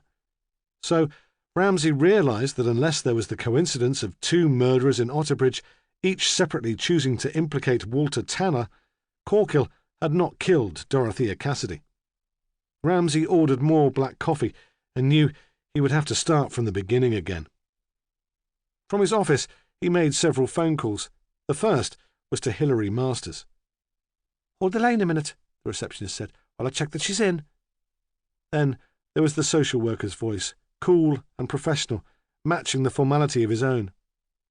He told her unemotionally that Clive Stringer was dead, and there was a silence. He wondered if she'd been called away from the phone, but when at last she answered, it was obvious that she'd been crying. "I'm sorry," she said. "I was fond of him." He was terribly moved, but could think of nothing to say to comfort her. "I've sent a WPC to tell Teresa," he said, "but I thought you would want to visit." "Yes," she said, "of course." There was a silence. "Who killed him?" she cried suddenly. "Was it Joss?" "No," he said. "We've brought in Mr. Corkill to help us with our inquiries, but it's unlikely that he'll be charged." He realised he was hiding behind the jargon. He did not know how to respond to her distress. "Then who was it?" she cried again. "We don't know," he said. "Not yet." He had never felt so inadequate. "Will you be coming to talk to Teresa today?" she said. "Will I see you there?" "I won't be there until later," he said. "I know you're very busy. Perhaps you won't have the time to wait." "Don't worry. I'll wait. I think I should be there when you talk to Teresa. Besides—" Her voice trailed off, and yet he was left with the sense that a promise had been made, that the possibility of contact between them had been established, and he was as excited as a boy. The next phone call was made to the Walkers. His determination that he should start again at the beginning made the Cassidys an obvious target of investigation. When the phone rang, Dolly was picking raspberries, stooping under the nets which were supposed to stop the birds taking the fruit, and she heard the bell through the open kitchen door. It took some time for her to disentangle herself from the net, and she expected the phone to stop before she reached it, but it continued with a persistence that frightened her. When she picked up the receiver, her hand was shaking. "Yes," she said. "Hello?" She expected it to be her husband. "Mrs. Walker," Ramsay said, "I wonder if I might speak to Edward Cassidy." She felt defensive, as if he had accused her of neglecting her duty. "He's not here," she said, and felt herself blushing. "He insisted on going home. We tried to persuade him, but he wasn't himself at all." "Patrick, then. It is rather urgent." "No," she said. "Patrick's not here either. We were rather worried about him. He went off in such a state. Actually, my husband's out looking for him." Then she stopped abruptly, feeling strangely disloyal. Ramsay probed gently for precise times. When exactly had Patrick left them? What time did they leave the vicar in Otterbridge? She sensed that something was wrong and became flustered and evasive. She was no good about time, she said. Ramsay would have to talk to her husband. But when the Major returned from his unsuccessful attempt to find Patrick Cassidy, he persuaded her that it was dangerous to lie and that the police had their own methods to get to the truth. He thought it might be safer to distance themselves from the Cassidys. Chapter 13. Ramsay was tempted to leave Josh Corkill to be interviewed by someone else. It seemed now that the man was only on the periphery of the investigation, an incidental distraction. Let Hilary Masters sort out the Stringer family's problems. Yet Joss had had a reason to seek out Dorothea Cassidy on the afternoon of her death, and Ramsay was curious to meet the man who'd brought such apparent joy to Teresa Stringer's life and who'd betrayed her trust so completely. Later, Ramsay was glad that he'd taken the time to talk to Corkill, for the conversation gave him the first glimmer of a real motive. After the hours of waiting, Corkill was sober and looked ill and drained, like all alcoholics needing a drink. He was perfectly at home in the interview room. He sat with his elbows on the table and his head in his hands, his eyes shut, and though he must have heard Ramsay come into the room, he did not move. He was a slight man with dark curly hair, and the inspector could see why Teresa might have found him attractive. He had cultivated the image of the travelling man. He was dressed in a striped collarless shirt, the sort students had worn when Ramsay was young, and a grey waistcoat. Round his neck was tied a red cotton scarf. In the interview he was almost entirely self-centred, yet occasionally there were bursts of wit and self-mockery. When he'd had a drink or two, Ramsay could see that he would be good company, lively, funny, but wanting always to be the centre of attention. He opened his eyes, though still he did not look at Ramsay. He spoke with a thick Merseyside accent. "What have you done with me dog?" he said. "That's a valuable animal. I'll not have her ill-treated. She might be sick already. Poisoned. She took a good bite out of that pig's leg." Ramsay said nothing. It was as if Corkill had not spoken. He sat at the table and arranged papers in front of him, a fussy civil servant, then switched on the tape recorder to begin the interview. "We have a problem, Mr. Corkill," he said in his polite civil servant's voice, "and we think you may be able to help us. Perhaps you'd be kind enough to answer a few questions." Corkill looked up. "What is this all about?" he said. "Come now, Mr. Corkill," Ramsay said. "I'm sure you know. I would have thought that the news of Mrs. Cassidy's murder must have reached the Ridgeway by now. A major talking point, I should have thought. The murder of a vicar's wife in a town like Otterbridge." Corkill shrugged. "Nothing to do with me, pal." "But you did know Mrs. Cassidy," Ramsay persisted. "So did most of Otterbridge," Corkill said. "She had her nose into everything." "But recently, I understand, you came under her special attention." Corkill refused to answer directly. "Look," he said, "this is intimidation. Why pick on me? I know you haven't locked away the old boy who had a car in his drive. I saw him today." "Do you know Mr. Tanner?" Corkill smiled, aware that his ploy to distract Ramsay had succeeded. "I've met him a few times," he said airily. He paused for dramatic effect. "Usually in the bookies on the Ridgeway. He's a regular there. Always loses. Didn't you know? Not much of a detective, are you? I saw him there today." Ramsay wrote a brief note, but did not give Corkill the satisfaction of a direct response. "To return to Mrs. Cassidy," he said. "You didn't like her very much, did you, Mr. Corkill? She interfered in your private life, and I suspect that you rather resented it." "Not at first," Corkill said. "At first I thought she was all right, on our side." "But later you came to resent her," Ramsay persisted. Corkill was finding it increasingly difficult to maintain the pose of flippancy. He needed a drink, and the soft, insinuating questions had begun to irritate him. His uncertainty made him want to lash out. "She was an interfering cow," he said. "Teresa and me had everything arranged. We were going to work together, a team, like the real gypsies. Then Mrs. Bloody Cassidy stuck her nose in and spoiled her. You don't know what she was like." "No," Ramsay said. "Well, perhaps you'd better tell me. Did you meet her at Miss Stringer's house?" "There was no way of bloody avoiding it once she took on the lad," Corkill said. "I thought she understood me. She travelled herself. We talked. Then She found a few bruises on the kid, and everything changed. She came to the house, all high and mighty, laying down the law. I think this is a family problem, don't you? And you're part of the family, Mr. Corkill."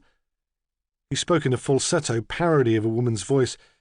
"She was so bloody sure of herself," he went on, "and so bloody sure that she knew what was best for us all." "It's a responsibility, taking on a woman with 2 kids," Ramsay said. "How did you get on with Clive?" Corkill shrugged. "He's all right," he said. "Not very bright, but then brains don't run in the family." "What about Beverly?" Ramsay asked. "Is she a backward child?" "No," Corkill said grudgingly. "She's got more about her than her brother." "That must have been very difficult," Ramsay said. "I understand that bright children are often demanding." "Look," Corkill said, confiding, world-weary, "I know what this is all about. I had it all out with that Mrs. Cassidy. Why'd you blame everything on me? I told her. How'd you know it wasn't Teresa who knocked the kid around? She lost a baby before, after all." "But it wasn't Teresa who knocked Beverly around, was it?" Ramsay said. "Teresa told us what happened, and she told Mrs. Cassidy yesterday. Mrs. Cassidy wanted to talk to you about it, and she persuaded Teresa that she couldn't go away with you. You wouldn't like that." Corkill longed for a drink.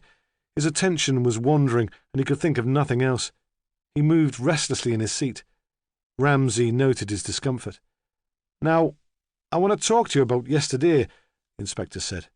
"Perhaps you could give me an account of your movements. You worked on the fair in the morning?" Corkill nodded. "What time did you get back to Miss Stringer's house?" 2:00, 1:30. He wanted the interview to be over so he could get out. "What did you and Teresa talk about?" "Nothing," Corkill said defensively. "I wanted some peace before I started work again. What would there be to talk about?"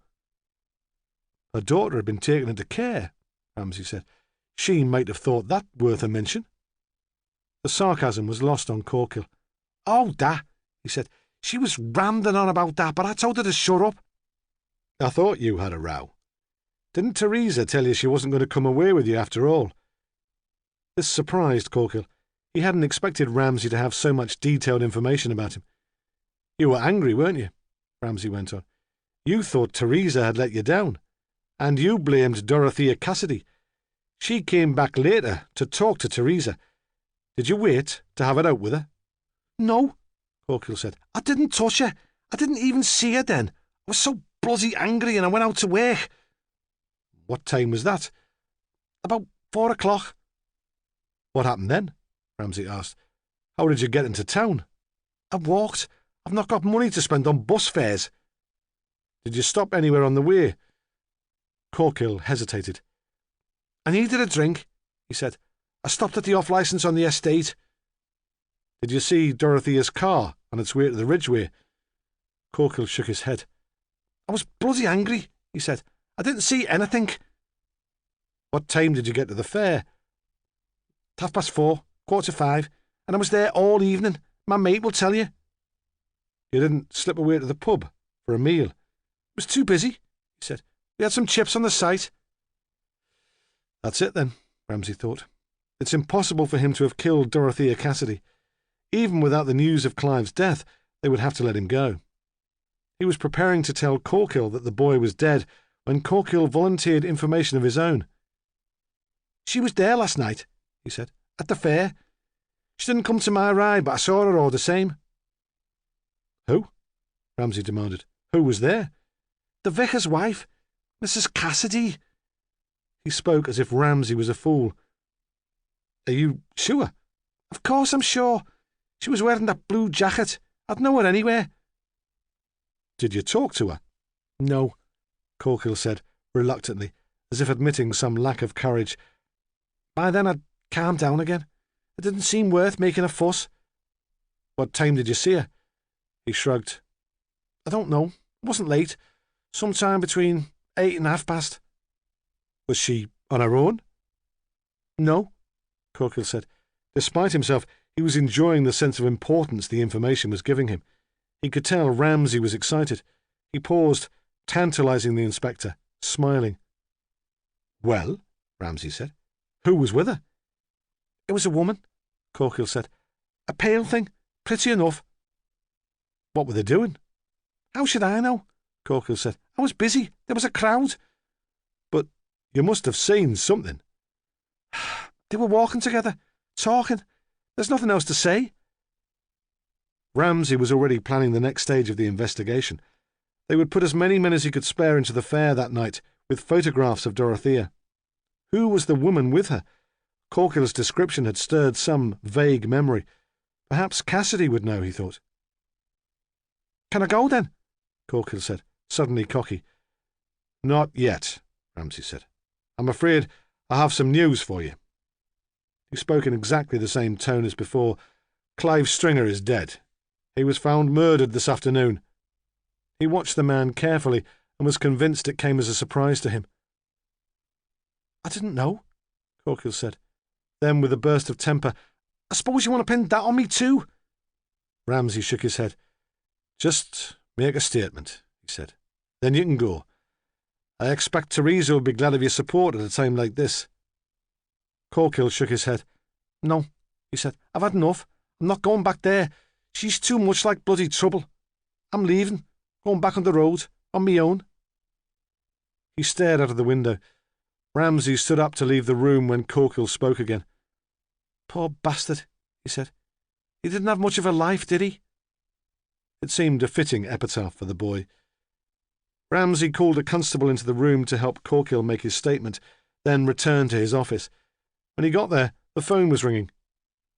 It's your aunt, someone said. She says it's urgent. Ramsay almost refused to speak to her. Tell her I'm too busy, he wanted to say. She can leave a message. But the conversation with Corkill had chilled him.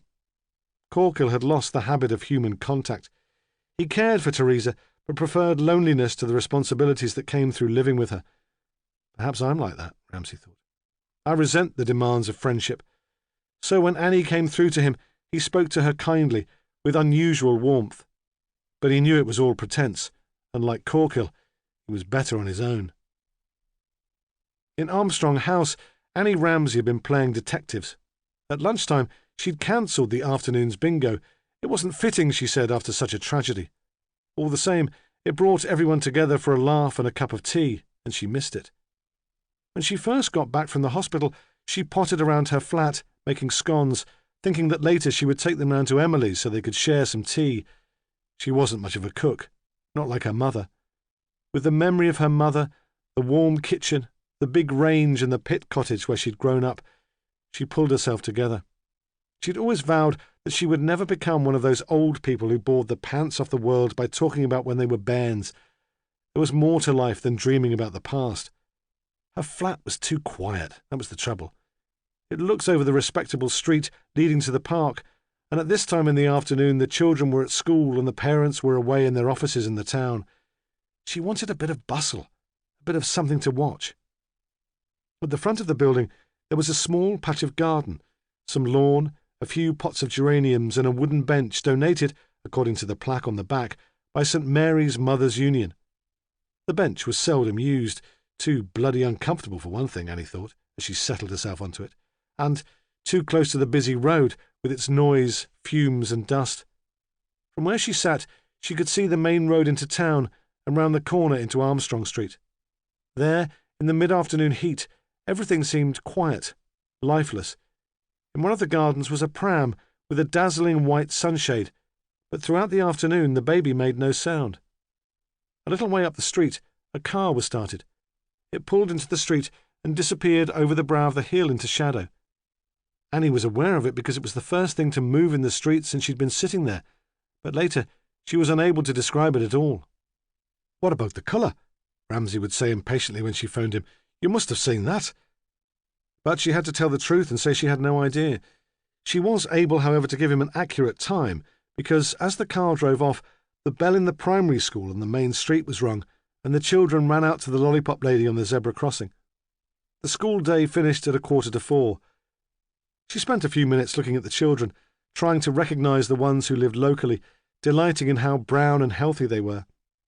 When she looked back into Armstrong Street, she saw Walter Tanner walking from the direction towards which the car had driven. She'd never liked Walter Tanner. His mother had gone to school with Annie, and she'd always found her a snooty cow. But as she watched him walk slowly along the street, she was moved to pity. It was as if he had all the cares of the world on his shoulders, she would tell Ramsay later. But the time, what time did Mr. Tanner get home? 10 to 4, she would say, quite certain, tempted for a moment to lie just to please him. Are you sure that it couldn't have been earlier? And she would shake her head, disappointed and frustrated, because she couldn't be of more help. She had watched Walter Tanner shuffle down the street to his front door and pause there as if he needed to collect his breath. She had seen him take out his keys, then push open the door, surprised at not needing to use them. She had missed the arrival of the ambulance, Gordon Hunter, and the pathologist, because she decided by then that detecting might run in the family, and she could do some investigating of her own. It had occurred to her, while she was sitting in the sun, that Thursday was the day the church was cleaned. There was a rota. Annie took her turn with the other ladies to polish pews, hoover the floor, and do the silver. Dorothea had tried to persuade some men to be involved in these domestic chores, but they'd been surprisingly resistant. So someone would have been in the church the evening before. The hoover, the dusters, and the polish were kept in the scullery next to the vicarage kitchen. If Dorothea had returned to the vicarage after all, it was possible that one of the cleaning ladies had seen her. Annie Ramsay found the rota in the drawer of her kitchen table. The first 2 names against the 20th of June were of no interest to her. They were active pensioners, keen bowlers, who did their cleaning early in the morning to leave the rest of the day free for their sport. The third was more hopeful. She went under the improbable name of Cuthbertina David, and she lived in a flat in Armstrong House. Cuthbertina David was a tall, angular woman with wild white hair and enormous flat feet. She was deaf, and her hearing aid seemed little use to her. Annie Ramsay stood in the corridor and knocked on Cuthbertina's door. She was very excited. There was no answer. She knocked again, growing more and more impatient and frustrated. She knew Cuthbertina was there. If the deaf old bat didn't come soon, she would have to fetch the warden for her key. At last, the door opened. I'm sorry, Hinny, the woman said. In contrast to her manic appearance, her voice was soft and melodic. I didn't hear you. Come in. I've come about Mrs. Cassidy, Annie yelled. You must have heard about the tragedy. No, Hinny. What tragedy's that? Didn't the police come to talk to you this morning? I've been in all morning and I've seen no one, but maybe they knocked and I didn't hear the door. Annie shouted an explanation of what had happened, then came to the point. It was your day for church cleaning yesterday, she said. Aye, Cuthbertina said. I can't do any heavy work now, not with the arthritis so bad, but they let me do the silver. I can sit to do that. Did you have to go to the vicarage? Of course, like I always do. Even if they're all out, there's a key to the back door in the vestry. Were they all out yesterday? No. I thought someone would be there because Mrs. Cassidy's car was parked in the drive. Did you see Mrs. Cassidy? Yes. She was in the kitchen with the lad, Patrick. I thought she might give me a cup of tea. She'd just made a brew, but they seemed to be busy. Serious, you know. I don't think the lad saw me even, he was that engrossed. What were they talking about? Hinny, you know what my hearing's like. I didn't go into the kitchen, only the scullery. How could I tell? What was the time? Annie Ramsay said. Do you know what the time was when you saw her in the vicarage? Aye, Cuthbertina said. It was 5:30. I looked up at the church clock. Did you go back later to take the cleaning stuff? No, Cuthbertina said. I thought I'd leave it in the vestry just this once. I got the idea Mrs. Cassidy wouldn't want to be disturbed. Triumphantly, Annie Ramsay scuttled back to her flat to phone her nephew to tell him the news and receive his admiration. Chapter 14. When Imogen arrived in Otterbridge, she drove straight to the vicarage. Edward Cassidy had the kitchen door open before she could get out of the car, and he walked out onto the square patch of gravel at the side of the house, shielding his eyes from the bright sunlight with one hand, to see who it was. She could tell at once that he was disappointed, and they stared at each other, not sure what to say. He was so grey and confused that Imogen wondered if he might be physically ill. "I was looking for Patrick," she said at last. "I wanted to help. I don't know—" He shook his head. "He's not here," he said. "I don't know where he went." Then, plaintively, "He's taken my car." "How is he?" "Upset. Dreadfully upset. He was very fond of his stepmother." Oh, yes, Imogen thought bitterly. We all know how fond he was of Dorothea. He tried to persuade her to come into the house with him, to take some tea, share the burden of waiting for Patrick, but she refused.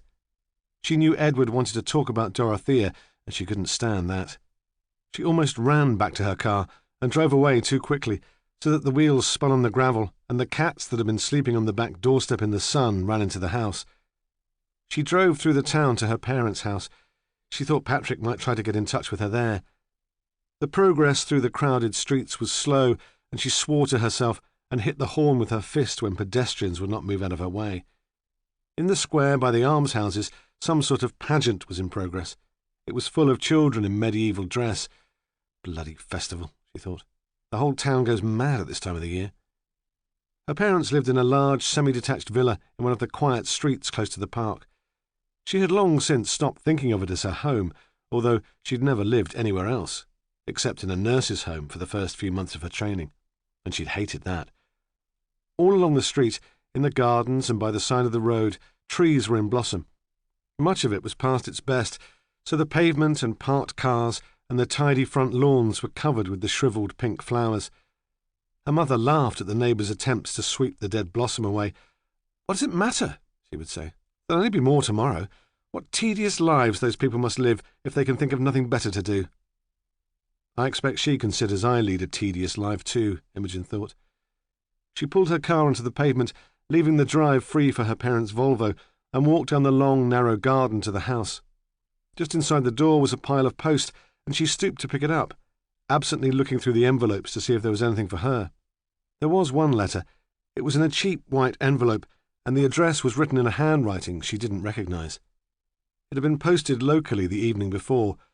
She took it with her to the kitchen and put it on the table while she filled a kettle to make coffee.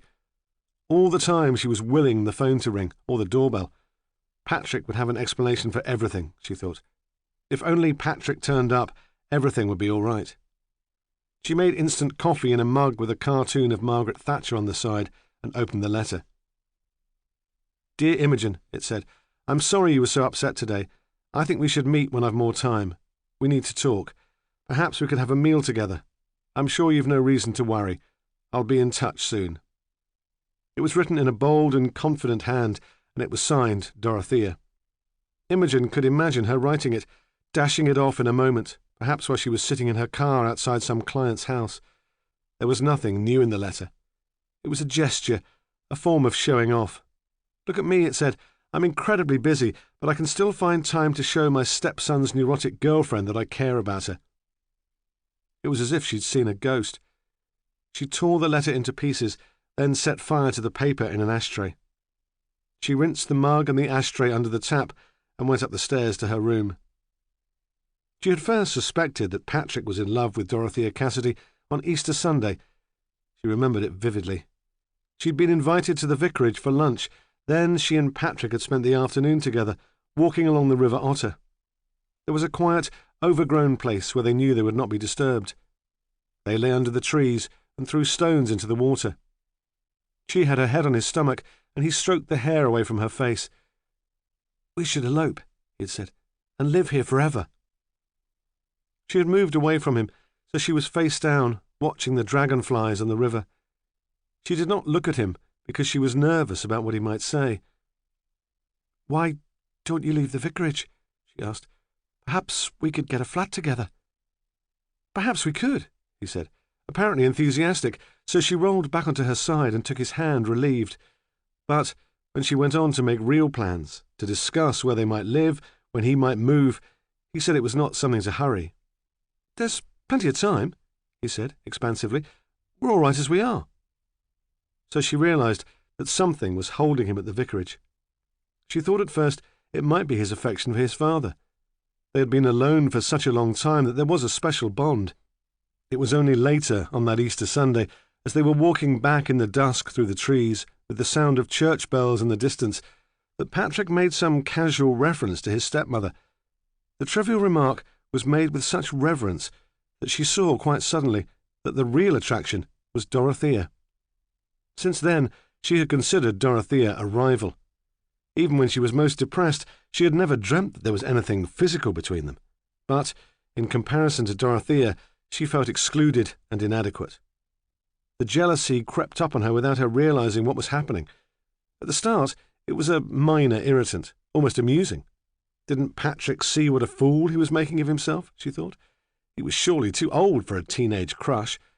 It was all the fault of that crazy boys' school his father had sent him to. But it had steadily become more debilitating. And soon the secret and desperate jealousy was as much a part of her relationship with Patrick as her infatuation for him. It was a private obsession. She started to count the number of times he mentioned Dorothea in each conversation.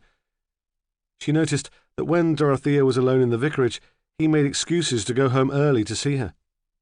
Imogen knew that the obsession was destructive. She knew her hostility to Dorothea only increased the likelihood of Patrick leaving her, yet she was unable to stop herself.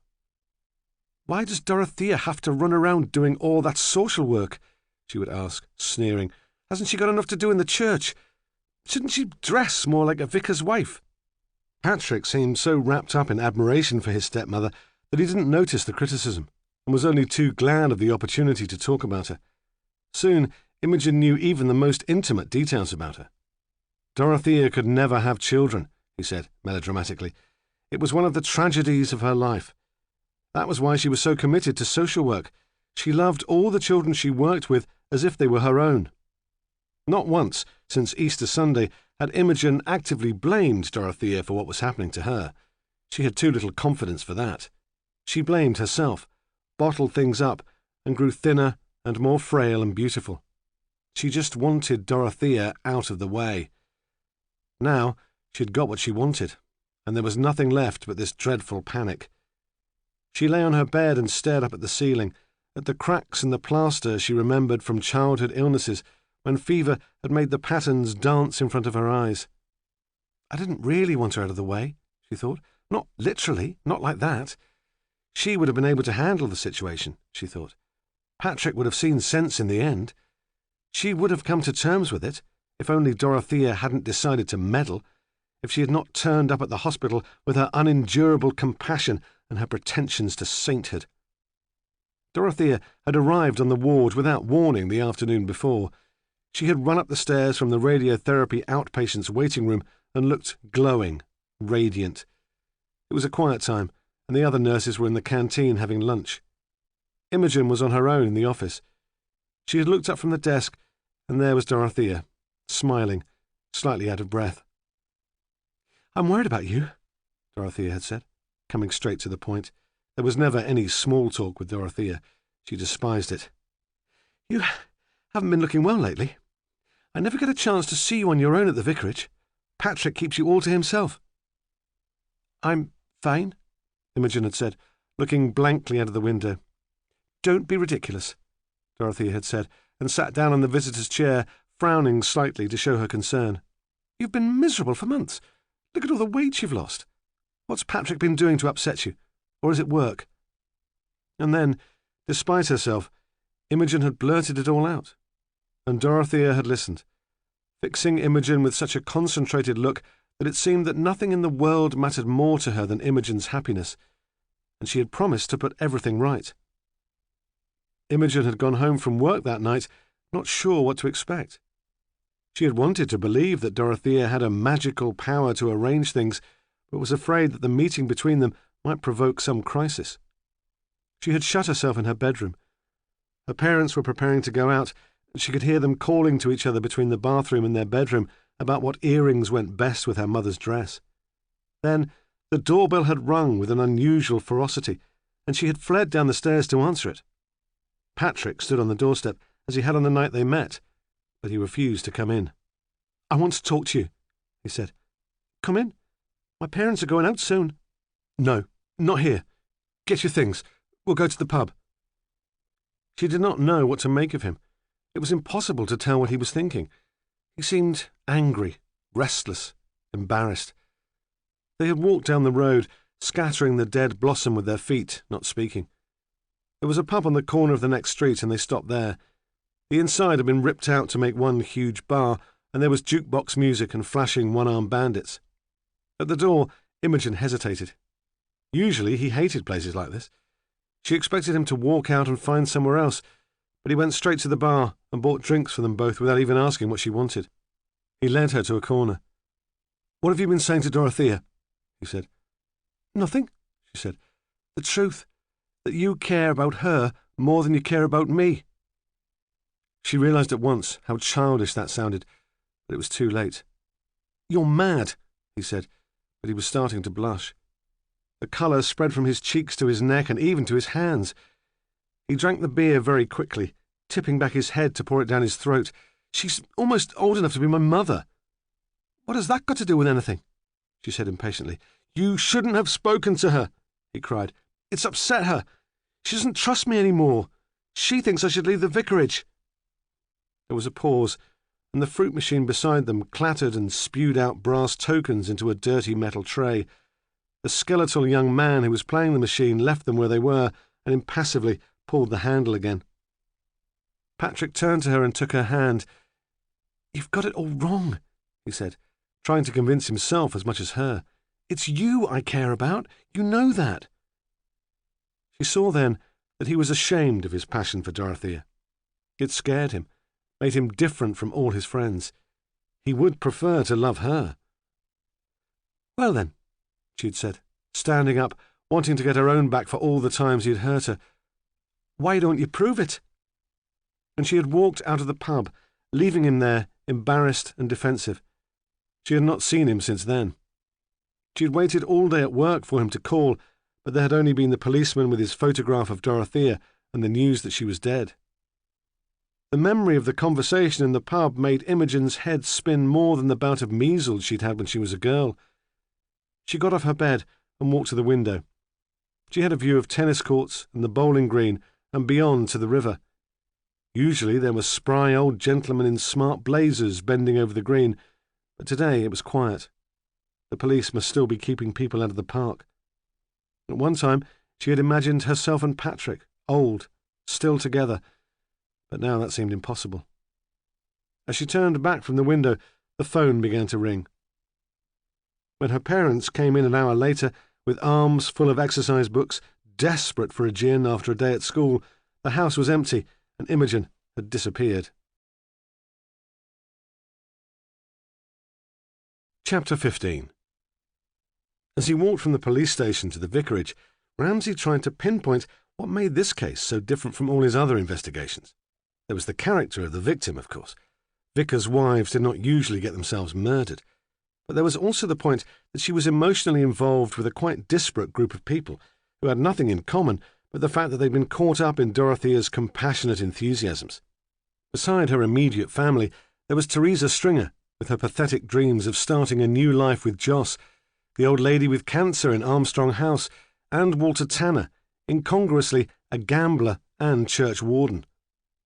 In most domestic murders, the suspects came from the same social group, and the rivalries and tensions that resulted in the involvement of the police arose from the situation they shared.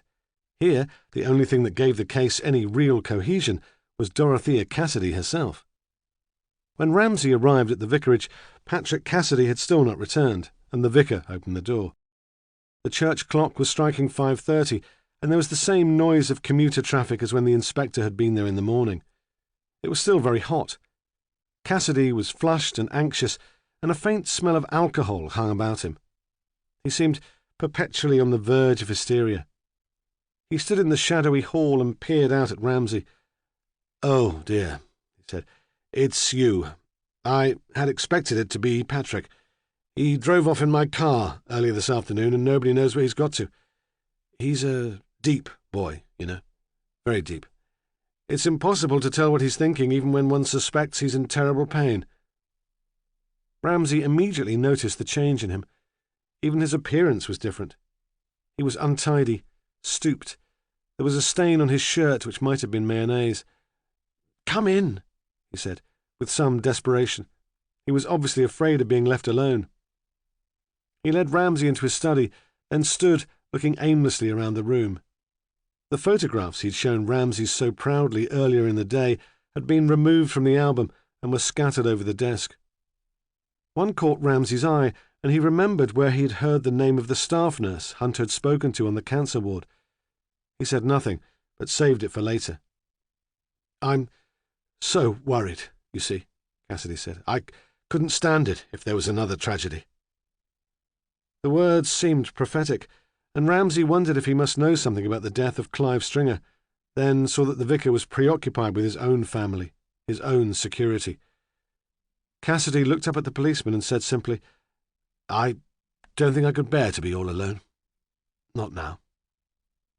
Then he sat heavily on the chair by the desk and stared out to the garden. "I'm afraid," Ramsay said, "I've more bad news." The clergyman turned his head slowly to face him. He was very frightened. "Why?" he said. "What's happened?" Ramsay answered the unspoken question first. "It's nothing to do with Patrick," he said. "Clive Stringer died this afternoon. I understand he was one of your parishioners." Cassidy leaned back in his chair. "How dreadful," he breathed. "Poor Clive." But Ramsay was disturbed to find in the words a sense of relief and almost of satisfaction. Cassidy showed no curiosity about how Clive had died. "He was murdered," Ramsay said, "almost certainly by the same person as your wife." "Murdered?" He spoke the words slowly, even calmly, as if the news was too much for him to take in. "I don't understand." Ramsay was afraid he would break down. With an effort, he pulled himself together and continued, "How can I help you?" "I have to know," Ramsay said, "what connection there could be between Clive Stringer and your wife." "Connection?" The man repeated the word automatically. "I don't think there was any connection, not in that sense. Dorothea brought him to church. She befriended him and his family. She was good with children." "Was Clive made welcome in church?" Ramsay asked. He tried to remember his last visit to an Anglican church. It was to a family baptism, and the regular members of the congregation had seemed affronted by the invasion of strangers who stole their place in the pews and sang the hymns with unseemly gusto. The church had not seemed a particularly democratic organisation, and it was hard to imagine Clive Stringer mixing on equal terms with either the Walkers or Walter Tanner. "I don't know what you mean, Inspector," Cassidy said sharply, sensing the implication behind the words. "Everyone is made welcome. The Church of England isn't a social club for the middle classes." But as he spoke them, the words seemed trite and meaningless. "All the same," the inspector said gently, "Clive can't have been an easy person to accommodate. His language, his appearance, his delinquency must have made him an object of attention." "Oh," Cassidy said, suddenly irritable like a bad-tempered old woman. "It was hard to ignore him. At times he was awfully disruptive. He seemed to find it impossible to sit still, and would wander around the church during the service. Really, we had less trouble with the toddlers." "Did that cause problems?" "Not for me," Cassidy said grandly, "but there were complaints from other members of the congregation who found it hard to concentrate on the worship. I was sympathetic, but in a difficult position. I couldn't tie the boy down. There was little I could do." "Was there ever any question of excluding Clive Stringer from the service?" Ramsay asked. "It was suggested to Dorothea that Clive might like to go into the hall with the Sunday school children. To help, of course." "Who suggested that?" "One of our church wardens, Walter Tanner. He's something of a traditionalist. I don't altogether share his views, but I could see that he felt very strongly about this. And what was your wife's reaction to the idea? She dismissed it out of hand, Cassidy said unhappily. It provided rather an argument at the parochial church council meeting. Walter Tanner threatened to resign. Dorothy would have been magnificent, Ramsay thought. He wished he could have seen her. And the rest of the congregation? He asked. Who did they support? I should say that support was fairly equally divided, Cassidy said. Dorothea had a lot of admirers.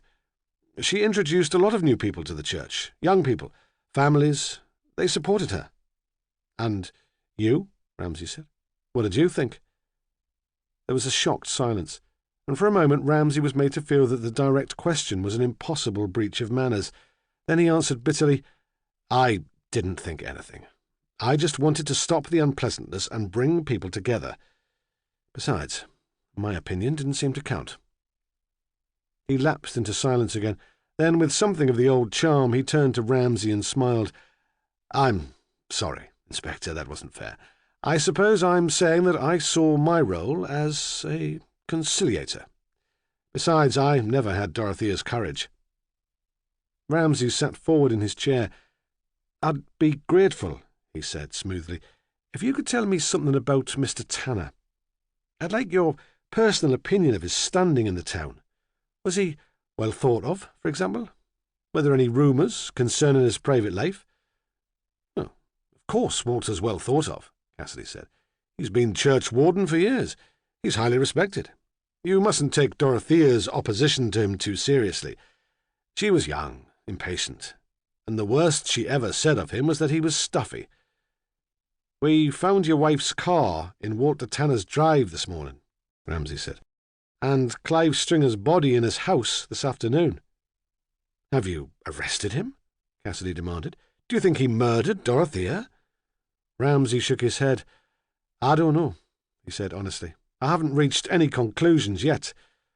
But you can understand my interest in Mr. Tanner's relationship with your wife and Clive Stringer. Cassidy seemed not to have taken it in. He shook his head in wonder. When was this acrimonious committee meeting? Ramsay asked. Friday, Cassidy said. Last Friday, a week ago. Would you say that Mr. Tanner had taken an active dislike to Clive Stringer? I suppose I would. He talked about principles, but there did seem to be a degree of personal animosity in his reaction to the boy. Dorothea seemed to think it was a matter of ignorance. Walter had never met anyone like Clive before, she said, and was frightened by him. She thought if they got to know each other, the problem would go away. She asked them both here for tea on Sunday afternoon. I couldn't see the thing working, but she was excited at the idea. She wasn't a great one at domestic matters, but she spent all Saturday getting ready, making cakes, you know. Patrick and I had to promise to be on our best behaviour. Did they come? Clive did. Walter, rather rudely, phoned up at the last moment to say that he had another appointment. Clive had made a real effort. I'd never seen him so smart. I think he was very upset. He sat for an hour in the kitchen, thinking Tanner might change his mind. Dorothea, of course, was furious. Was there any reason for Clive Stringer to be in Mr. Tanner's house this afternoon? No, none at all. Apart from his antipathy to the boy, Walter was a private man. He didn't invite many people to his home. I had understood Dorothea was a regular visitor. Oh, yes, Cassidy said with a sad smile. Dorothea often went to see Walter. She had great faith in her powers of persuasion. She was convinced that eventually she would get him to agree with her ideas, but she was never invited. Ramsay paused. He wanted to ask Cassidy about Tanner's gambling, but was afraid that he might refuse to answer direct personal questions about one of his congregation. One of his men had been to the bookmakers on the Ridgeway. They knew that Tanner had gambled heavily and lost a substantial sum of money over several years. Ramsay did not know how well the man had managed to keep the habit hidden. Is it possible your wife wanted to see Mr. Tanner about something quite different? Ramsay asked. If she thought he had a problem, she would offer to help, wouldn't she? I suppose so, yes, Cassidy said. Then, genuinely curious, but what problem could Walter have? Ramsay hesitated again, but this was a murder investigation, and he needed information quickly. "He bets," he said, "very heavily. He's lost at least £5,000 since it all began 4 years ago." "Yes," Cassidy said. "I see. That would explain a lot.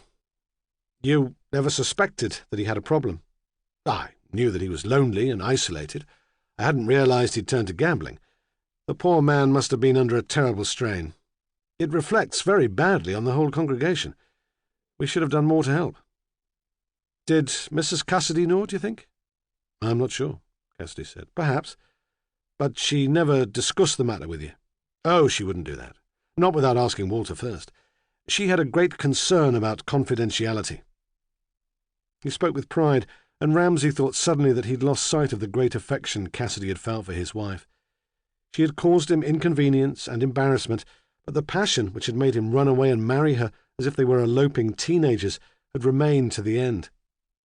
And it suddenly struck Ramsay that if he forgot the power of that central relationship, he would lose the focus of the whole investigation.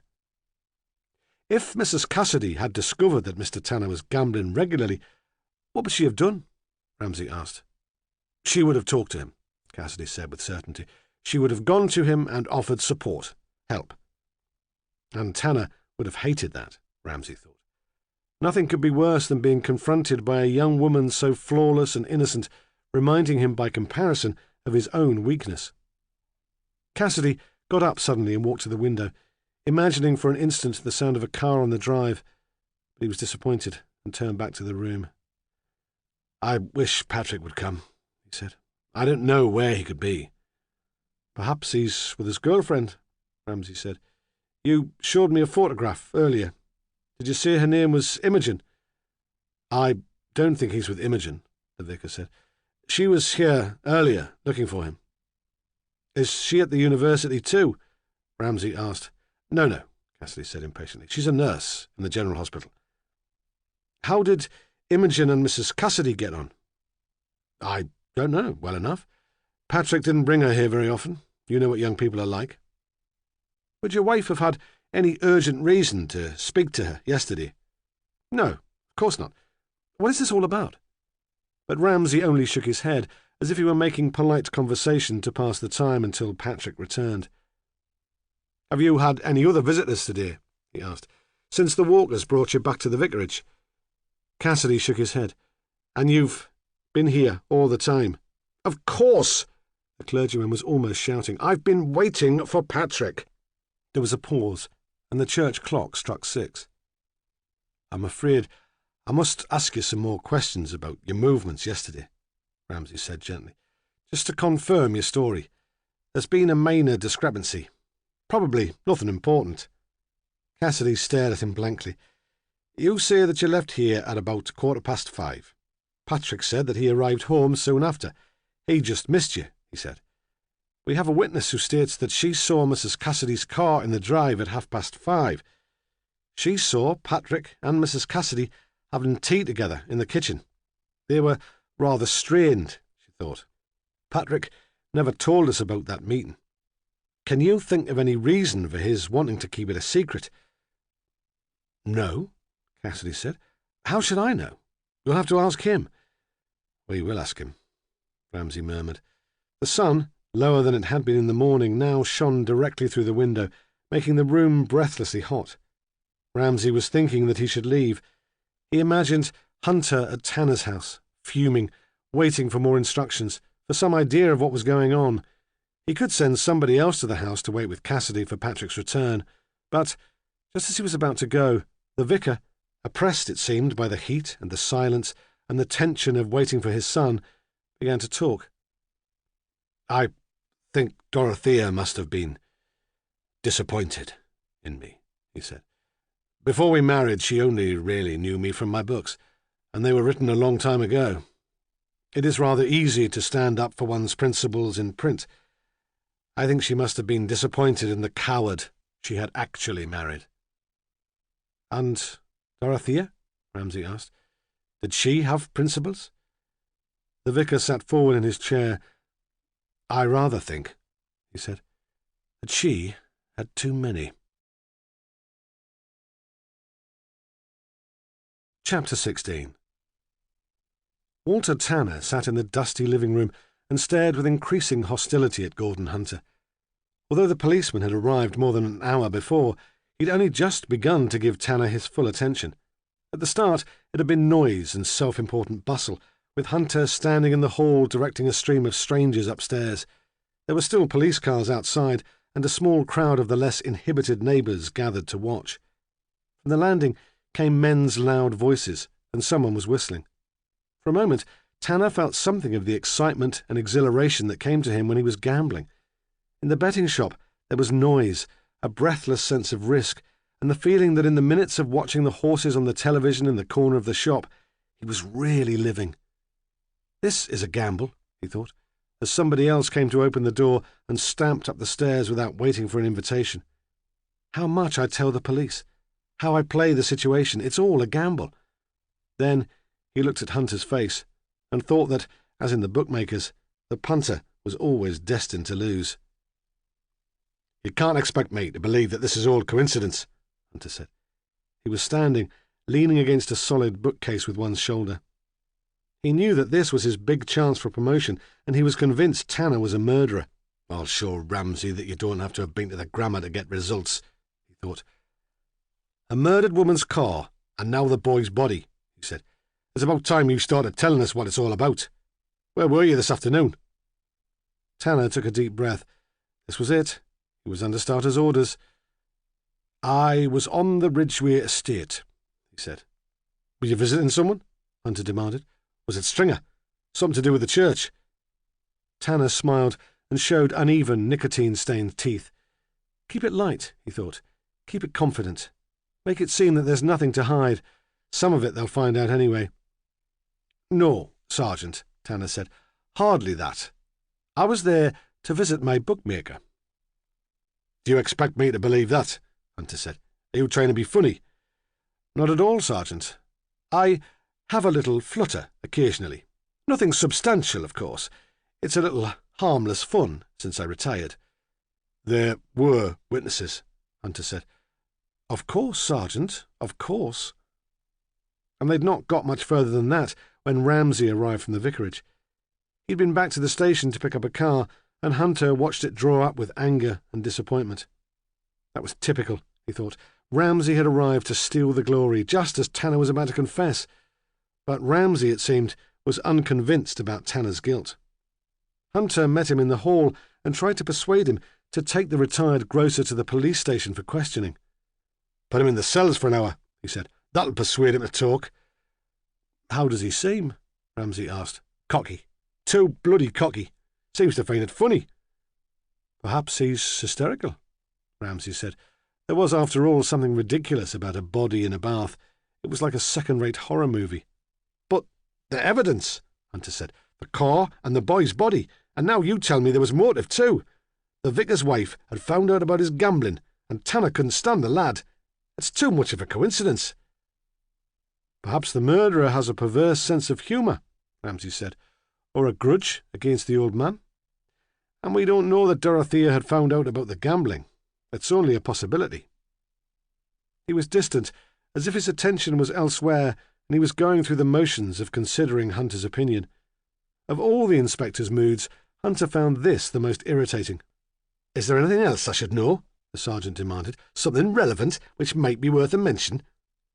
Ramsay blinked, as if shocked by the crude sarcasm, but he answered calmly. "Dorothea Cassidy went back to the vicarage late yesterday afternoon. She met Patrick. The witness says the atmosphere was strained, but she's deaf, so she's probably rather unreliable. And I know who Dorothea went to see in the hospital yesterday." Hunter remained defiantly silent. He would not give Ramsay the satisfaction of asking for the information.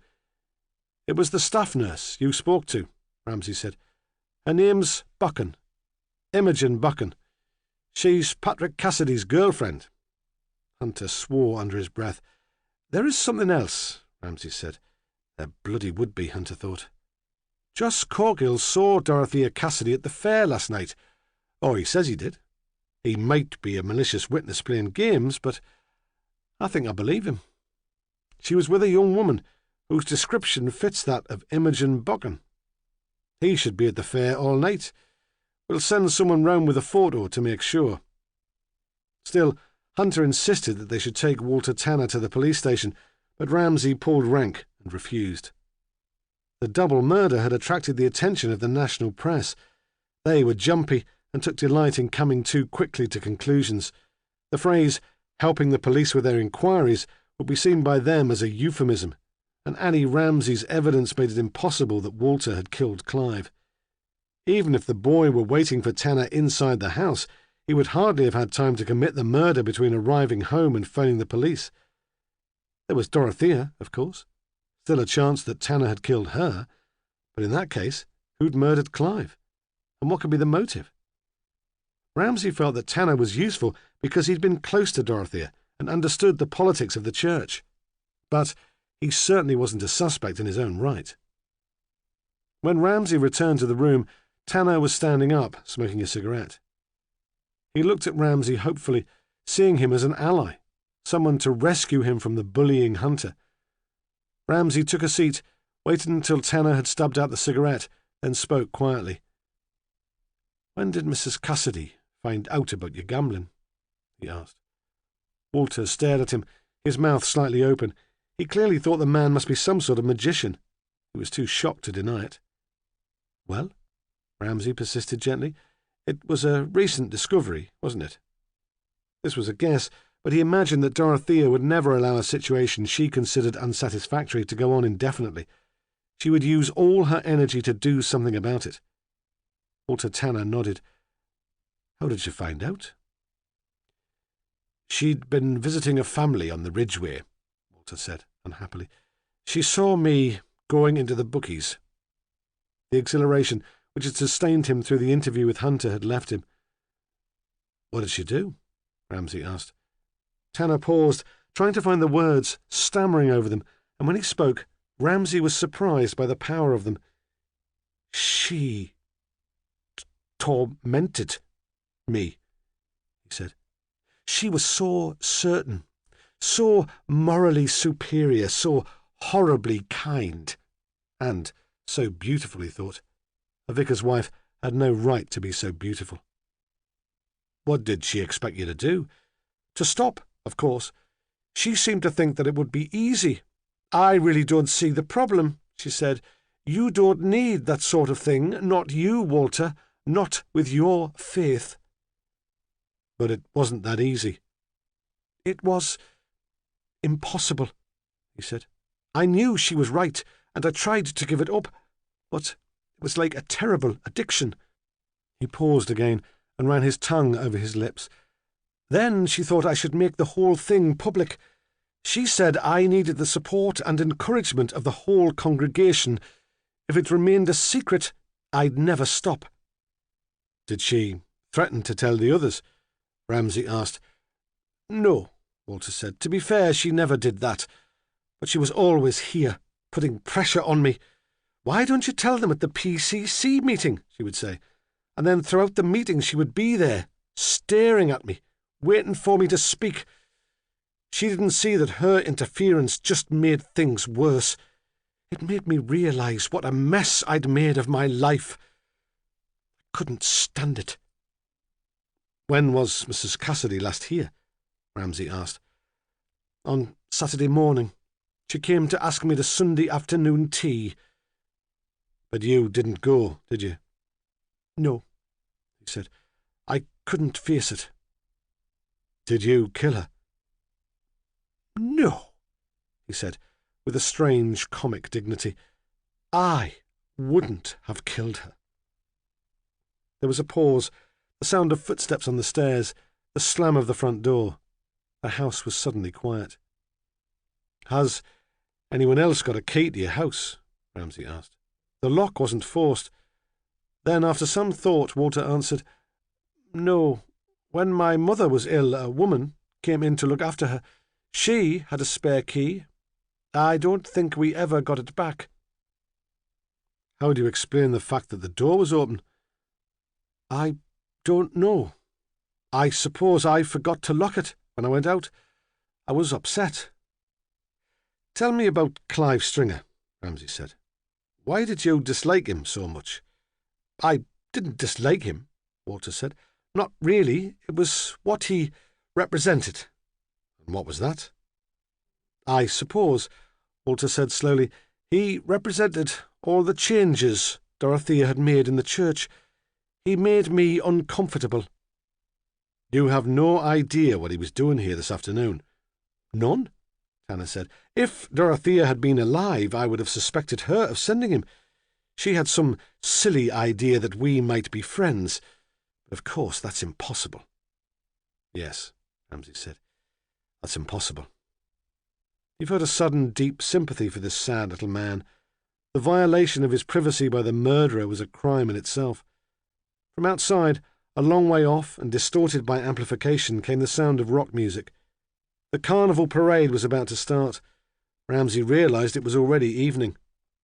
On the Ridgeway estate, Hilary Masters was waiting with Teresa Stringer to speak to him. It was too hot, too complicated, and he longed for a moment to escape to his cottage in Heppelburn, where there would be a breeze up the valley from the sea and complete silence. He stood up. Are you going? Walter Tanner said in a panic. Perhaps he was afraid that he'd be left again to Gordon Hunter. Yes, Ramsay said. We'll both go now and leave you in peace. Someone will be back later to take a statement. On the doorstep he paused. Hunter was waiting by the front gate, angry that his opinion had been disregarded, fuming. Ramsay wanted to say something to Tanner to show him that he thought well of him. What right had Dorothea to judge him so harshly? He knew what it was like to be lonely, unpopular, frustrated.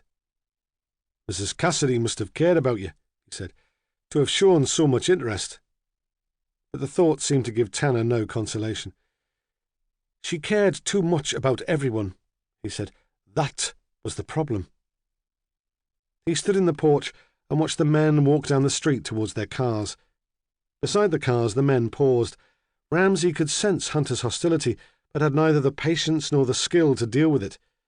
Perhaps the tension, the edge of competition, made them more effective, he thought, but life would have been more comfortable if they could have got on. What do you want me to do now? Hunter asked. Go back to the station and coordinate the team work in the fair, Ramsay said. We'll need photos of Dorothea and Imogen. That was the last time Dorothea was seen. You could see if you can get hold of the Buchan girl, too. If she was working this morning, she should be free now. The hospital will have an address and phone number for her. She might know where Patrick Cassidy is. Hunter nodded reluctantly. It made sense. I'm going to the Ridgeway, Ramsay said, to talk to the boy's mother. Miss Masters from the Social Services is with her. He added the last sentence as an afterthought, dropping it in as if it had no significance, but Hunter was not fooled. He smirked, imagining the interest he could stir up in the canteen. Ramsay and the Snow Queen, he would say, his voice full of innuendo. They'd make a good team. The thought cheered him up, and he drove away. It took Hunter longer than he had expected to find out where Imogen lived. There was no Buchan in the phone book. Her parents, fearing malicious calls from kids at school, were ex-directory. When he phoned the vicarage, thinking that someone there would surely know where to find her, the vicar was vague and unhelpful. Patrick had still not come home, he'd said. He feared another dreadful tragedy. Hunter listened to his ravings for a while, then replaced the receiver while he was still in midstream. The hospital was suspicious. By now all the administrative staff had gone home, and the ward sister was unwilling to take the responsibility of passing on personal information over the phone. He persuaded her in the end by allowing her to call him back after she'd checked his credentials with the station. When at last he had the information he needed, he dialed the number, but there was no reply. Almost immediately afterwards he was told that a Mr. and Mrs. Buchan were at the front desk. They wanted to report their daughter missing. Hunter saw the Buchans into a small interview room. It had no natural light. Hunter had been eating fish and chips, and the smell of it clung to his clothes. The Buchans were embarrassed and apologetic. Of course, Imogen was a grown woman, they said. They realised she had her own life to lead. They would be the last people to question her right to independence. It was this business with Dorothea Cassidy that worried them. Dorothea had been so close to them, a great friend. It was only natural, wasn't it, that they should be worried?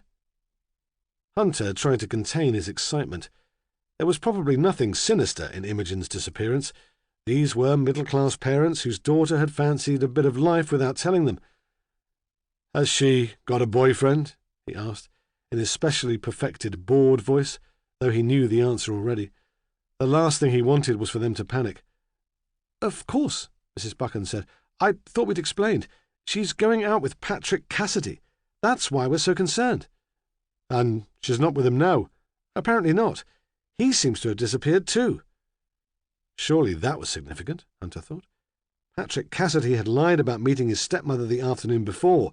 Dorothea had rushed to Newcastle to speak to Imogen at work and had probably been seen with her at the fair during the evening. Now the pair of them had vanished. It was all down to him now, he thought. Ramsay had left him in charge while he went off to play social workers with Theresa Stringer on the Ridgeway estate. He had the opportunity of reaching a conclusion to this case on his own. Mrs. Buchan was still talking. "She seems to have been under such a strain lately," she said. "It's not easy, of course, working with the terminally ill, and she has such dedication." "When was she last seen?" Hunter asked. "She finished her shift at 2:00, Mrs. Buchan said. Her husband seemed lost in thoughts of his own and content to let her do all the talking. "She came straight back to Otterbridge and went to the vicarage to see if Patrick was there. He wasn't. She must have come home then, because her car's parked outside. I expected her to be there when we came in from work, but there was no sign of her. I wasn't worried at first, of course. I thought she'd gone into town to do some shopping. Otterbridge is such fun during festival time, isn't it? But now the shops have been closed for hours. She hasn't many friends, besides Patrick, and I can't think where she might be." "Perhaps she's at the fair," he said. "Does she enjoy going?" They were non-committal, as if they had no real idea what she did enjoy. "Did she go out yesterday evening?" "She went out with Patrick," they said. She hadn't told them where they were going. "What time did she come back?" Mrs. Buchan shrugged. "I don't know. We were back rather late ourselves. It was the festival ball." She paused and looked at him as if he were one of her remedial fourth-formers. "She didn't disappear last night, I saw her at home this morning before she went to work." He was apologetic, understanding. He realized that, he said. It was a question of finding a pattern, of working out where she might be. There was probably nothing to worry about. The carnival seemed to have gone to everyone's head. She would be out, watching the procession with the rest of the town. He would circulate the photo they'd brought, make a few inquiries. They were to leave it all in his hands.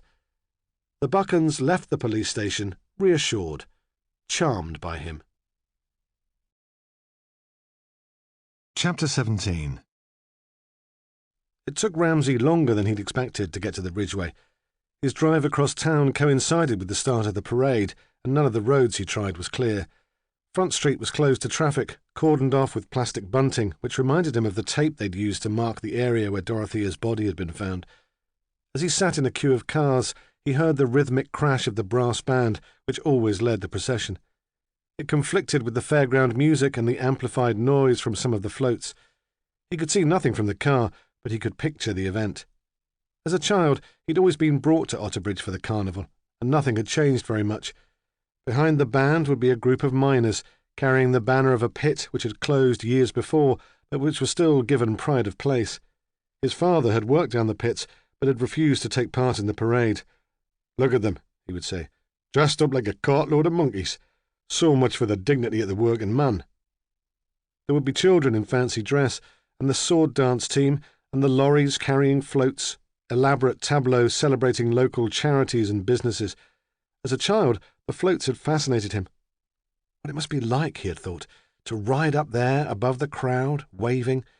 But when one year Annie had arranged for him to dress up and be on the church float with her, he had refused, horrified at the suggestion. The line of traffic started to move slowly, and he drove on.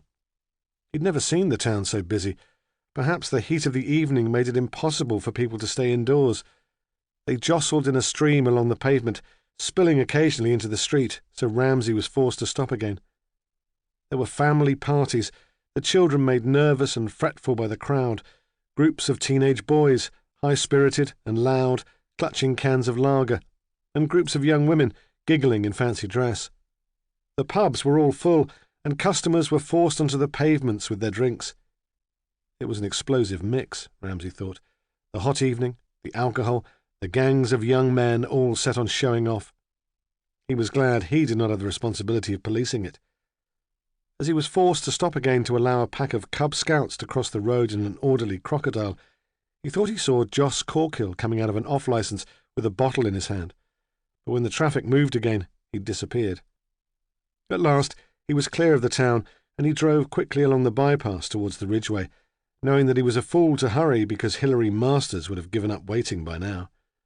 But when he got to Hardy Street, her car was still there, parked outside the house, and through the window he could see the two women sitting together on the sofa. Hilary Masters was turned towards him, and when she saw him, she smiled. It was a smile of welcome and relief, and suddenly he was a young man again, plucking up the courage to ask a girl to go out with him, thinking, perhaps with this one I've a chance of pulling it off. Perhaps this one fancies me. Hilary Masters stood up and came into the hall to open the door to him. "I'm sorry I'm so late," he said. "I hope I haven't caused you any inconvenience." He could hear the words as they were spoken, as distant and formal as Hilary had been on their first meeting. He wished he could start again. "That's all right," she said. She smiled again and looked very tired. "Really, I would have waited anyway. I don't think Teresa's in any state to be left alone. The doctor gave her something to calm her, but it seems just to have made her confused. I'm not sure you'll get any sense out of her tonight." She stood close to him and spoke softly, looking through the door towards Teresa. "Did she tell you anything?" he asked. She shook her head. "Not very much. Clive left the house before we did this afternoon. She didn't see him again. She thought he was going to work." She paused. "Where's Joss? Teresa will want to know. She's been asking for him."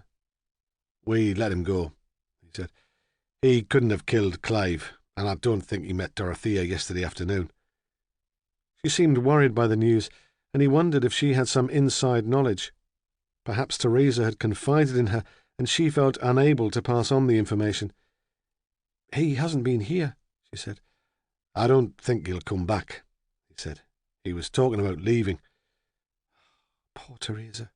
It was bound to happen sometime, but he might have waited. She turned back to the room where Teresa sat quite still and waited for him to follow her. The room was stiflingly hot and airless. He looked at the poster of mountains and sea and thought that if he were Joss Corkill, he would run away too. Unable to breathe, he opened a window. The estate was silent, empty.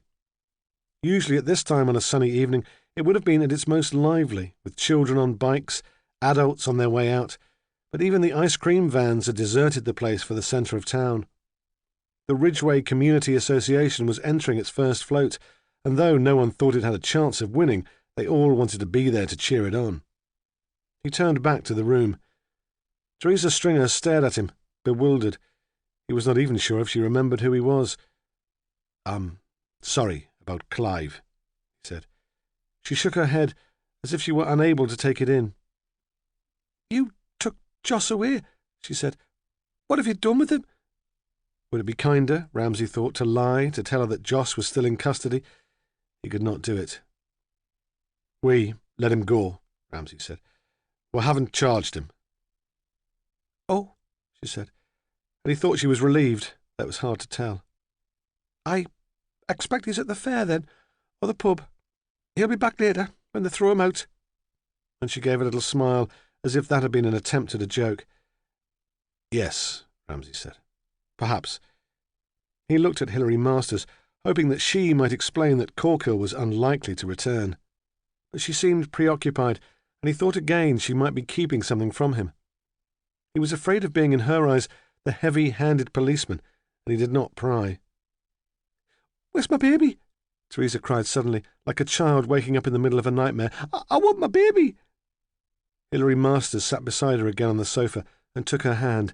"Shh," she said. "Shh, Beverly's quite safe. You know that. She's with her foster mother. I'll take you to see her tomorrow." Her voice was low, caressing. Ramsay was very moved. "No," Teresa cried. "No!" But the outburst passed, and quite suddenly she returned to her state of blank incomprehension.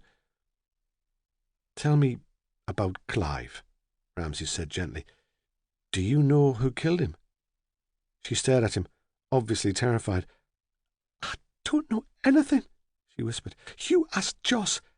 He'll tell you how I don't know anything." "Do you think Joss killed Clive?" he asked. Her reaction surprised him. He had expected grief, confusion, but not this fear. "I don't know anything," she repeated, clinging to Hilary's arm for support. "It's no good," Hilary said. I really don't think she can help you." The women stared at him together, so he felt cruel, heartless in persisting. "I'd like to see Clive's bedroom," he said, knowing he was only putting off the unpleasant task until later. He would have to talk to Teresa that night. However confused she was, there were still questions which had to be answered. Surely Hilary would understand that. He hoped he might find in Clive's room something which would provide a focus for the questions, something to start them off. Besides, it would give him a break from this stuffy room and the accusing eyes of the women. Hilary turned to Teresa. "Is that all right?" she said. "You don't mind?" Teresa shook her head, and he left the room and climbed the stairs. Clive's bedroom was small, square, and surprisingly tidy. It was at the back of the house. The bed was made, and the faded greyish sheet was folded back over a threadbare blanket made of different-coloured knitted squares. Built into an alcove, there was a wardrobe, which obviously came as a standard fitting to the council house, and a kitchen chair beside the bed, but no other furniture. Ramsay opened the wardrobe door. Most of the clothes were piled on shelves at the bottom. He took the garments out one at a time. Occasionally he came across something new which had obviously been a present from Dorothea.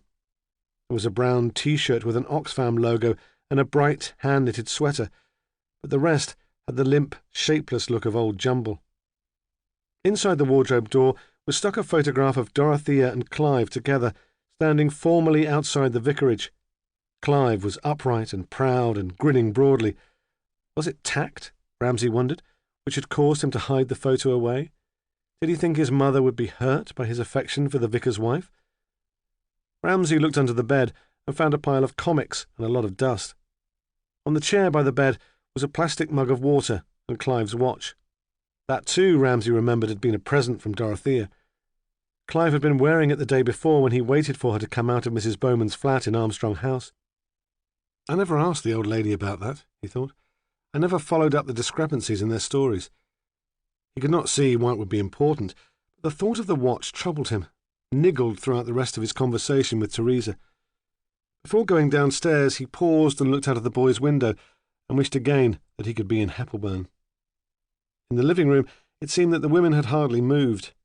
He found that he had no patience with either of them. "Coffee," he said briskly. "I think we could all do with some coffee. Perhaps you could make some for us, Miss Masters."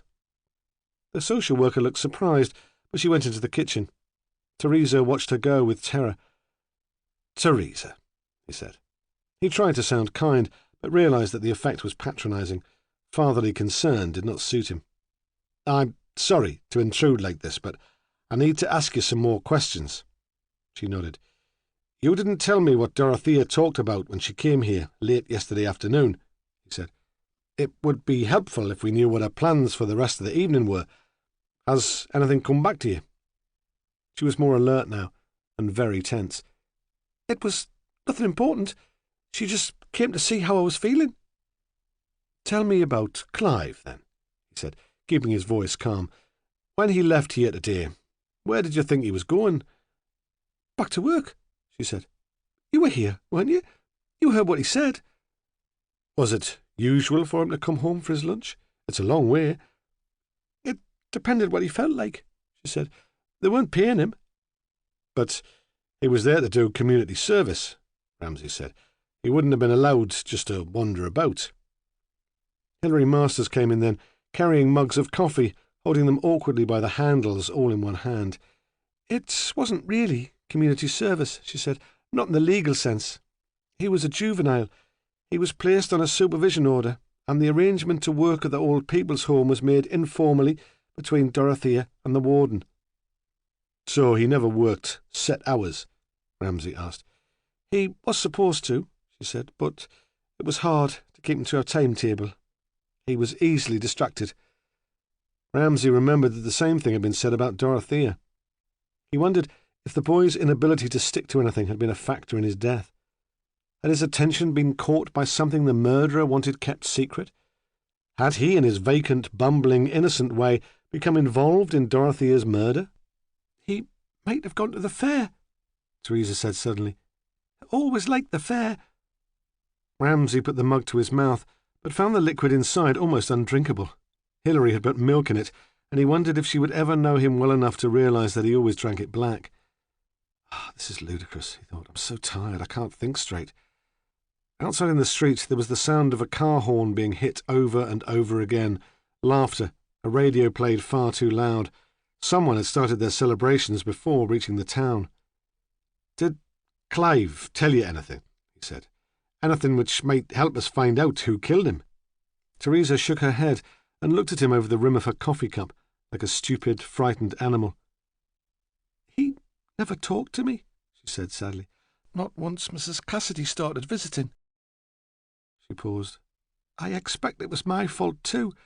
Things were different after Joss came to stay." "Did he have any enemies? Anyone who disliked him enough to kill him?" Teresa set the coffee cup on the floor at her feet. "Only that man at the church," she said deliberately. "You mean Walter Tanner?" Ramsay said. "The church warden who didn't want Clive to take part in the service?" "No, not him. I mean the vicar, Dorothea's husband. He hated Clive." "What do you mean?"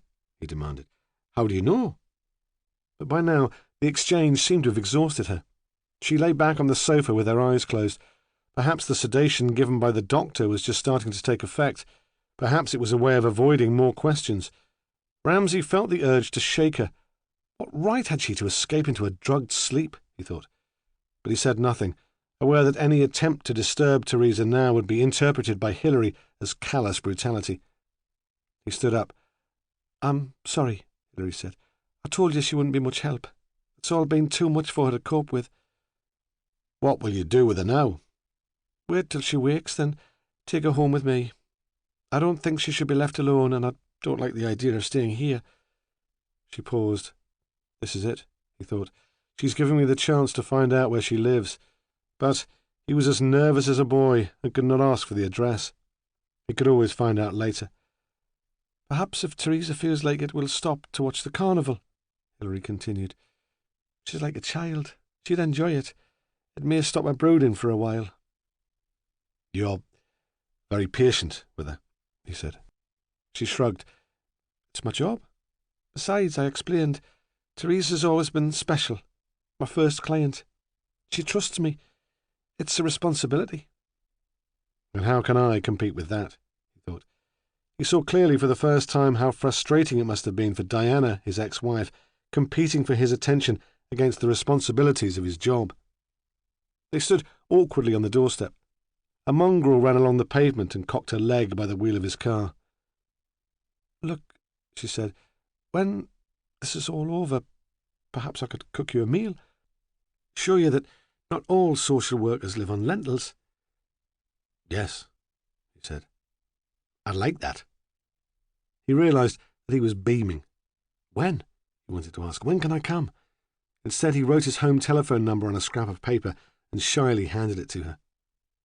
In the car, he talked to Hunter on the radio and learned that Imogen Buchan had been reported missing, but he was thinking of Hilary Masters. "The boy hasn't gone back to the vicarage either," Hunter said. "Do you think they've done a runner?" Ramsay was indecisive. "I don't know. I'll leave it to you. They might be at the carnival like everyone else." Yet he thought there was a desperation about the murders which might indicate the intensity of youth. "Put out a general alert," he said. "We've got to find them. Then again, I'll leave all the arrangements to you." He had become preoccupied by the difference in the accounts of Dorothea's return to Armstrong House. Clive had been the only witness to suggest that Dorothea and Emily Bowman had spent a long time together, and now he was dead. It might be coincidence, but with Clive's murder it was now crucial to speak to the old lady and sort the matter out.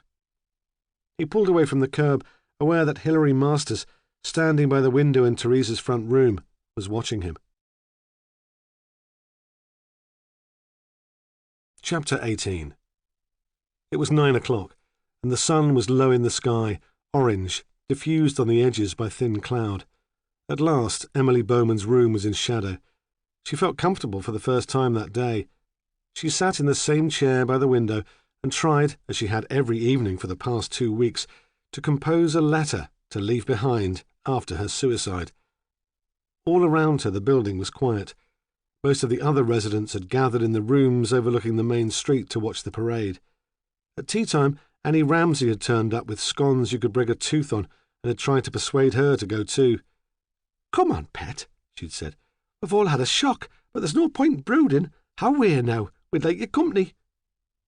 Would they still want my company, Emily Bowman thought, if they knew what I'd done?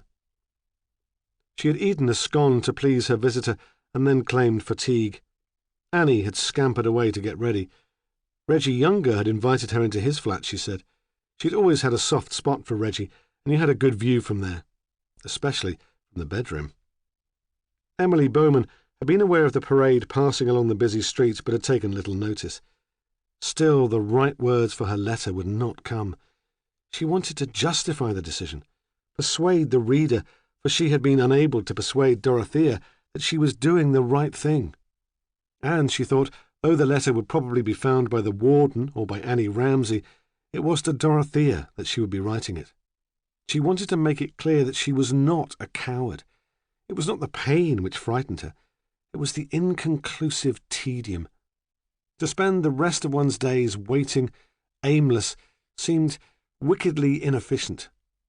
Her only sense in all the waiting, for the ambulance, in the hospital corridor, was that she was in the way. She watched Ramsay park his car in Armstrong Street. She recognised him from the weekly consultations. The parade had moved on, and the streets were deserted. She wondered for a moment if Annie would welcome the visit. She had planned, Emily knew, to spend all evening with Reggie Younger. When Ramsay knocked at her door, she did not ask him in, but directed him down the corridor to where he might find his aunt. No, he said. "I'd like to talk to you." He stood in the doorway, grave, still, and she was reminded for a moment of a young priest she'd known when she was a girl, and whom she had dreamed for a while of marrying. The memory of the old excitement surprised her. She'd never felt that way about her husband. "Well," she said, hiding her confusion with brusqueness, "you'd better come in." He sat opposite her, and in the shadow she could hardly make out the expression on his face. "Mrs. Bowman," he said, "I've come to find out why you've lied to the police." For a moment she thought of making a fight of it, of denying everything. There was no way he could find out now what had happened between her and Dorothea. Then he looked up, so the light caught his face, and she saw that he was really interested in her, in a way that the doctors and the nurses with their professional understanding had never been. It occurred to her that if she talked to him, she would not have to write the letter after all. "You did lie, Mrs. Bowman, didn't you, about the time Mrs. Cassidy left you yesterday afternoon? She came into your room and spent at least half an hour with you. I have a witness who can confirm that." We had a witness, he thought, and held his breath to see if she swallowed it. "Yes, Inspector, I'm afraid that I lied." The last of the light left the room, and she got up awkwardly to switch on a tall standard lamp with a heavy fringed shade which stood in one corner. "Why did you do that?" "Because I wanted the conversation between Dorothea and me to remain confidential." She looked at him with something of her old defiance. "You do see," he said gently, "that now that's impossible." "It doesn't seem important any more," she said. "Dorothea came into your flat when she brought you back from the hospital." "Yes," she said. "She was in a hurry, but I asked her to come. There was something I wanted to discuss with her." "Would you tell me what that was?" She stared at him. Her hands knotted on the bony lap. She wanted to believe that he would understand. "It was a question of morality," she said. He did not reply, and waited for her to continue. Why did he have so much more patience with Emily Bowman, he wondered, than he did for Teresa Stringer? "I was considering taking my own life," she said quickly. "I wanted her views." She was pleased to see that she had not shocked him, and that he felt no inclination to laugh. He considered her words carefully. "You must have known," he said gently, "what Mrs. Cassidy's position would be." Emily Bowman paused. "I admired her," she thought. I expected too much of her. She wanted to explain. I hadn't expected, she said slowly, that she would be so rigid. Emily remembered Dorothea's horror when, stumbling, she tried to explain her intentions, her motives. You can't even think of it, Dorothea had said. You know it's quite wrong. Ramsay waited for Emily to continue. Again she was reminded of the young priest. She wanted to be honest with him. I had always thought her sympathetic, Emily Bowman said, open to new ideas.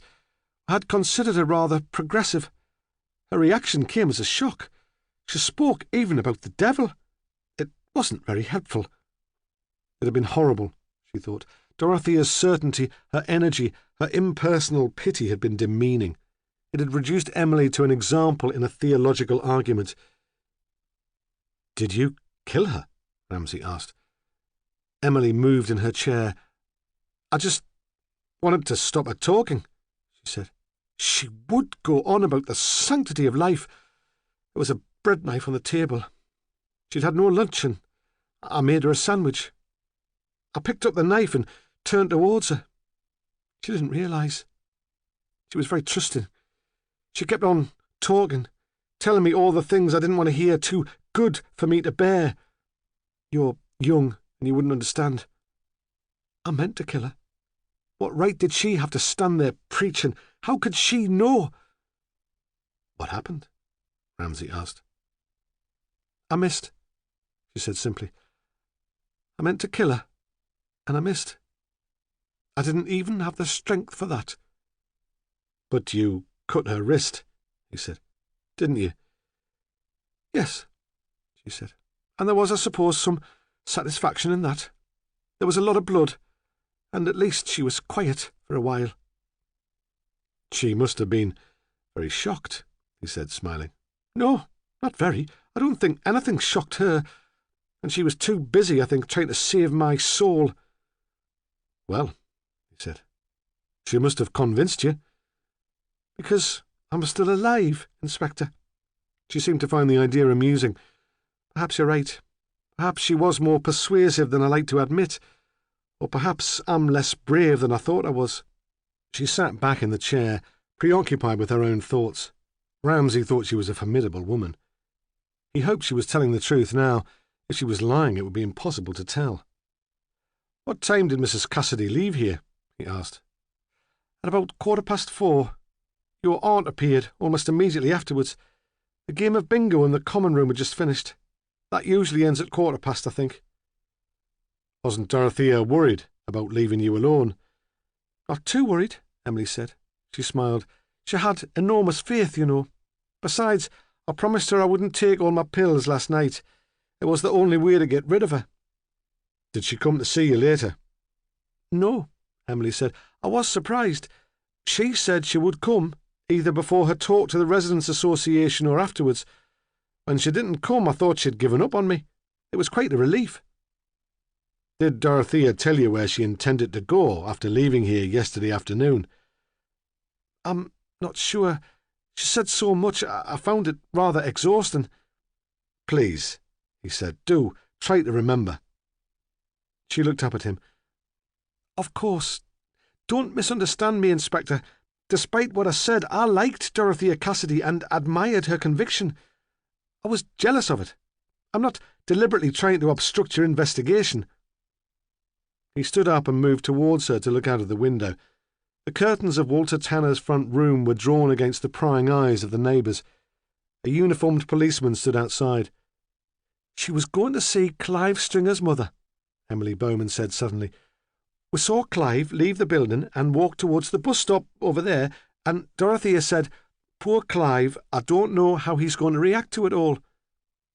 "Did she explain what she meant?" "No." "You have heard," Ramsay said, "that Clive Stringer was killed this afternoon." She would not meet his eyes. "Yes," she said, "I'd heard." "Were you here all afternoon? Did you see him?" "No," she said. "I noticed he'd gone missing when your sergeant gave me the lift to the hospital. I should have said something then, but it was always happening. He frequently wandered off." "And Later, this afternoon, he persisted. Did you see anything then? She shook her head. I was in this chair, she said, but I was asleep. The treatment always makes me tired. You knew them both, he said. You must have some ideas. Tell me about them. Of all the people he had talked to that day, he thought she saw the situation most clearly. At first, she was suspicious. She thought he was flattering her. Then she saw the ghost of her old lover, and she began to speak. She wanted to show him how perceptive she was, how clever. Dorothea was a fanatic, she said. I didn't realise to what extent until she came here yesterday. She was ruled by her conscience, by principle. I suppose I should find that admirable, but it didn't make her easy to get on with. Principles are all very well, but you shouldn't let them get out of hand. She thought compromise was wicked. Ramsay said nothing. Was this leading anywhere, or was it Emily's response to being lectured the day before? She would have had more sense if she'd had a family of her own, she said. She could never have children. She tried to accept it, but it wasn't easy for her. I was late having a family, and I know what it was like, watching your friends with babies, holding them, feeling jealous every time you saw a woman in a maternity smock in the street. It affected her. If she'd had children, well, perhaps she wouldn't have felt the need to look after the rest of us so much. Did she treat you all like children? She nodded. She thought she knew what was best for us. And Clive? He asked. Where did he fit in? He was a ready-made son. Dependent, simple as a 5-year-old, desperate for affection. What more could she want? We thought she was being so kind, so generous, but it wasn't good for the lad. He already had a mother. It was a dangerous way to carry on. It confused him. What are you saying? He said. Do you know who killed them? She shook her head, disappointed, because he could not understand that she'd only wanted to explain how things were. She had another ready-made son, he said. The stepson, Patrick. Did she try to mother him too? She tried, Emily said, but the last thing he wanted was mothering. Ramsay looked at her. She was an attractive woman, she said. She charmed them all. She couldn't help it. She probably enjoyed it. We all like a bit of flattery. But Patrick Cassidy has a girlfriend. Ah, that makes no difference. She spoke sharply because he was questioning her judgment. I saw the way he looked at her. The vicar saw it too, but his head's so deep in the sand he wouldn't do anything about it. It wasn't healthy, the 3 of them living there. Ramsay remembered the brooding, unhappy poems in Patrick's room and thought they must have been written for Dorothea, not Imogen. I see, he said, and he felt he knew Dorothea Cassidy for the first time. She had charmed him too, even in death. They sat in silence. Outside it was almost dark. He stared blankly out of the window, and he saw the case as if he'd come to it freshly, with a new perspective. He thought of Joss Corkill's evidence and of something Walter Tanner had said. He thought of Clive's divided loyalties and his obsession with time. He knew then who had killed Dorothea Cassidy. Now he was left with the problem of what to do with Emily Bowman. He could hardly ask her to promise, as Dorothea had done, not to kill herself. Emily Bowman seemed to guess what he was thinking. "Don't worry, Inspector," she said. "The moment's past. I won't do anything melodramatic. At least, not tonight." He paused. The last thing he wanted was to offend her. "Does this treatment, which causes the discomfort, go on indefinitely?" "No," she said, "thank God. Only 2 more weeks." "It might be better," he said, "to postpone a decision until then."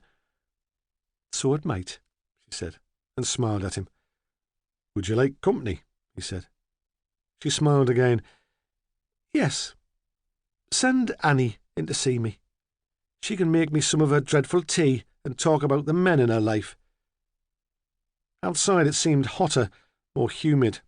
When he swung open the double-glazed door from Armstrong House to the street, it was quite noisy too. From across the river there was traditional fairground music and a siren which blew every time one of the rides reached a climax of speed. Occasionally a woman's scream tore through the background sound. By now the carnival parade would be over, the floats drawn up on Abbey Meadow in a circle like a Wild West wagon train. The participants would be dispersing to the fair and the pubs. Soon the whole senseless performance would be over for another year. Ramsay sat in the car and spoke urgently into the radio to Hunter. They would need a search warrant, he said. They might have some trouble getting a conviction without Dorothea's diary and handbag, and he thought he knew where they might be found. Only then did he tell Hunter who they were looking for. He gave the sergeant no time for questions. "Bring them in," he said. "I'll have to speak to them both." He left his car where it was in Armstrong Street, close to Walter Tanner's front door. Perhaps I should speak to him, he thought. Check the details first. But he knew by now how desperate the murderer had become and that there was no time. It would be impossible to park in the centre of Otterbridge. This was as close as he could hope to get, so he walked down the quiet street towards the small gate which led to the park. The policeman on duty there seemed surprised to see him, but recognised him and let him through without a word. There was no one else about. The respectable elderly residents had their curtains drawn against the noise, and everyone else would be in town. The festival gave a legitimate excuse for them to drink too much, for rowdy exhibitionism. They would tell each other that it was tradition. At almost the same time, the night before, Dorothea Cassidy had been carried down this path and laid to rest on the flower bed. The park was as quiet now, at 10 o'clock, with the pub still open, as it had been in the early hours of the morning. There were lamps in the park, but they were a long distance apart, and it was not, after all, so surprising that the revellers, on their way home in the dark, had failed to see a body at their feet. The belief that Dorothea had been moved to the park in the early hours of the morning had been his first mistake. There had been many more. He had thought the murderer would be rational, clear-sighted. He realised now that each move had been a response to panic. He had to get to the town before the killer panicked again. Chapter 19. It had seemed to get dark suddenly. The sun disappeared, and almost immediately afterwards the fairy lights along the river were switched on, and so were the spotlights directed at the abbey and the town walls. The visitors who were climbing into coaches to take them home were enchanted. How pretty the town was, they said. What a delightful evening. In contrast with nightfall, the fair became a more menacing and exciting place. Children were taken home, protesting and exhausted, carried on parents' shoulders, and the sight was left to the gangs of teenagers, to the older men who stood in the shadows and watched them jealously, and to the police with their photos and their questions. The rides seemed to become more noisy and frantic. Joss Corkill had spent all evening successfully avoiding the police. His friends on the fair had helped him, allowing him to crouch beneath the hoopla stall or in the canvas folds of the hot dog tent. It had become a game, spotting the plain-clothes detectives at a distance and making sure Joss was out of the way before they arrived at the ride where he was working. None of them had any time for the police. They had been harassed too often, blamed for crimes they had never committed. Now they felt the concentration of the police on the fairground was an injustice. Anyone in the town could have murdered that vicar's wife, they said. Why blame it on one of us? We didn't even know her, and old Joss wouldn't hurt a fly.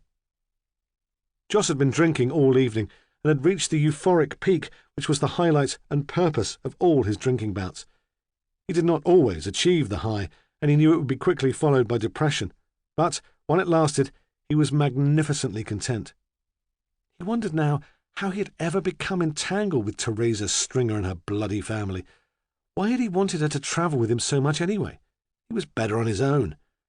As he played his strange game of hide-and-seek all over the fairground, he felt the exhilaration of the chase. Nothing else had any importance at all. He was back at work on the Noah's Ark when he saw the pretty woman who'd been at the fair the night before with Dorothea Cassidy. He was standing on the ride with his back to the safety rail, keeping an eye on the crowd for the fuzz. Despite the alcohol, he balanced perfectly, even when the ride was at its fastest. He knew the two giggling girls sitting near to him were watching him, and he intended, as the ride slowed, to offer to help them off. Then he glimpsed the pale young woman, just for a moment, in the crowd. He was tempted to find one of the policemen, to point her out and say, "That's the one you want." But why should he? Let the police do their own dirty work. Imogen Buchan did not know why Patrick had brought her to the fair. The noise and the crowd made her feel sick and faint. She'd eaten very little all day. Patrick's phone call had summoned her to a pub in the town centre, close to the church, and she'd thought they would talk, there would be explanations, and the tragedy of Dorothea's death would bring them close together again. There would be a return of the old intimacy. She would help him through his grief. Instead, he had dragged her from one packed pub to another, and when she tried to take his hand, to express some sympathy, he pushed her away. Then he had insisted that she go with him to Abbey Meadow. "I should go home," she had said. "They'll be wondering where I am. They'll be worried." "Sod them," he'd said, and pulled her roughly by the arm, past the carnival floats over the dark and trampled grass to the fair. She'd never liked the speed of the big rides. Even the galloping horses made her feel sick, she said, trying to make a joke of it, trying to lighten his mood. But he would not listen to her. He pulled her with him into the waltzers and sat with his arm around her, his fingernails digging into her shoulder, his head very close to hers. He seemed to take a delight in her terror, smiling when she screamed. Then he took her onto the big wheel. She gripped the safety rail and shut her eyes. The chair rose slowly as other riders got on beneath them. When they reached the highest point of the circle, he rocked the chair violently so she was certain he would tip them both out. The centre of the town was so choked with traffic that Hilary Masters decided to park her car at the social services office. It would be easier to walk to her flat, which was in a new block close to the river.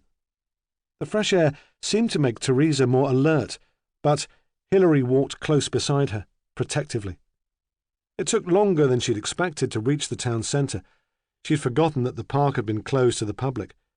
When they got there, the carnival parade was already over, and she was unreasonably upset that she could not show Teresa the decorated lorries. "Never mind," she'd said, as if speaking to a child. "There's always next year." "I want to find Joss," Teresa said, as they crossed the bridge. "I'm going to the fair to find Joss." "I'm not sure that's a good idea," Hilary said dispassionately. "I'm going to find Joss," Teresa repeated. "If you don't come with me, I'll go by myself." So Hilary followed Teresa onto the field. She hadn't been to the fair since she was a child, she said. It wasn't her scene. The place seemed fraught with danger, and she looked, with her social worker's disapproval, at two kids who were clowning around at the top of the big wheel. When it got dark, Edward Cassidy could stand waiting for his son no longer. He knew sleep would be impossible. He could not bear to shut the curtains because he wanted to catch the first glimpse of the headlights of Patrick's car, but the flashing lights of the fairground threw strange shapes on the walls, and everywhere he thought he saw the shadow of Dorothea laughing at him. He knew he was exhausted, but he knew too that he could not stay in the vicarage. He left the light on in the hall and the door open and went outside. Even in the vicarage garden, the noise overwhelmed him. The screech of machinery and of amplified pop music seemed unnaturally loud. He walked down the drive into the busy town centre and was swallowed up by the crowd. He saw everything in sharp outline, heard everything clearly. Distinct phrases spoken by people he passed in the street, the strain of the Northumbrian pipes which came from an open pub window. He was watching and listening for Patrick, hoping to see the familiar lanky silhouette marching up the street in front of him, hoping to catch a few words spoken in a voice he recognised. He wanted to tell Patrick that they had both been fools. In the small house in Armstrong Street, Walter Tanner lay on his bed, wide awake.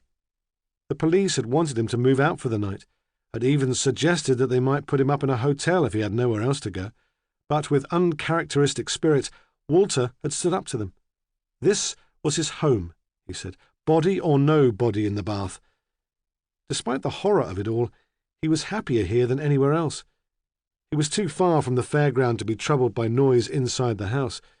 He could hear the music, but only faintly. Yet still, he found it impossible to relax. Images whirled into his mind like the figures on a carousel. There was his mother, peevish and complaining, holding taut between her hands the wire she'd used in the shop to cut the cheese. There was Dorothea, dressed as she had been on one of her visits to him, in a white sleeveless sundress, held up only by thin straps at the shoulder. There was Clive Stringer, moronic and cunning, bent double with laughter. Walter got out of bed, walked to the window and opened it, thinking some air might help him to sleep. As he pushed against the rusty catch, there must have been a lull in the music, because when the window finally swung wide open, he quite clearly heard a woman scream, and then there was silence. Ramsay walked quickly, but at the end of the bridge he stopped to call Hunter again to see if there was any news about the warrant. "They've been seen," Hunter said. He was very excited. "In the fair, but it's a madhouse in there, and our blokes lost them in the crowd." "That's all right," Ramsay said. "Pull all our people out and cover both ends of Front Street. They'll have to come out that way, and it'll be easier to get them on their way out." "What do you want me to do?" Hunter asked. Ramsay knew his sergeant would like to be there for the arrest. He would hope for some dramatic chase so he could show off in front of the crowd. "Supervise the search," Ramsay said. He sensed Hunter's disappointment, but insisted. Hunter would be mercilessly thorough, and he still thought they would need Dorothea's belongings to secure a conviction. "Get in touch if you find anything." Suddenly, he felt very tired. He longed for it all to be over. The whole town, it seemed, was a madhouse. 2 women in fancy dress walked towards him in the middle of the road. Each had an arm around the other's shoulders, and they did a shuffling dance which ended when they collapsed into giggles. Somewhere someone was singing the Bladen Races, tunelessly, very loud. He walked on, ignoring his own advice, pushing through the crowd onto the fairground. On the dodgems, boys in black leather did battle in earnest silence, leaning forward over the driving wheels, bracing themselves for the shock of collision. The cars squealed as the boys braked and turned, and blue sparks cracked at the end of the power lines.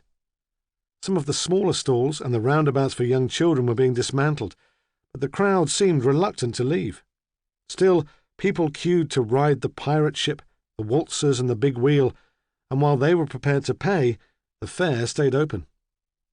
Ramsay stood by the pirate ship, scanning the faces, and watched as it began to rock, at first slowly, like a large version of an old-fashioned swinging boat, then more deeply in sickening plunges, until it made a complete revolution.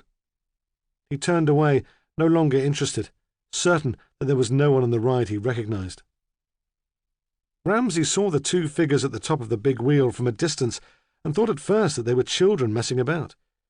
He wondered angrily what sort of parents allowed their bairns to be out at a time like this, then thought he had no right to judge.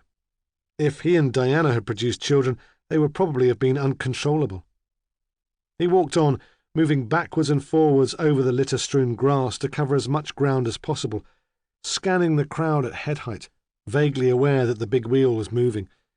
He came back to the big wheel from a different angle, just as it was stopping again. The operator, a short, square man with huge hands, was shouting, "Last ride, please, ladies and gentlemen, last ride."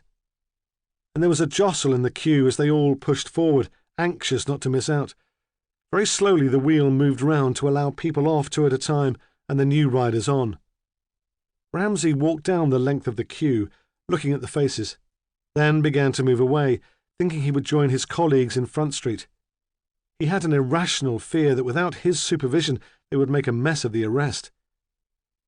When he heard the showman shout, "Take care, ladies and gentlemen, don't push," he glanced back briefly. There was a skirmish at the front of the queue. 2 teenage boys had been pushing for first place, and the struggle had got out of hand. One of them had a cut lip. Their friends pulled them apart, and Ramsay might have walked on, when his attention was caught by the same 2 figures on the big wheel he'd seen earlier, only as silhouettes. Now he could see them in detail, and he recognized them immediately.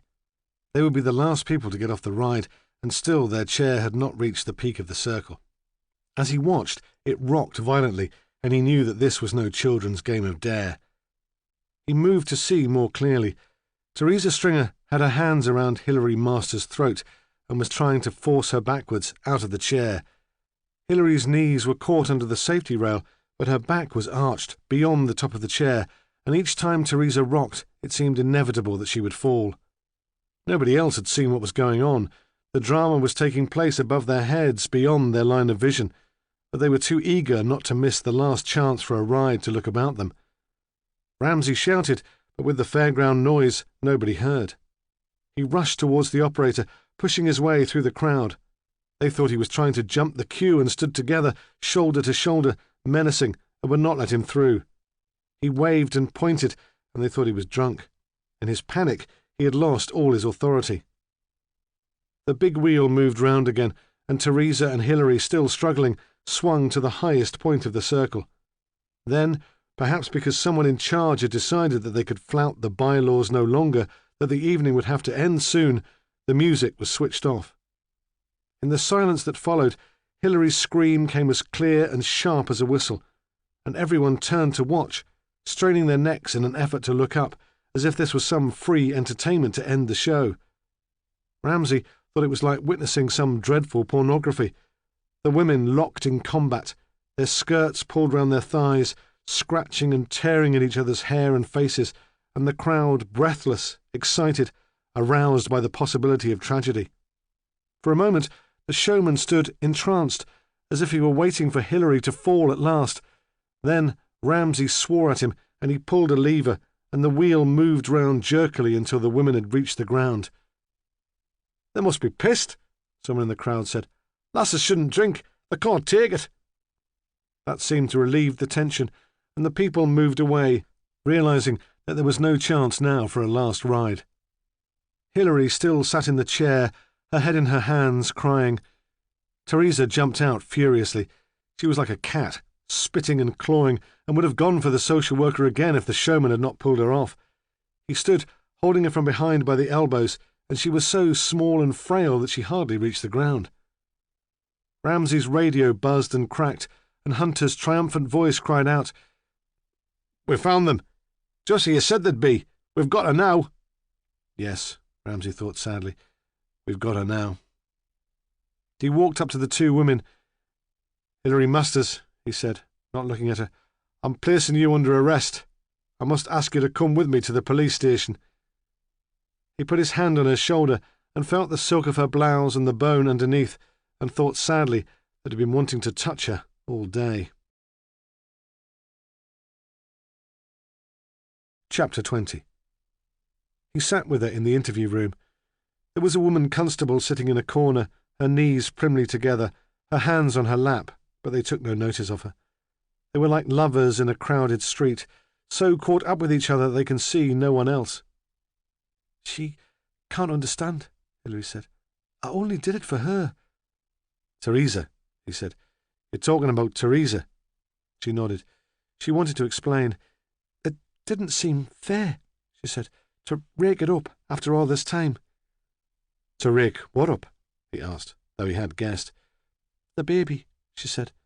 "Nicola." "It wasn't a cot death." She shook her head. "Teresa smothered her." "Tell me what happened." "The baby was in her cot. She was a difficult child, and Teresa didn't have the patience to cope with her. She put a pillow over her head and smothered her. Then she phoned me. When I got there, she was sitting on the stairs, weeping. The baby wouldn't stop crying, she said. She had to make it stop crying." Hilary spoke flatly, with the same detachment as she had in her office. "You didn't tell the police?" She shook her head. "I was young," she said, "not very experienced. I thought I'd get the blame, and I didn't want Teresa to endure the court case, the publicity. Even if they didn't send her to prison, I didn't want her to have to go through all that. And it was my fault. I should have seen how desperate she was. She'd asked me to visit the day before, and I'd been too busy to go. I felt responsible." "So you covered it up?" She shrugged. "I didn't mean to cover it up. I didn't want to be the one to give her away, but I thought there would be a post-mortem. I thought they would discover then that it wasn't a natural death. But apparently it isn't that easy to detect." "Weren't you worried that Teresa might turn on Beverly in the same way?" "No," she said sharply. It was as if he were questioning her professional judgment. "Really, I wasn't. Teresa had matured a lot in that time. Clive was grown up, and she could give all her attention to the baby. And I gave the case to Mike Peacock. He's young, but he's a very competent social worker. Then, as soon as there was a hint that the child was being abused, I took her into care." So, Ramsay thought, that explained the speed with which the child was removed from the family, and the haste had made Dorothea suspicious and had led to her death. When did Dorothea find out about Nicola? He asked. Yesterday afternoon. You knew she went back to the Stringers in the afternoon? Yes, he said. I think we have Dorothea's movements for the afternoon worked out quite precisely now, thank you. It was as if she was still a colleague, and they were working together to get at the truth. Teresa was upset, Hilary said. She'd come to terms with the fact that if she wanted Beverly back, she'd have to give up any idea of going away with Joss Corkill. That made her depressed, and then Dorothea was suspicious. I can't quite understand why Miss Masters is so keen to take Beverly away from you, Teresa. I think there must be something you haven't told me. How can I help you if you won't tell me the truth? So, Teresa told her, Ramsay said. How could you help it? I've explained that she was already depressed, feeling sorry for herself. You don't know what Dorothea was like. I think I do, Ramsay answered silently. I feel as if I spent all day with her.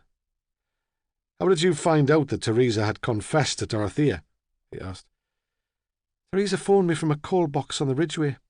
She was hysterical. At first I couldn't work out what had happened. It was like the time she phoned me after Nicola died. Did you look for Dorothea? No, she said. I waited for her to come to me. I knew she'd be in touch. She looked at him. I didn't have any plan. It wasn't in any way premeditated. How did Dorothea get in touch with you? She turned up at my flat. The waiting was awful. I had expected her earlier. She said there'd been something urgent she had to attend to, some family business.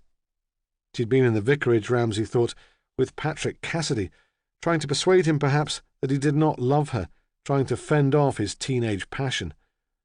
What time did she come to the flat? I'm not sure. At about 7. She had an appointment to speak to the Armstrong House Residents Association at half-past. Didn't that bother her? She tried to phone them to cancel it, Hilary said, but she couldn't get through. She thought the phone was out of order. She paused. I'd disconnected it. I had no plan to kill her then. It wasn't that I was covering my tracks, but I was afraid she might phone someone else, tell them about Nicola. I wasn't thinking very clearly. What did you do then? I made her tea, she said. We talked. About the baby? She nodded. She spoke as if we'd meant to kill Nicola. She went all religious on me. She even began to cry. Did you know, he said, that she'd never been able to have children of her own? She shook her head. No, I didn't realise. But I've never had the chance of children either. It didn't give her the right to preach. She paused. I had the feeling that she wanted something from me, some show of remorse, repentance, I suppose she would have called it. I couldn't give it. I knew that next time in a similar situation I would probably do exactly the same again. What did you do then? He asked. She said she was hungry. She would take me out for a meal, her treat. It seemed bizarre. We'd been arguing for more than an hour, and she wanted to share a meal with me. I asked her about the appointment at Armstrong House, but she said it didn't matter. This was more important. We left her car outside my flat and walked through the fairground to that Italian place in Newgate Street. You were seen, he said, in the fairground. Josh Corkill saw you. But when he described you, I thought he was talking about someone else. It never occurred to me that he wouldn't recognise you. Then I realised that senior social workers don't often work directly with clients. That's how I knew. There was a silence. The policewoman moved slightly on her chair in the corner. She gave no indication that she was listening to the conversation and stared out at the shiny cream walls with blank boredom. Then Hilary continued, although he had not asked a direct question. The restaurant was packed, she said. Very noisy. It took us ages to get served. Dorothea ordered spaghetti and ate it very neatly, twisting it between her fork and her spoon. She seemed ravenous. She insisted that I had a meal too, though I wasn't hungry. I had expected another lecture, but still, she didn't mention Nicola once. She talked, I remember, about friendship. When we left the place, it was almost 10. Did you walk back through the fair? No. We went the long way round, down the end of Newgate Street. When we got to the flat, I expected her to get into the car and drive away. It hadn't even crossed my mind then that I might kill her.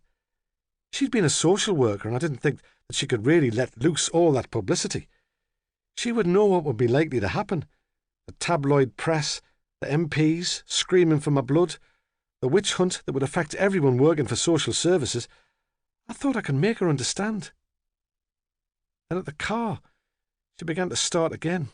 She made me get into the passenger seat. I can't let you go, she said, until I've got some sort of commitment. What did she want? He asked.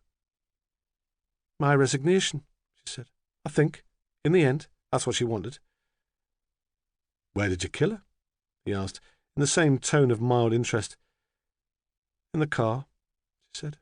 She was going on and on, not shouting, she never shouted, but somehow relentless. I wanted to stop her talking. I put my hands around her neck just to show her how strongly I felt about it. As soon as she went quiet, I stopped. But then I realised it was too late. She was dead. Theresa must have felt exactly the same when she killed the baby. What did you do then? I panicked. I ran out into the street. I wanted to get right away from the body while I worked out what to do. If I'd run into a policeman, I'd have told him everything. But instead, I ran into Cleeves Stringer. He'd been to the fair, spent all his money, and was hanging around on the corner of Newgate and Front Street, hoping, I think, for trouble. You got him to move the body for you? She nodded. I told him that Theresa had killed Dorothea because she had wanted to stop her going away with Josh Corgill. So, he'd been asked to choose, Ramsay thought, between Dorothea and his mother, and he had chosen, then at least, to protect Theresa. Was it hard to persuade him? He asked. Not very hard. He was quite excited, the prospect of driving the car. Did you tell him where to put the body? She shook her head. I told him to put it somewhere quiet, where it wouldn't be found until morning. And presumably it was his idea to park the car in Walter Tanner's drive. She nodded. I didn't know anything about that until today. Apparently the old man didn't like him. It was Clive's way of paying him back. Did you go with Clive to the park? No, she said. I just wanted him to get rid of Dorothea. I suppose I wanted to pretend that I wasn't involved. I took Dorothea's diary and handbag. I thought she might have made some record of her conversation with Theresa. Then I left Clive to it. He must have driven to the little entrance of the park and carried her from there to the path by the river. He was quite remarkably strong. Then, presumably, he put the car on Tanner's drive. He must have driven around a bit first, Ramsay said. He didn't go down Armstrong Street until later. He was always into cars, she said. It must have been a temptation to go joyriding. Why did you kill him? Ramsay asked. He was nervous, stupid. I thought in the end he would tell someone. He was already feeling guilty. He loved Dorothea. You had a spare key to Tanner's house, Ramsay said, because the home help service is organised from your office, and Walter's mother had a home help. What happened to all the old keys? Were they labelled and left for collection? She nodded. In the general office. It seemed too good an opportunity to miss. I thought if Clive were found in Tanner's house, you'd be bound to suspect the old man. How did you know Tanner wouldn't come in and surprise you? I didn't, she said. I took the risk. By then I was past caring. When I dropped you off at the police station, I drove towards Armstrong House.